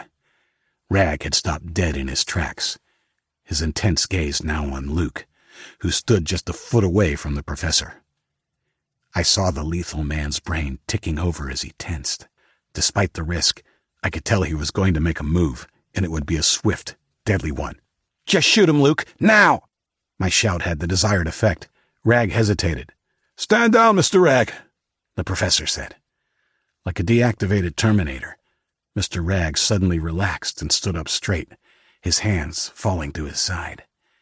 I got to my feet. "And those 2, said Luke, waving his weapon in the general direction of the 2 Homeland guards. "Put your guns down," the professor ordered. "On the floor," said Luke, "and kick them away." I went across to Paul, giving Rag a wide berth. I put 2 fingers against his throat, gratified to feel a strong pulse. There was blood pouring from a cut on the crown of his head, and his glasses were hanging from one ear, the left lens cracked. I felt soft movement beside me as his sister crouched down. She placed her hand on his forehead and looked at me, her eyes filled with concern. "Is he okay?" "He'll be fine. It's superficial, but will bleed a lot." "He didn't do it to hurt you." I nodded, not sure yet how I felt about Paul. His treachery was a massive blow to us, but that didn't make it any easier to see him hurt. "I can't let you leave," said the professor, in a measured voice. "You don't have a choice, asshole," Luke said grimly. I picked up the gun that Bradley had placed on the floor. "Ben, tie these 2 up, please, the same way we did earlier. Toby, help Ava get Paul to his feet." Ben approached with my backpack. He had been carrying it since we had freed the girls. When he placed it on the floor and opened it to get some of the nylon ties, I reached in and grabbed 2 as well, before walking over to Rag. I kept the gun trained on him as I approached, warily. "Turn around and put your hands behind your back."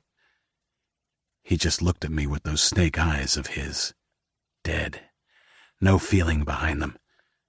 "Luke," I said. Luke stepped forward and this time placed the muzzle of the gun against the professor's forehead. "Rag!" the professor whined in a shrill voice. Rag didn't take his eyes off me.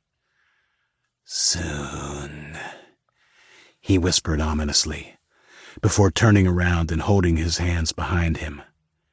I didn't say anything, just tucked the Beretta into my waistband and very carefully looped the zip tie around his wrists, pulling it tight, tighter than it needed to be, before leading him over to Luke's cot and forcing him to sit.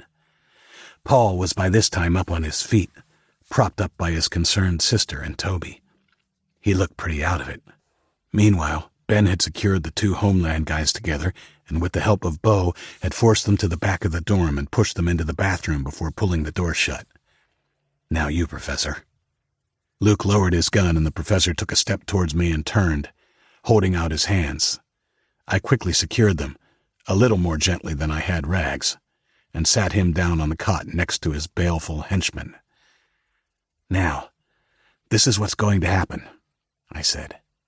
"In a moment, you're going to call Leroy in, and then we're going to leave you all in here while we get out of this place.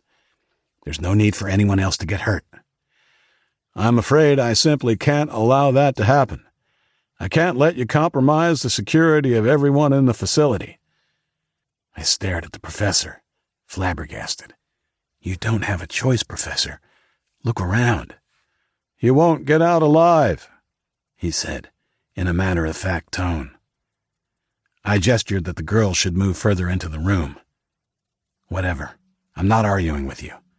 Call Leroy in, please. He did as I asked, and a few seconds later, the handle of the door rattled. I don't have my swipe card, Professor," Leroy's muffled voice called. I saw the professor close his eyes in exasperation, and I went to the door and swiped the lock. Leroy had barely entered the room before he found the muzzle of my gun pressed under his flabby chin. His eyes widened as he surveyed the unexpected scene and raised his hands in quick surrender. I pulled his sidearm out of the holster and pushed him towards the cot. He sat down, the cot groaning as his ample weight was added to that of the other two men. Very good. Ben, zip-tie Leroy, please. With the three men safely secured, I paused to silently give thanks at how smoothly we had been able to handle the unexpected interception. What our good luck hold, though. Come on, I said. Grab your knives. Toby, you help Paul. Isaac, you're not bringing him, are you? Yes, I said. Luke threw his arms in the air. Dude, what the fuck? He nearly got you killed. Paul, his hair matted with blood and his face pale, looked at the floor. He's right. Just leave me here, Isaac. What did he promise you, Paul? He hesitated before answering quietly. He was going to let me share a room with Ava, to look after her until she had the baby. "You can forget that now," snapped the professor. "You and your sister will be executed for your interference, just like these two. Not the other girls, though. I need them." I saw Luke move, but it was Ava, Paul's sister, who stomped up to the professor and slapped him hard across the face. He looked shocked, the stark white handprint on his cheek a vivid exclamation point. Then she began to hit him again and screamed, "We're not an experiment, you psycho!" The professor fell against Rag, trying to shelter from the storm of the young girl's rage. I ran to pull her away, but I was too late. With a sudden lunge, Rag shot up from the cot like a piston, the top of his head connecting with the girl's chin. It made a horrible noise, and she fell backwards like a chopped tree, her head smacking into the linoleum floor with a crack. I attacked Rag, punching him viciously in the jaw and then the stomach. He fell back on the cot and attempted to pull back his legs for a kick, but I was on him, pummeling his chest and face. I heard Paul, his face still bloody from his own injuries, crying as he stumbled over to his sister and fell to his knees by her side. It was Indigo and Luke who pulled me off Rag. "Come on, Isaac. We have to go. We're running out of time." I allowed myself to be pulled away, noting that apart from a bleeding lip and a red mark on his jaw, my frenzied attack at close range hadn't done much damage to Rag. He maneuvered himself back into a sitting position, his glasses askew and his eyes just a little more determined than they had been a few minutes ago. All right, let's go. They were right. The longer this went on, the more likely we were to not succeed, and now we had an unconscious Ava to carry, as well as a probably concussed Paul. Ben, Toby, and Bo all moved to help Ava and her brother. Luke didn't object to Paul coming now. I think he, like me, could see that Paul's motives had been out of concern for his sister, and not any ill will towards us. Besides, there was no way we could, in good conscience, leave them in the hands of the professor. We finished picking up the makeshift weapons and the guns. One of the knives was unaccounted for, but we didn't have time to do more than a quick search for it. I put the Berettas of the 3 Homeland Guards in my backpack, opting against giving them out. If at any stage it came to a firefight, we were as good as dead. And while I wasn't admitting defeat, if we happened to be halted, we would be in a better position to negotiate and survive if our group wasn't bristling with loaded guns. I ushered everyone through the door and was about to pull it shut when I thought of something. "Professor, don't use the virus against the Chinese. There is a group working against the government trying to change things for those of us that are left. Killing thousands of innocent people won't bring back the USA. It will only make you more of a murderer." I didn't expect an answer, and I didn't get one. He simply looked at me defiantly, as opposed to the ever-present dead-eye stare of Mr. Rag, sitting beside him, and the dumb menace of Leroy on the end. 19. When the door was locked, I used the handle of the Beretta to smash the plastic swiping mechanism off the wall. No one would be letting them out any time soon. We set off at a brisk pace, Indigo and I at the front, followed by Toby and Bo, who cradled Ava between them. And then the rest of us, with Luke bringing up the rear once more. Our luck ran out when we reached the square. We were just passing the cafeteria and heading to the corner to take the left turn down to the lobby when the night patrol rounded the corner at the far end of the main corridor. We stopped dead in our tracks, as did the two soldiers. I didn't know either of these two by name, but held my hand up. I felt more than saw Luke come around our group to join me. I could tell that the approaching soldiers were wary. It was just a subtle change in the way they carried themselves. They didn't reach for their weapons. Not straight away, anyway. They had closed within a few feet when we heard banging and muffled yelling in the distance behind us. The two men drew their guns at the same time as Luke and I. Suddenly, we were the ones in a Mexican standoff. No matter how many times you've had a gun pointed at you, it's never a pleasant experience, not even one you can get used to. As I looked down the barrel of the weapon pointed at my face, I hoped that the young soldier in front of me was feeling it worse than me. "We have no fight with you guys," I said. "We just want to leave, nice and quiet. That's the professor and his Homeland guards back there banging. They killed our friend Sonny, and we're leaving. It's as simple as that." "Put your weapons down," ordered the soldier in front of me, with more than just a hint of uncertainty. "Dude, didn't you hear what he just said?" Luke asked. "We're leaving, and you two aren't going to stop us. Even if you did manage to shoot one of us, and I doubt it, whoever's left will kill your buddy. If you lucked out and killed both of us, well, then there's the rest of our crew." I saw the soldier's eyes scan our group. Ben stepped forward, raising the wicked-looking knife he was holding, and then the bloody-faced Paul smiled, showing his red-stained teeth. I saw the soldier's already shaky resolve start to falter. "Listen," I said reasonably.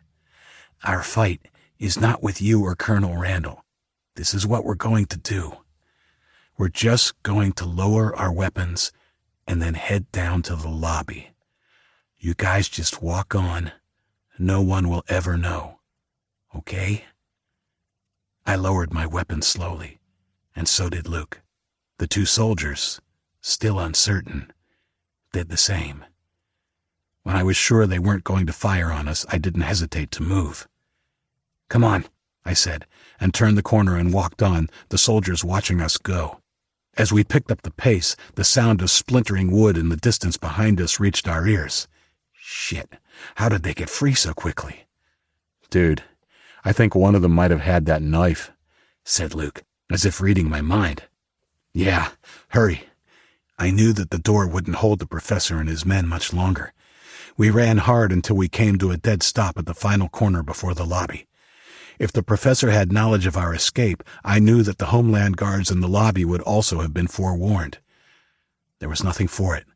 We had to attack, hard and fast. Luke and Ben came forward when I gestured, and the rest of the group huddled around to listen as well. I was painfully aware of Indigo right next to me. "The three of us will go in first," I said. "No one else moves until one of us gives you the all-clear. If you don't get that within 3 minutes, it means we failed and you should turn around and go back to your dormitories." "I've got a better idea," said Indigo unexpectedly. She looked at Brooke. "How about if Brooke and I go in first?" "What?" I asked. I saw my confusion mirrored in Ben and Luke's faces. "Think about it, Isaac. What are they going to do as soon as they see you?" I shrugged, suddenly with a horrible understanding of where she was headed. Luke answered for me. "They're going to shoot our asses." "Right. Whereas if a couple of silly girls go in, they're going to let us get close."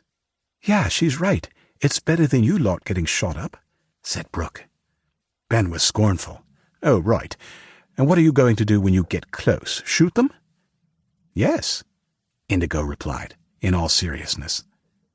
Ben snorted, appalled by the idea, but I saw a thoughtful look on Luke's face. "Dude, she may be onto something. They won't shoot them out of hand. If anything, it will create a fantastic distraction. No, I said adamantly. Williams is probably in there. He's too dangerous. Not to mention, I hadn't liked the way he had looked at Indigo when we had first arrived in the facility. I saw Indigo looking at Brooke and didn't miss the English girl's faint nod. Well, we're doing it, she said, in a tone that told me there would be no arguing. She stood up and grabbed the bottom of her t-shirt with one hand, and with the other reached down her top, pulling the bottom up and through the neck opening before tying it in a neat knot between her breasts. In effect, she had fashioned a kind of bikini top. A typical teenage boy, I was momentarily spellbound by the effect, that is until I saw Luke and Ben with their mouths gaping. "Oh, this is silly," I snapped, standing up and pulling the gun from my belt. Indigo put her hand on mine and looked into my eyes as she moved in close. "Please, Isaac, let me do this. I won't take any unnecessary risks." I held her gaze, not willing to look anywhere else unless she think me a pervert. Brooke moved up to us. Thankfully, she hadn't made any wardrobe modifications. "Let us do this, Isaac," she said. "It's our only chance. Deep down, you must know it." Conscious of time running out, I nodded. I didn't trust myself to speak. Ben groaned and kicked the wall in disgust, but didn't argue any further. Luke handed me my backpack, and I pulled out 2 of the Berettas, handing 1 each to the girls. They both knew how to handle weapons. That wasn't what concerned me. It was just that, well, I couldn't live with myself if anything happened to either of them. The 2 girls were all business now that they had the weapons. They tucked them into the back of their pants and turned to the 3 of us. Brooke kissed Ben, and then Luke. Luke's was an innocent peck, but his pale skin blushed furiously. Indigo stepped up to me again, but this time I stopped her when she leaned in to kiss me. "Are you sure you can do this?" "Yes. After what they did to Sonny and Ava." I released her, and she did kiss me. I hugged her and whispered, "Be careful. We're counting to 20, and then following you in."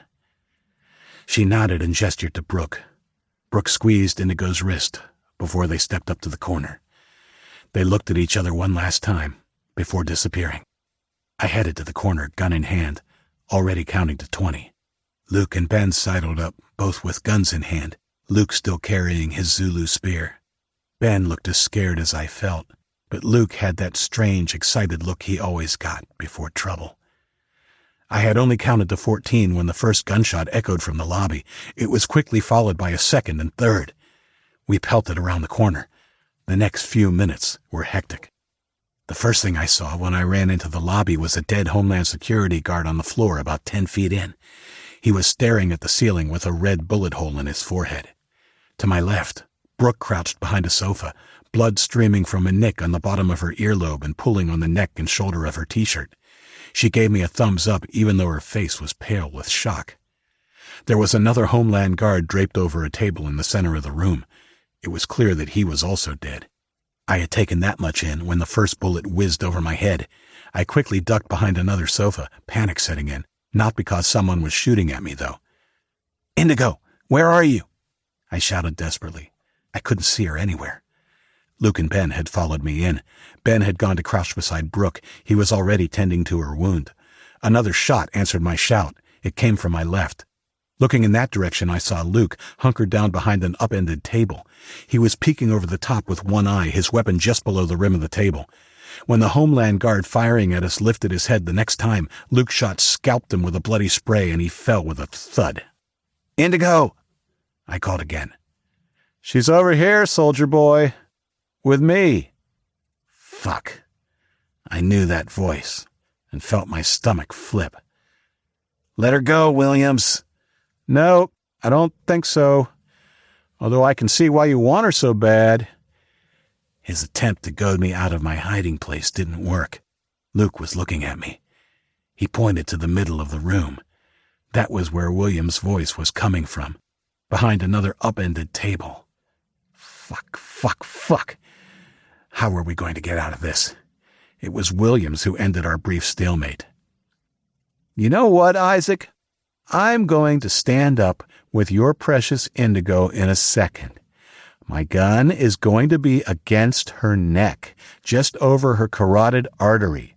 I'm then going to count down from 5. And if you and your friends don't put your weapons down and stand up with your hands in the air, by the time I get to 1, I'm going to shoot her. I heard shuffling and peering over the sofa. I saw him stand. Indigo was pulled hard up against him, one of his arms tight across her chest, and, as promised, his pistol against her neck. 5, 4. I thought frantically for a way out of this mess, but there was no exit. Indigo was all that mattered right then. 3, 2. Wait, okay, don't shoot. I stood, leaving my weapon on the floor, holding my hands in the air. The others too. Slowly, both Luke, Ben, and Brooke climbed to their feet, hands in the air. Very good, said Williams. He stepped out from behind the table, shuffling along, still holding his gun against Indigo's neck. Behind him I saw the indicator on the elevator light up. More Homeland Security. I swallowed my bitter disappointment. Oh well, at least we had tried. The doors slid open silently. I knew we could work this out without any more unpleasantness, Williams said in an oily tone. I had suddenly lost interest in Williams. It wasn't more Homeland Guards in the lift. It was Meeks, and the big soldier was slowly moving towards the unsuspecting Williams, his army-issue knife in hand. I knew what I had to do. Well, we've surrendered. You got what you wanted. Now let her go, I said, attempting to keep Williams occupied. Really, soldier boy? You're still making demands? You, he said, pointing at Ben. Go and get the rest of your group and bring them in here. If you're not back in 30 seconds, I'll shoot your sister in the head. Ben didn't ask any questions. He ran out of the room as fast as his legs could carry him. That few seconds gave Meeks the time he needed to close in on his quarry. He quietly stepped up to Williams and put the knife against his throat. I was gratified by the stunned look on Williams' face, but also scared as hell he would pull the trigger. Lower your weapon, Meeks rasped in a no-nonsense whisper. I could almost see Williams weighing up possibilities as he frantically thought of a way out of his situation. Not going to happen, soldier. Yes, it is, or I'm going to bleed you out all over this fine timber floor. No, you're not, and you know it. You cut me, and I squeeze the trigger. Don't think I won't kill this bitch. Now it was Meeks's turn to look uncertain, but he didn't have a chance to work something out. Indigo did it for him. With a swift movement, she reached behind her and grabbed Williams' crotch, twisting her hand violently. The muzzle of his gun slipped away from her neck as he doubled up, and Meeks seized his opportunity, grabbing Williams around the neck and ripping him backwards away from Indigo. She fell to the ground. Williams' face went red as he struggled against Meeks, attempting to bring his gun to bear on the soldier. He fired a shot over his shoulder that punched into the plaster of the ceiling, showering them with white powder and debris. Meeks grabbed Williams' gun and twisted it in his hands. We all watched, rapt at the struggle that ensued, even though I knew we should be moving while we could. At first, Williams' gun moved implacably toward Meeks's face, but in the end the soldier's superior position and the lack of oxygen from the hold he had around Williams' throat began to tell, and the gun slowly started to inch back towards the Homeland Guard's chin. It was over with a shocking bang. I guess he had a bullet with his own name on it, the soldier said quietly, as he let Williams' lifeless body fall to the floor and tucked the dead man's gun into his belt next to his own. Ben returned in another few seconds with everyone else. It only took him a second to understand what had happened. Isaac, we have to go now. We heard lots of yelling. I think they're out of the room. You're going out the main exit, Race? No, not me. Them. I have to get to the control room and open the gate. The girls looked confused. What are you talking about? Asked Indigo. I have to stay. There's no one else to open the gates. I'll try and come later. Allie grabbed my arm, but Indigo just looked hurt and confused. You have to come with us, Isaac, the younger girl pleaded. It started a torrent, and soon everyone was talking. "Quiet!" yelled Meeks. "I'll do it." "You can't stay, Isaac. If you do, they'll shoot you on the spot. I'll open the gate. You just be ready to go." He turned and started heading towards the elevator. "Meeks, wait." I ran over to him. "How did you know to come up?" He shrugged. "I heard you talk in your sleep, then get up. I knew it was the start of your crazy plan. Anyway, I tried to get back to sleep, but I couldn't. So I thought I'd come up and check on you." I shook his hand. "Thanks. I'm glad you did. Are you sure about the gate? Randall won't be happy." "It's all right." He grinned. "Life's boring down here anyway. What difference will a few days in the brig make?" He and I both knew that his punishment would be a lot worse than a few days in the lockup, especially after killing Williams. I'm pretty sure there would be CCTV footage of the whole incident. "Go!" he yelled. "Give me about 10 minutes. Without waiting for an answer, he ran to the still open elevator doors and was gone. We had begun picking up our gear when Toby yelled from the opening, "Someone's coming!" "Go, go, go!" I yelled. They all stopped what they were doing and ran. Ben led the way with Brooke and Indigo, the twins carrying guns. Toby and Bo were still helping Ava between them. She appeared to be awake but was very groggy. I looked around frantically but couldn't see my gun. Luke had his assegai. He saw I was without a weapon and threw me his pistol. We headed through the door. Looking to the left, I saw our group disappearing down the long passage, but behind me I heard the implacable and rapid approach of footsteps. Just one pair. I knew before we turned that it would be Rag. 20. He came at us. Fast. Again, I was reminded of a Terminator from the old James Cameron movies that my dad had watched with me. He ran like a machine, his movement economical and powerful. I decided not to screw around. He was too dangerous. I began to raise my gun and saw Luke in my periphery tense and start to bring his Zulu spear up. Time slowed, and it was like I was trying to raise my arm in a tub of molasses. Too slow. I squeezed off a shot, but it went over his head as he crashed into us. As a tactic, it was super effective. He hit us with such force that I think I blacked out for a second. I was vaguely aware of flying through the air, my gun dropping from my grip as I put out my hand to try and break my fall. I hit the floor, my wrist bending at an unnatural angle as I fell onto my arm. It didn't break, but the sharp pain brought tears to my eyes as I rolled onto my back, skidding along the floor like one of those MotoGP riders coming off their superbikes at 120 miles per hour. I came to a rest a few feet from the impact zone and laid there looking up at the distant white ceiling as I did a quick inventory of my body. I felt like I'd been hit by a runaway boulder, but I didn't feel any breaks. I heard groaning. Luke. I shook off my shock and quickly scrambled to my hands and knees, not expecting the woozy feeling that came over me. My vision cleared, and I saw Luke on his belly, a bleeding graze on his forehead and cheek, reaching for his assegai, just a few scant inches from where his fingers splayed and twitched on the linoleum floor. Rag was also moving, albeit a little more slowly than he had been just a few seconds ago. He was also on his knees, and I saw him looking down at the bloody rip in the fabric of his gray suit jacket over the right side of his chest. Luke had apparently managed to stab him, but it appeared to be no more than a superficial wound. I didn't like what I saw in the man's eyes as he climbed the rest of the way to his feet. Luke was closest, and I knew he would look to deal with him first. "Watch out, Luke!" My friend must have heard something in my voice, because he suddenly came to life and lunged, his hands closing around the shaft of his spear as Rag rushed at him.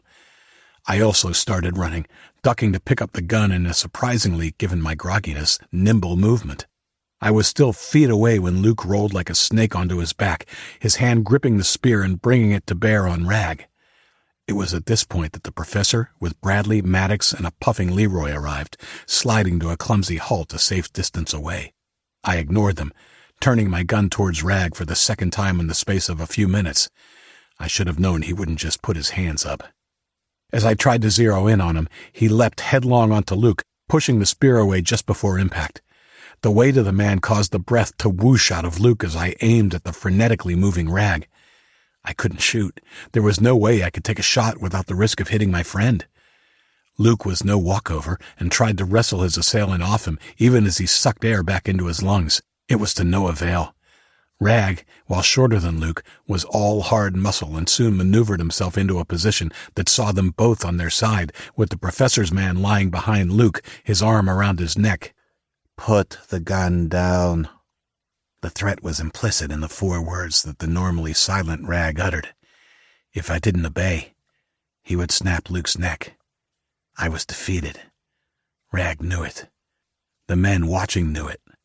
I froze, unwilling to admit defeat, until Rag jerked his arm tighter and Luke's face began to turn purple. Okay, I said, holding up one hand in surrender as I bent and awkwardly placed the gun on the floor. Don't hurt him, please. Rag slowly released Luke, who began to draw deep lungs full of air. The professor's man then began to rise to his feet, his intense gaze burning into me. There was some noise from the direction of the professor and his homeland guards. I turned to look, fully aware that Rag had not released me from his death stare. Leroy had started walking towards us only to find the professor's hand on his chest. "Stay put," the older man said grimly, before looking back to Mr. Rag. "Kill him. Kill both of them." Rag stepped over Luke. Resignation washed over me, and I spread my feet, ready for my final battle. Rag took a step towards me and... His face suddenly contorted in agony. He stood straight up like he'd been electrocuted, his right arm reaching blindly behind him. Confused, I looked around him to see Luke, so recently incapacitated, rising to his own knees, concentrating as he twisted his assegai. Rag opened his mouth but didn't scream. "The gun, Isaac! Get the gun!" Luke grunted through gritted teeth, struggling to keep the flailing hand of Rag away from the spear embedded in the killer's right buttock. His desperate shout roused me from my torpor, and I bent over and picked up the gun, holding it on Rag. In my peripheral vision, I saw one of the Homeland Guards take a step forward. I turned the gun on them. I fired a shot over their heads. Unsurprisingly, it was the bully Leroy who broke ranks first. He turned and ran without another look.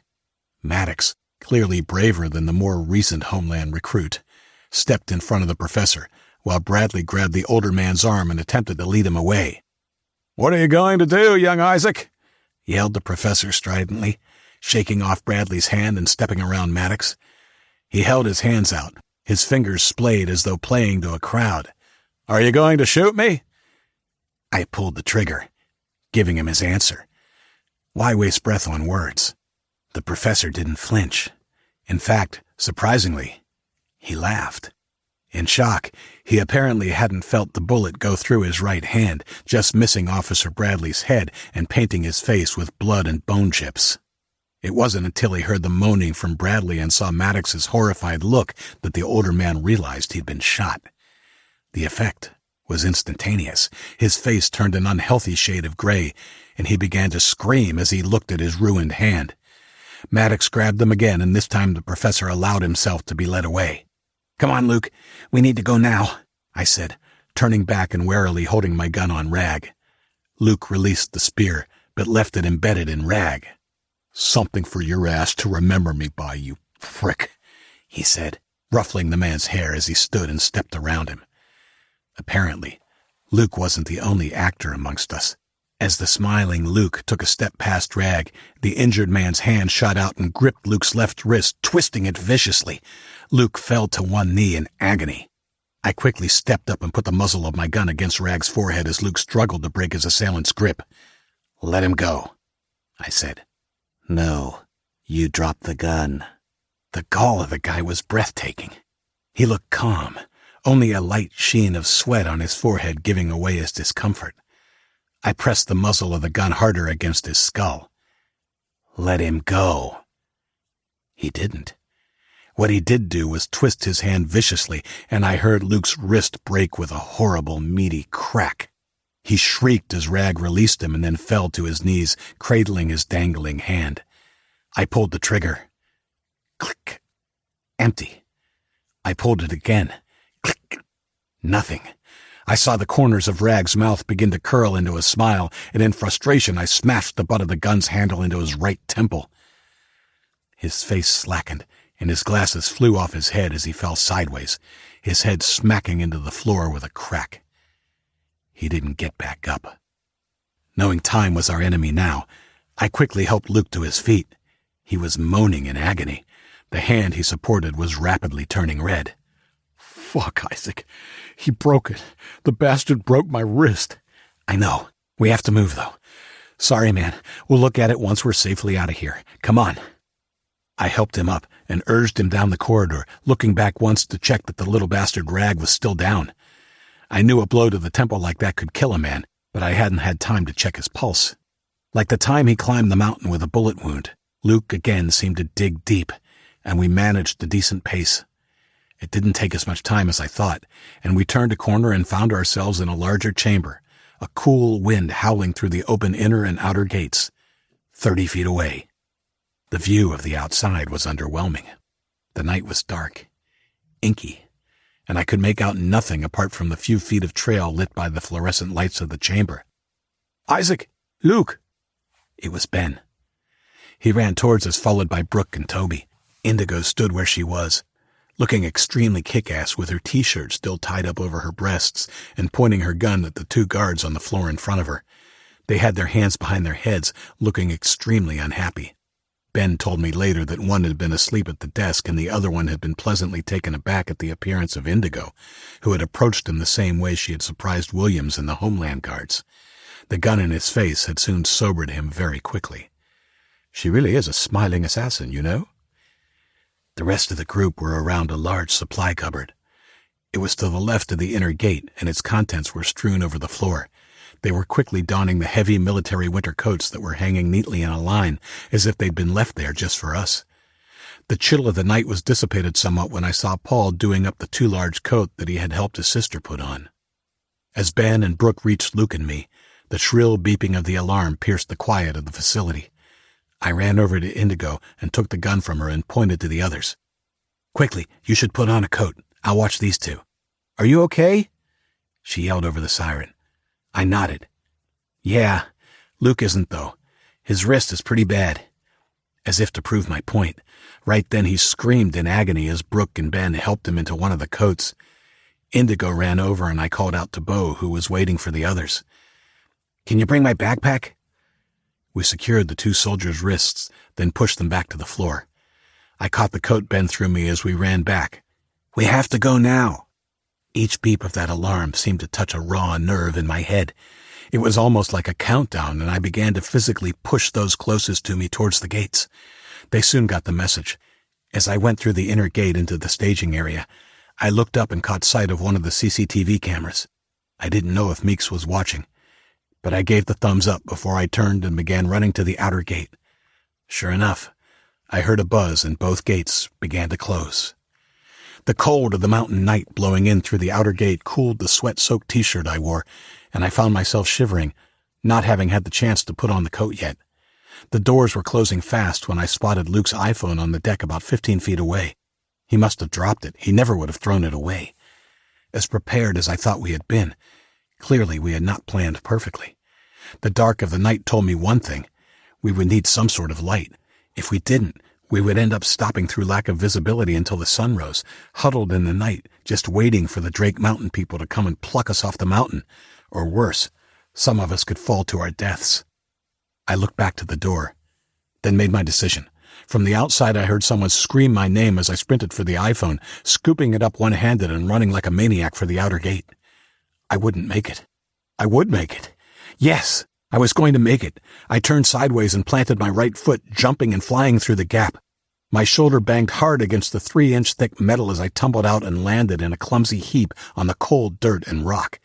I heard Indigo's voice nearby. "Isaac, are you all right?" "Yeah, I'm fine." "Good. Now what the hell were you thinking?" I smiled at her cranky tone as I felt around for my coat. I was still holding the phone and pressed the home button to wake it up. Thank God I had charged it the day before. Turning back, I saw a shadow about my height in front of me, and I felt a sharp shot of adrenaline before I realized it was my recently acquired coat, jammed between the armored outer doors of the facility. "Oh, no," said a female voice behind me. It wasn't Indigo. She was now beside me. We walked to the doors. One of the arms and most of one side of the coat dangled from where it had been trapped. I knew it was no use trying to pull it free, but I tried anyway, grabbing the arm and pulling it this way and that. I let go after a few more tugs and looked at Indigo. We didn't need to say anything. I could tell by the look in her eyes that she knew as well as I did that this wasn't good. "Isaac, I think we should go," called Ben. "Neither Luke nor Ava look too good, and we should put as much distance between us and the facility while we can." "Let's go," I said to Indigo, and we ran to the others. Ben was right about Luke. He looked miserable. His hand had ballooned to 3 times its normal size, but he still had his spear wedged under his arm. "Don't worry about me," Luke said. "Let's just make like a shepherd and get the flock out of here. I don't know if they'll just let us go or come after us, but I don't think we should hang around right outside the door too long." I patted the shoulder of his good arm and made my way to the front of our group. The night was still pitch black, the heavy cloud cover effectively blotting out the stars and moon. At least the cloud cover meant it would be a few degrees warmer than it could have been. Despite that, I knew I wouldn't make it far without a coat. Being an optimist, I put that out of my mind, and as I looked up, I briefly reflected how wonderful it was to be able to look up and not see a ceiling. I got to the front and turned around. By the inadequate glow, I could see the expectant faces looking at me, and suddenly I felt scared. I didn't feel any more equipped than the rest of them to lead us out of the valley. We were in a large, flattened area. About 20 feet to our left, the ground dropped away into blackness. "Is everybody ready? I need you all to stay as close as possible to the person in front and as near to the rock face as you can." "We're ready, Isaac," said Ben, coming to the front. He was in the process of taking off his coat. "You're going to need this, though." "No, Ben. Keep it. I'll be fine." "You won't make it in just your uniform, Isaac," said Indigo, and her voice of reason. "What about if we take turns? Every 20 minutes, someone can take a turn without a coat. Except for Luke and Ava, of course. We'll need to keep their body temperatures up." Everyone agreed, and I received a few pats on the back. Their concern and camaraderie warmed me more than a jacket ever could. "Okay, great idea," I said. We set off.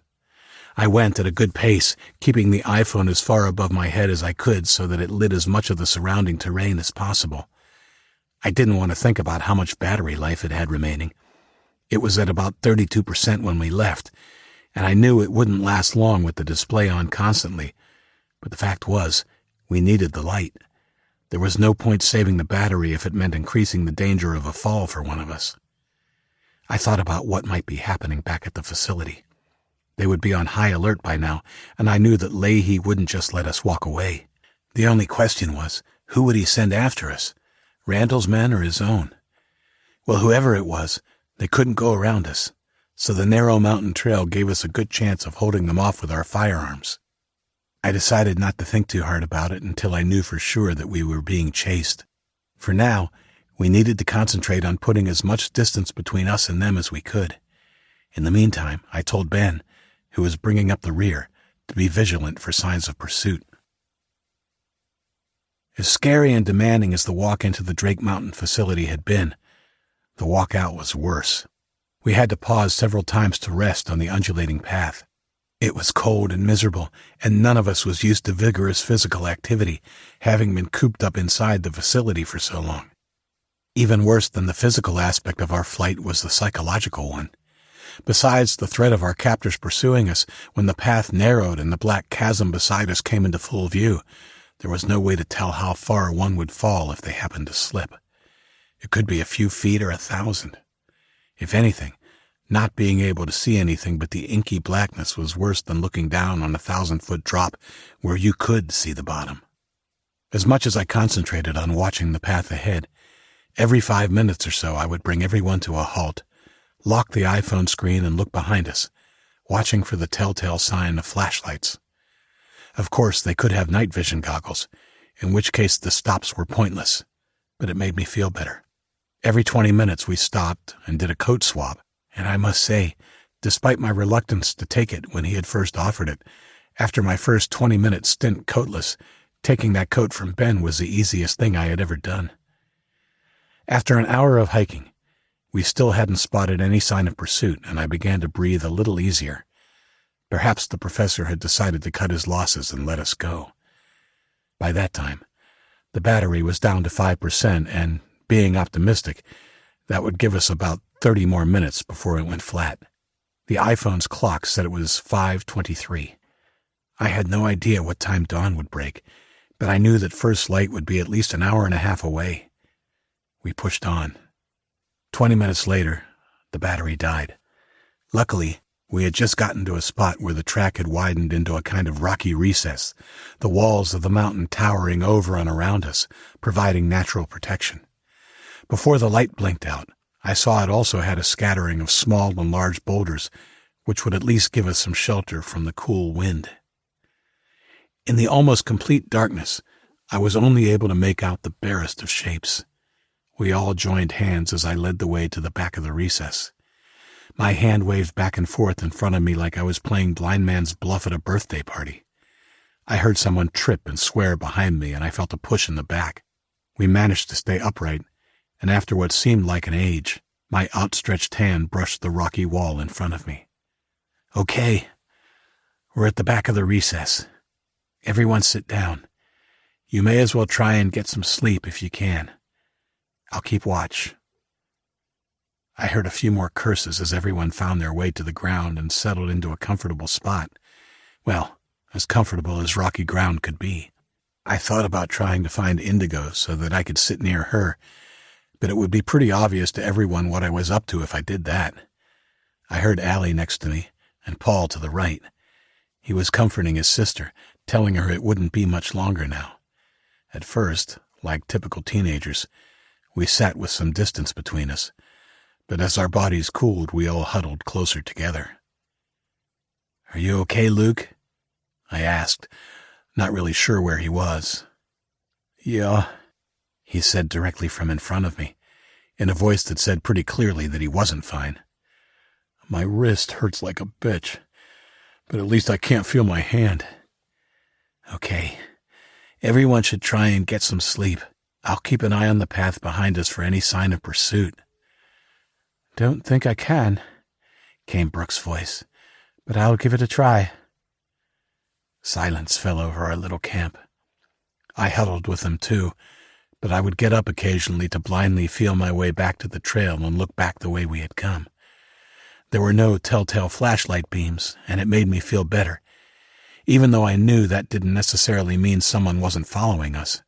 It was my turn to be sans jacket, and I felt the night's chill even worse now that we had stopped moving. But at least I wouldn't fall asleep. I was way too cold for that. Famous last words.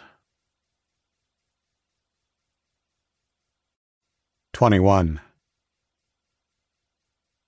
I'm not sure how long I dozed, but when I awoke with a start, the sky was kissed by the faint glow of dawn. The soft luminosity below the horizon to the east colored the low clouds a faint pink and yellow and shed enough light for me to see my fellow escapees. I cursed myself. I guessed I had been asleep for an hour or so, more than enough time for pursuit from the facility to catch up with us. I sprung to my feet and went to the edge of the recess and looked back down the path. In that soft pre-dawn light, I was able to see about 200 feet. There was no one pursuing us. Not that I could see, anyway. I looked over the edge.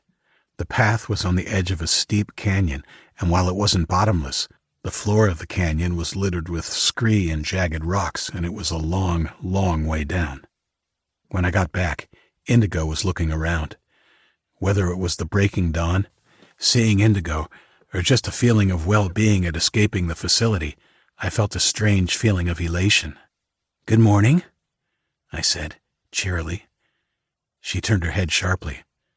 "Isaac? I wondered where you were. Were you awake the whole time?" While I didn't want to lie to her, I didn't want to admit that I had fallen asleep on my watch either. A little white lie wouldn't hurt, would it? I dozed for a minute or two, just got up when I saw the sky start to lighten. The good news is, it looks like they've decided it's too much trouble to bring us back. She came over to me, pulling off her coat. Here, you must be freezing. I was going to protest, but as she reached me and opened the coat so I could slip my arm into the sleeve, I closed my mouth. When she was close, I sometimes forgot how to speak. She zipped up the coat like I was a little kid, and on the spur of the moment, I enveloped her in a lingering hug. I don't think I'd ever felt happier to be alive. The others in the group had started to rouse, and I heard someone groan. "Are you two at it again?" asked Ben, with a grin on his face. We laughed and disengaged, heading back over to them. Soon everyone was sitting up in various states of wakefulness. I found my backpack and pulled out the jerky I had pilfered from the storeroom. It certainly wasn't bacon and eggs, but no one refused the tough, salty offering. The canteens of water that we had were also passed around. "Shit," I said when I spied Luke's hand. I almost wished for the dark of night again. It looked like a latex glove that someone had tried to blow up like a balloon. The swelling was bad, but the color was worse. A horrible dark shade of purple. Luke looked at me and I waited for a wisecrack that didn't come. He was clearly suffering. Indigo went to him. Is there anything we can do? "Yeah. Cut it off." No one laughed. "I mean it. My hand needs to be cut off. My wrist is shattered. Pretty soon necrosis is going to start." "What's that?" asked Allie. "It doesn't sound good." "It's when your tissue begins to die because the blood supply is cut off." "Are you sure?" I asked. He nodded and smiled grimly. "Unless you think it's a good idea to go back and knock on the door of the facility so I can get treatment." I kicked a stone in frustration, my good mood suddenly dissolving into worry for my friend. Luke knew enough about these things to know what needed to be done. "When?" "Not now. We'll need a fire." He held up one of the sharpened butter knives. "This would do it, but a longer blade would be better. And we'll need a fire or alcohol to sterilize the instrument. A fire would be best because afterwards my stump needs to be cauterized." I knew what this meant. I remembered watching an old movie called The Vikings with my dad one Saturday afternoon. A slave had his hand severed by sword as punishment. One of the onlookers had used a flaming torch to burn the end of his arm. My dad had told me it was called cauterization and was a way to seal and sterilize the man's wound at the same time. Even in the non-graphic way they showed violence in those old movies, it had made me wince when the actors shrieked in agony. To think of having to hack off Luke's hand with a knife and then somehow use fire to seal the wound made me feel sick. I felt Indigo's hand find its way into mine and squeeze. "I'll help. Don't worry." I nodded, and Luke laid back down, nursing his oversized hand against his chest. "We'll set off for the final walk to the lodge in 5 minutes. Does anyone need to go to the bathroom?" Allie put her hand up, as did Brooke. I gestured to the largest boulder in the clearing. It was to the left and closest to the wall of the canyon. "Okay. Girls over there. Boys that side." "Me first," called Paul, perhaps feeling the same happy energy that had come over me with the new morning. He shot to his feet, looking more carefree than I had ever seen him. While I hadn't forgiven him entirely for betraying us, I knew his reasons had been all about Ava's well-being. He'd only done what he had to help his sister. His close friends Bo and Toby also seemed to have forgiven him. They jumped up and began to wrestle and race him to reach the gap between another large rock and a kind of fissure in the wall that I had pointed out for the boys to use. The fissure, almost a kind of tall cave, looked deep enough to afford anyone using it some privacy. I thought Ben might find it a little harder to forgive Paul. He watched the boys horseplay expressionlessly. "I better go too," Indigo said, delivering a kiss to my cold cheek. Suddenly the cold seemed a whole lot warmer. Toby, the stronger of the three, pushed the other two back without too much effort, and Paul and Bo gave up, mucking around as their friend went around the rock and into the fissure. I looked at Ava. She was sitting up too and smiling at her brother's shenanigans. Apart from Luke's injury, it seemed as though we might be in pretty good shape. I was still looking at her when I saw her face change. Her mouth dropped open and she began to scream. Almost in slow motion, I turned. It was Toby. He was bent backwards at a painful angle, an arm locked around his throat, taking jerky steps towards us. Over his shoulder I saw the grim, determined face of Mr. Rag. Paul gave a hoarse shout of "No!" and ran to protect his sister. Bo, like me, stood in shock, as if not quite comprehending what he was seeing. Ben tried to stand but got his legs tangled in Luke's and went down in a heap. I hadn't even had a chance to move when Toby stiffened and opened his mouth to scream. I wanted to scream too, as the blade of a knife emerged from his mouth like an obscene silver tongue. His hideous gurgling scream ended abruptly when Rag twisted the knife and mercifully ended his torture. Several things happened then. Girls screamed. Bo rushed at Rag, and an off-balance Ben fired his gun, the loud report sending an echo reverberating around the canyon as chips of rock exploded behind Rag's head. Rag, even though he was bruised and bloody, was as fast as ever. He twisted Toby's dead body around as a second shot rang out. The bullet struck the dead boy in the chest with a meaty thud, and suddenly he appeared to come to life as he rushed headlong at Ben, who struggled to rise to his feet. I was moving too now, running at Rag even as he propelled Toby's body, one hand gripping the knife in his neck, the other on the small of his back, at Ben. Bo got there before me and hit Rag in a heavy tackle just as the older man jerked his knife out of the spine of his victim, allowing momentum to carry the dead weight into Ben. My friend groaned as the breath whooshed out of his body and his gun spun away on the rocky floor of the clearing. I paused, standing over Rag as Bo rained punches down on him. "Isaac!" Luke yelled. I turned, smoothly catching the knife he had thrown. I turned back and tensed. In the instant I had been distracted, Bo had been flung a few feet away, his nose bleeding, and Rag was climbing to his feet, his rabid eyes locked onto mine, the bloody knife still gripped in his hand. He looked a nightmarish sight. He no longer wore the glasses that I had smashed from his head earlier. There was a large, bleeding welt on the right temple where I had struck him, and the eye on that side, while not closed completely, was puffy and badly bruised. He was limping, but surprisingly, the butt wound that Luke had inflicted on him with the spear had not put him out of action.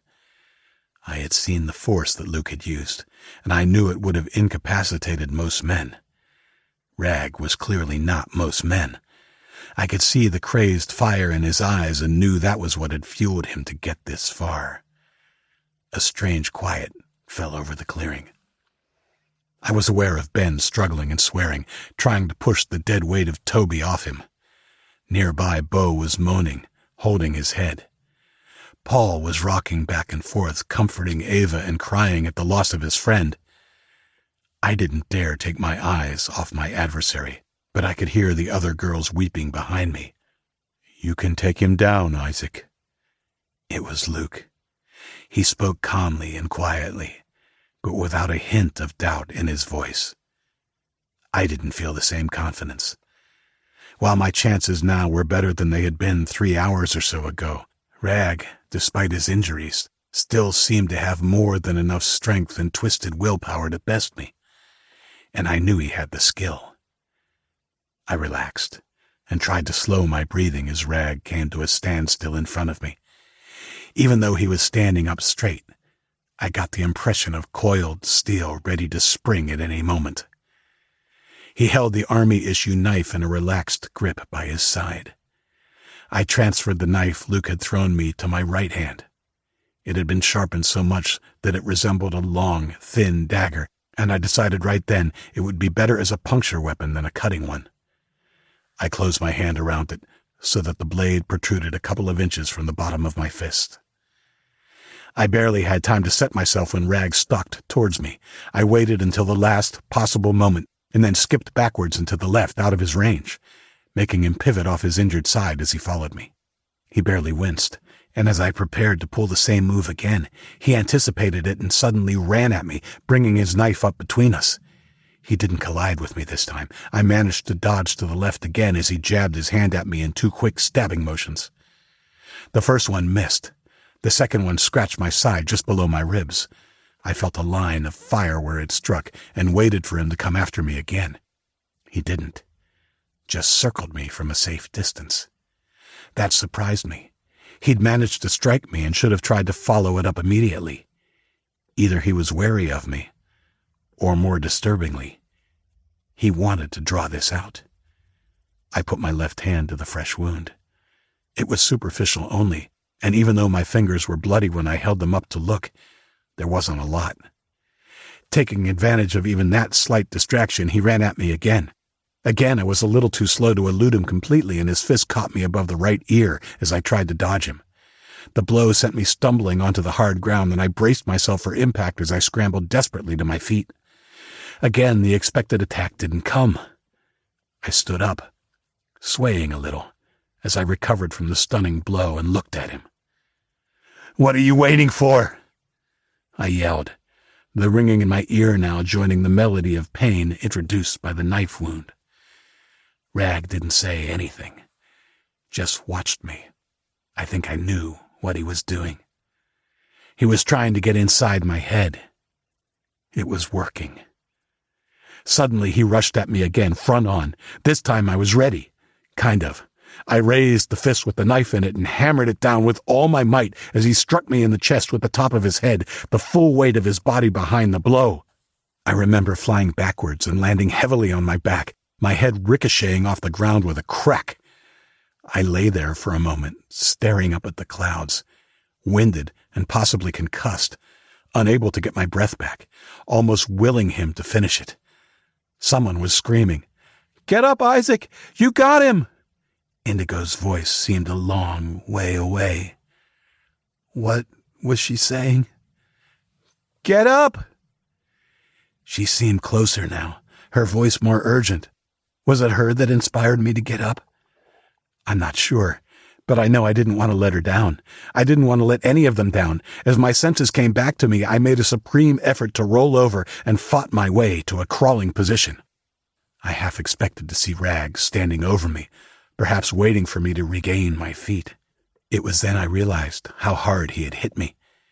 He was also on the ground, about 6 feet away. Like me, he was on his knees as one hand reached blindly over his back, trying to grasp the knife that was embedded deep in his right lower shoulder blade, just out of the reach of his desperate fingers. He stopped trying when he noticed me. Apparently it could wait, and with implacable determination he again rose to his feet. He still held his knife, and I was now weaponless. He knew he had won. I could see it in his eyes. Very slowly, almost casually, he began to walk towards me, the knife tapping out a tune on his thigh. "No!" Indigo again. This time her voice a mix of disbelief and horror rather than encouragement. I made one last effort and pushed myself to my feet. He wasn't wary now. He was relaxed and in control. I saw my last hope in his confidence and swayed a little more drunkenly than I had to. "Run, Isaac!" screamed Indigo. Rag smiled. He was enjoying this. When he was only a few feet away, I burst to life, throwing the golf ball-sized rock I had hidden in my hand at his face. Even though I had been a decent Little League pitcher when I was a kid, the ploy was an attempt to distract him more than anything else, and I ran at him. Sometimes attack really is the best form of defense. To my utter surprise, the rock hit him dead center of the forehead with a loud crack. He stumbled backwards like a drunk, trying to keep his feet as I hit him. We crashed heavily to the ground, and he screamed as the knife embedded in his shoulder was driven deeper by the heavy fall and my added weight. I began to rain blows upon his face, already bloody from the gushing wound the rock had made. I didn't stop until his eyes closed and he went slack under me. I sat on his chest, looking at the gray sky, my chest heaving for breath. I was exhausted and about to roll off my defeated quarry when one of his hands shot up and grabbed me by the throat, squeezing my windpipe. I only just managed to grab his other hand as he brought the knife up to finish me. We struggled, and spots began to cloud my vision. I fought to stay conscious as his knife hand slowly inched towards my eye, the point of his blade filling my quickly darkening vision. Bang! Rag's head snapped viciously to the left, blood spattering the ground beside his head. The last thing I saw as the hand around my throat slackened was Ben, his chest heaving, dropping his gun.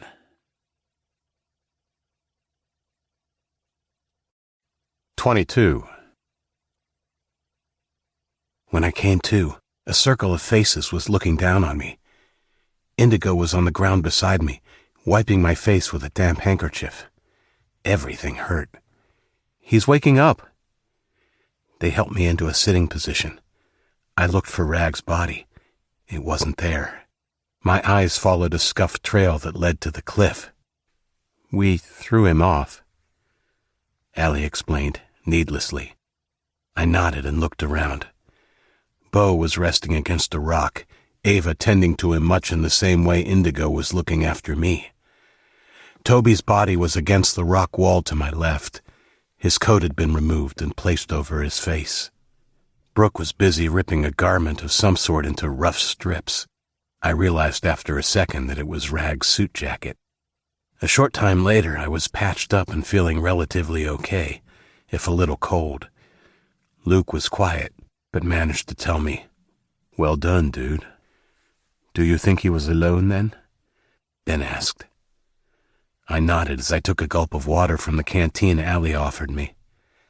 Yeah, if he wasn't, we'd already be on our way back to the facility now, or at the bottom of the cliff. I think he thought Mr. Rag might be able to do the job. "He nearly did, but I can't believe they didn't send more after us." I shrugged. I think the professor has more pressing matters to attend to. Like a hole in the hand. Or maybe Randall wouldn't be a party to it. Doesn't matter. I think Leahy will try and deploy the virus as soon as he can now. He knows if the Chinese capture us, we would crack more easily than the captured soldiers might," said Luke. "Well, we can't stop him releasing the virus, but we can make sure we aren't captured by the Chinese. We need to get moving. Luke, are you okay to walk?"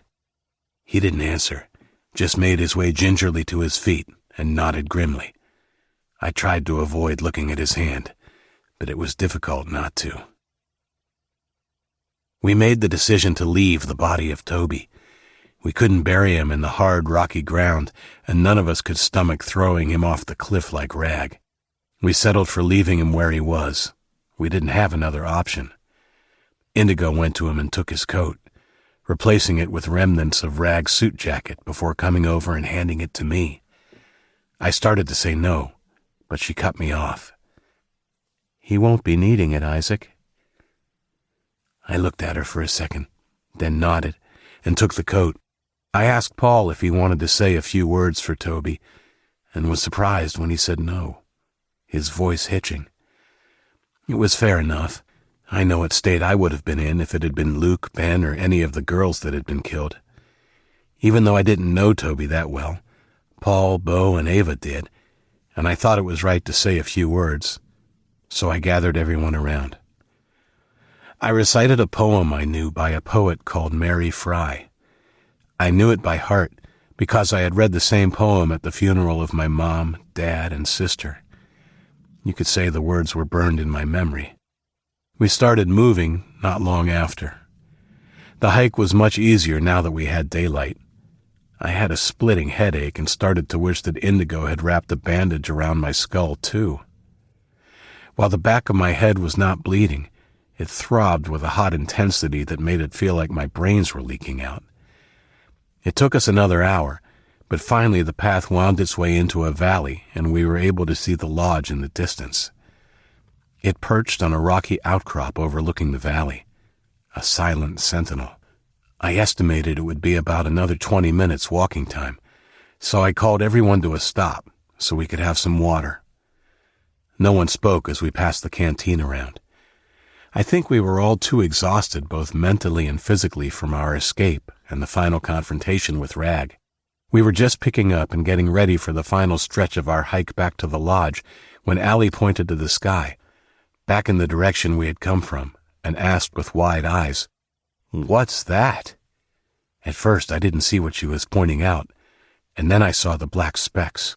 My first thought was that it was a flock of birds or bats, but they weren't flying in quite as distinct a pattern as those creatures normally do.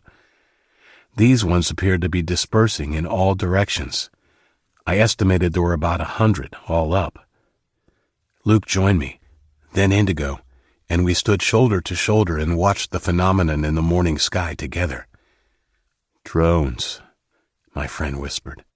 "That's how he's deploying the virus." "Bastard. Why now?" Indigo asked. I shrugged. "Why not, I guess. He's probably just been waiting until they had manufactured enough, although I think our escape probably prompted him to get it out quicker. He couldn't risk us being captured and giving their position away to the Chinese. I still don't know how he was able to make it so quickly. Doesn't it take years to make these things?"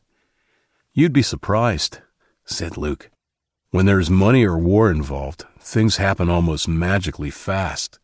Look at the Ebola virus a few years ago.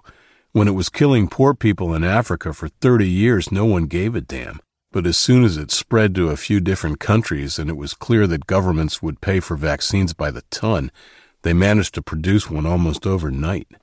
I've even heard that a cure for nearly all cancers was possible, but it was only small underfunded labs trying. The big companies wouldn't touch it because they made so much profit from all the drugs used in chemo and other medication and pain management. A cure is a one-off that would have dried up their income." "That's pretty fucked up." My eyes widened to hear those words come from Indigo's lips, but her sentiment mirrored mine. The drones flew on, heading to all points on the compass. One flew almost directly over us. It was high, but even from a distance looked like heavy-duty hardware, definitely not the kind of toy drone I used to see for sale in Walmart. "It doesn't look like there are enough to me," I said. "If it's as contagious as the professor made out, they won't need a lot. Just enough to infect a few soldiers. Then it should take care of itself."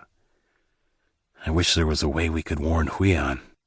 "Yeah, too late now." We watched the drones until they had disappeared from sight and continued our hike.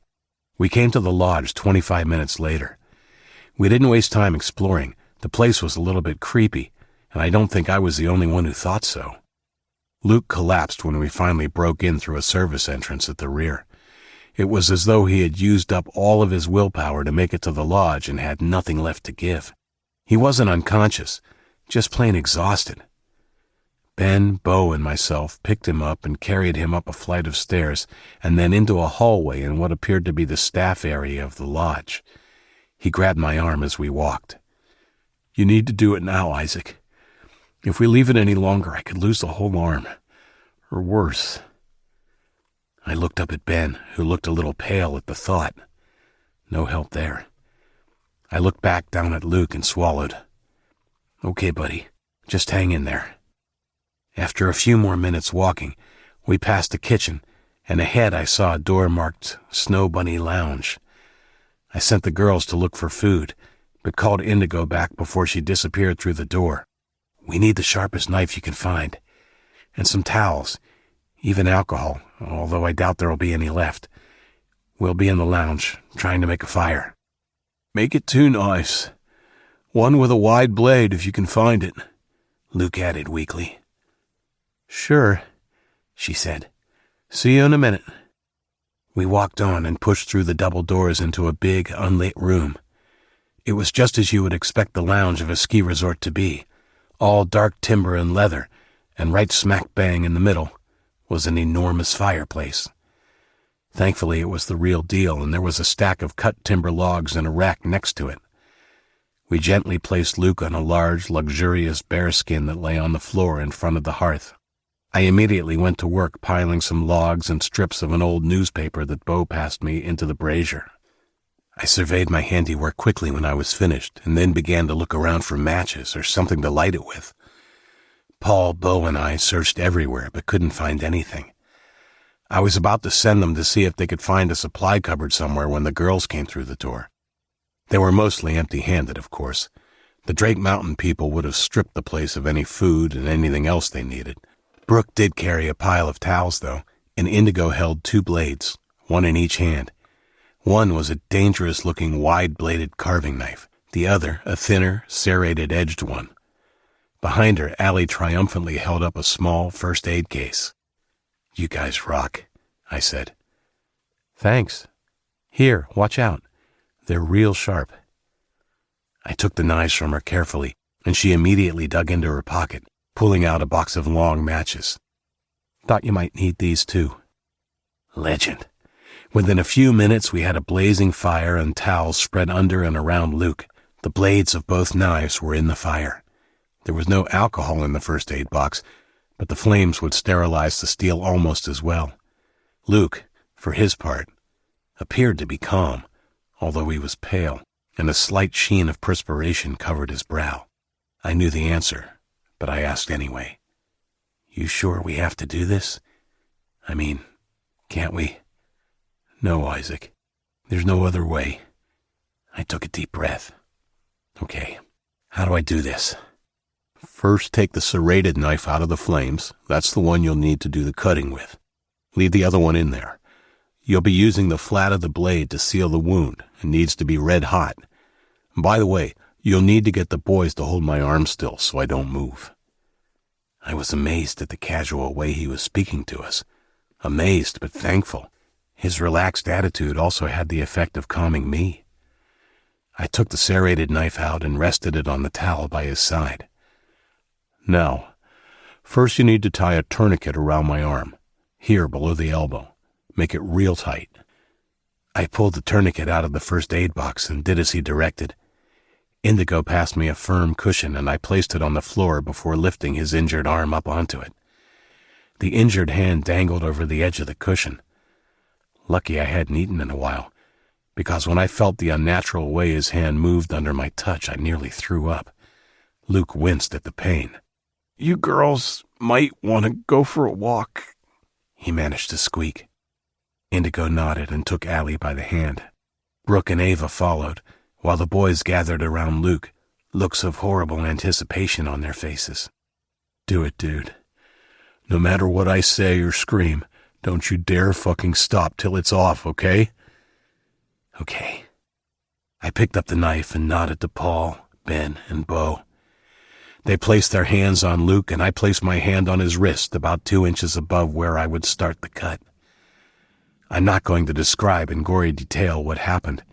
Suffice to say, it was one of the most horrendous experiences of my life. I'm not sure which was worse, the sensation of the knife cutting through my friend's flesh and bone, the blood, or his screams and shrieks of absolute torture. Thankfully, by the time I placed the flat of the glowing blade against his bleeding stump, gagging at the smell of cooking meat, he had passed out. 23. In typical Luke style, he was making jokes about getting a hook within a few hours. We allowed him 2 hours to recover before eating a meal of jerky and water which we had been able to replenish from the lodge's faucets. I was still conscious of time and didn't think I would feel safe until we had put a lot more miles between us and the facility. Luke hadn't lost a lot of blood, and in fact, now that his hand was off, seemed to be almost back to his old self. The painkillers that Indigo and the girls had found on their walk might have had something to do with that, though. Even more importantly, they had also found a packet of antibiotics in the same guest room. Less than 3 hours after we had arrived, we were leaving the lodge. Luke had wanted to look for vehicles in the car park, but I overruled him, and we set off on foot. A vehicle would only make us more of a target. We had only been walking for 10 minutes when we heard the all-too-familiar rumble of helicopters coming from the direction of Lincoln. We quickly scrambled into the trees beside the road and crouched down. 5 of them went over, all heading in the direction of the lodge. We all looked at each other, and I wondered aloud if it was the smoke from the log fire that had drawn them. "No way, dude," said Luke. "Those things were carrying about 25 troops each. If it was just the smoke, they would have sent one chopper at the most to investigate." "He's right," Ben agreed. "I think the professor's luck may have just run out. Maybe they detected the drones?" I didn't think it was that. More likely they had finally broken the soldiers and discovered the location. Still, the facility was almost impregnable, so perhaps they were wasting their time. Just then, 2 fighter jets shot overhead. They were really low, and the sonic boom that followed caused us all to clap our hands over our heads. Less than 30 seconds later, we heard distant explosions. The target had almost certainly been the facility. "I think it's time to go," I said, trying not to think of all the people back at the facility who hadn't asked for any of the trouble that the professor had brought down upon their heads. They should be safe, even from missile strikes, in the short term. Question was, would the Chinese find a way in before the virus neutralized them? The trip down the mountain, while filled with anxiety, went relatively smoothly. We stayed in the trees as we traveled, but didn't see the ground vehicles or troops we expected might follow the air assault. By nightfall, we had made it back into Lincoln. We broke into several houses before settling on one that appeared to have been vacant before the disaster. Thankfully, we found a small selection of goods in the pantry, and the girls managed to put together a cold meal for us. We were all exhausted. So after our cold canned peas, corn, and Spam, much tastier than I remembered, we made plans for the next morning. Allie had found a tourist map of the area back at the lodge, but had forgotten about it until we began planning. It made things a lot easier. We decided we would leave at dawn and make our way down to Plymouth, then on to a small town called Moultonborough. Paul assured us that Moultonborough was nice and that we would be able to find a farm there. There were lots, and I remember it had a few lakes and, well, it was just really picturesque. Moultonborough gave me a good vibe, and I thought that its rural location, while only 23 miles out from Plymouth, meant that we would probably have little chance of running into Chinese once we managed to get off the 93. We set off after a breakfast of more Spam and a can of crushed tomatoes. Disgusting. As it was, apart from sighting a few choppers in the distance and avoiding one convoy of vehicles, we made it all the way down to Plymouth by mid-afternoon. There was a large Chinese presence in Plymouth. We could tell by the increasing number of vehicles as we got closer. We made the decision to avoid it completely and skirt the town rather than going through and trying to pick up more supplies. We stuck to the back roads, and even then, we had a close encounter with a Chinese jeep, only just managing to hide behind a hedge as it zoomed past. "I wonder where he's going in such a hurry," said Luke as he dusted himself off. After the near miss, we left the road and traveled across the countryside, taking a direct route over the hilly landscape to the road that led to Moultonborough. "I think we'd better find somewhere to hole up," said Paul, about 30 minutes after we left the road. "Ava is starting to struggle, and there's still 20 miles to go." Okay. The sun was getting low in the west by that time anyway. The 175 shouldn't be too far now. As soon as we hit it, we'll find a house. An hour later, we were settled into a small cottage, and after eating another unappetizing cold meal, we bedded down, exhausted from our day's walk, as the sun set. I awoke sometime after dawn, but let everyone else sleep. There was no hurry now. I had looked at the map again and estimated we would be there in about 6 hours, even walking at a leisurely pace. We set off mid-morning. We were all excited, now that we were so close to our destination, but, for me at least, there was also an undercurrent of apprehension that something would happen to upset our plans. The sun was out that day, and the fields were green and welcoming even though winter hadn't quite finished. We stopped for a good half an hour or so when we reached a large body of water called Squam Lake.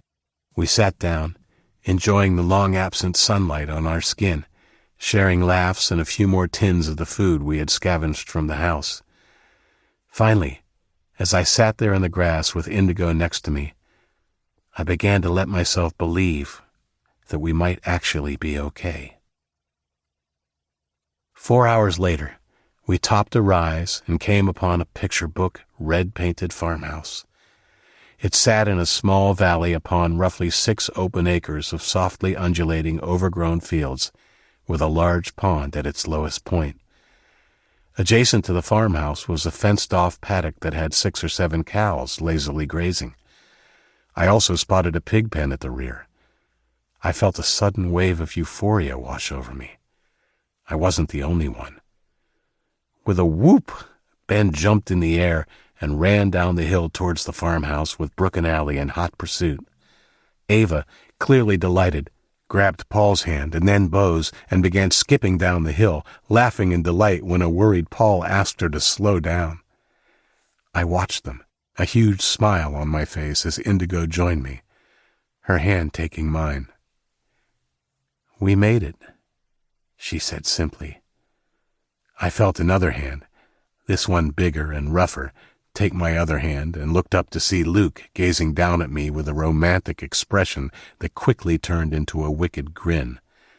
I shook off his big paw and gave him a punch in the shoulder of his good arm. Oh, dude, the rejection. The 3 of us laughed and set off down the hill to what would become our new home.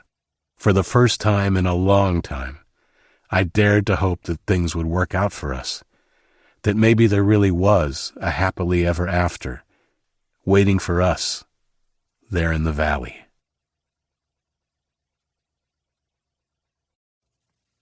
The End of Cold Comfort, Book 3 of the America Falls series. Written by Scott Medbury. Narrated by Adam Barr.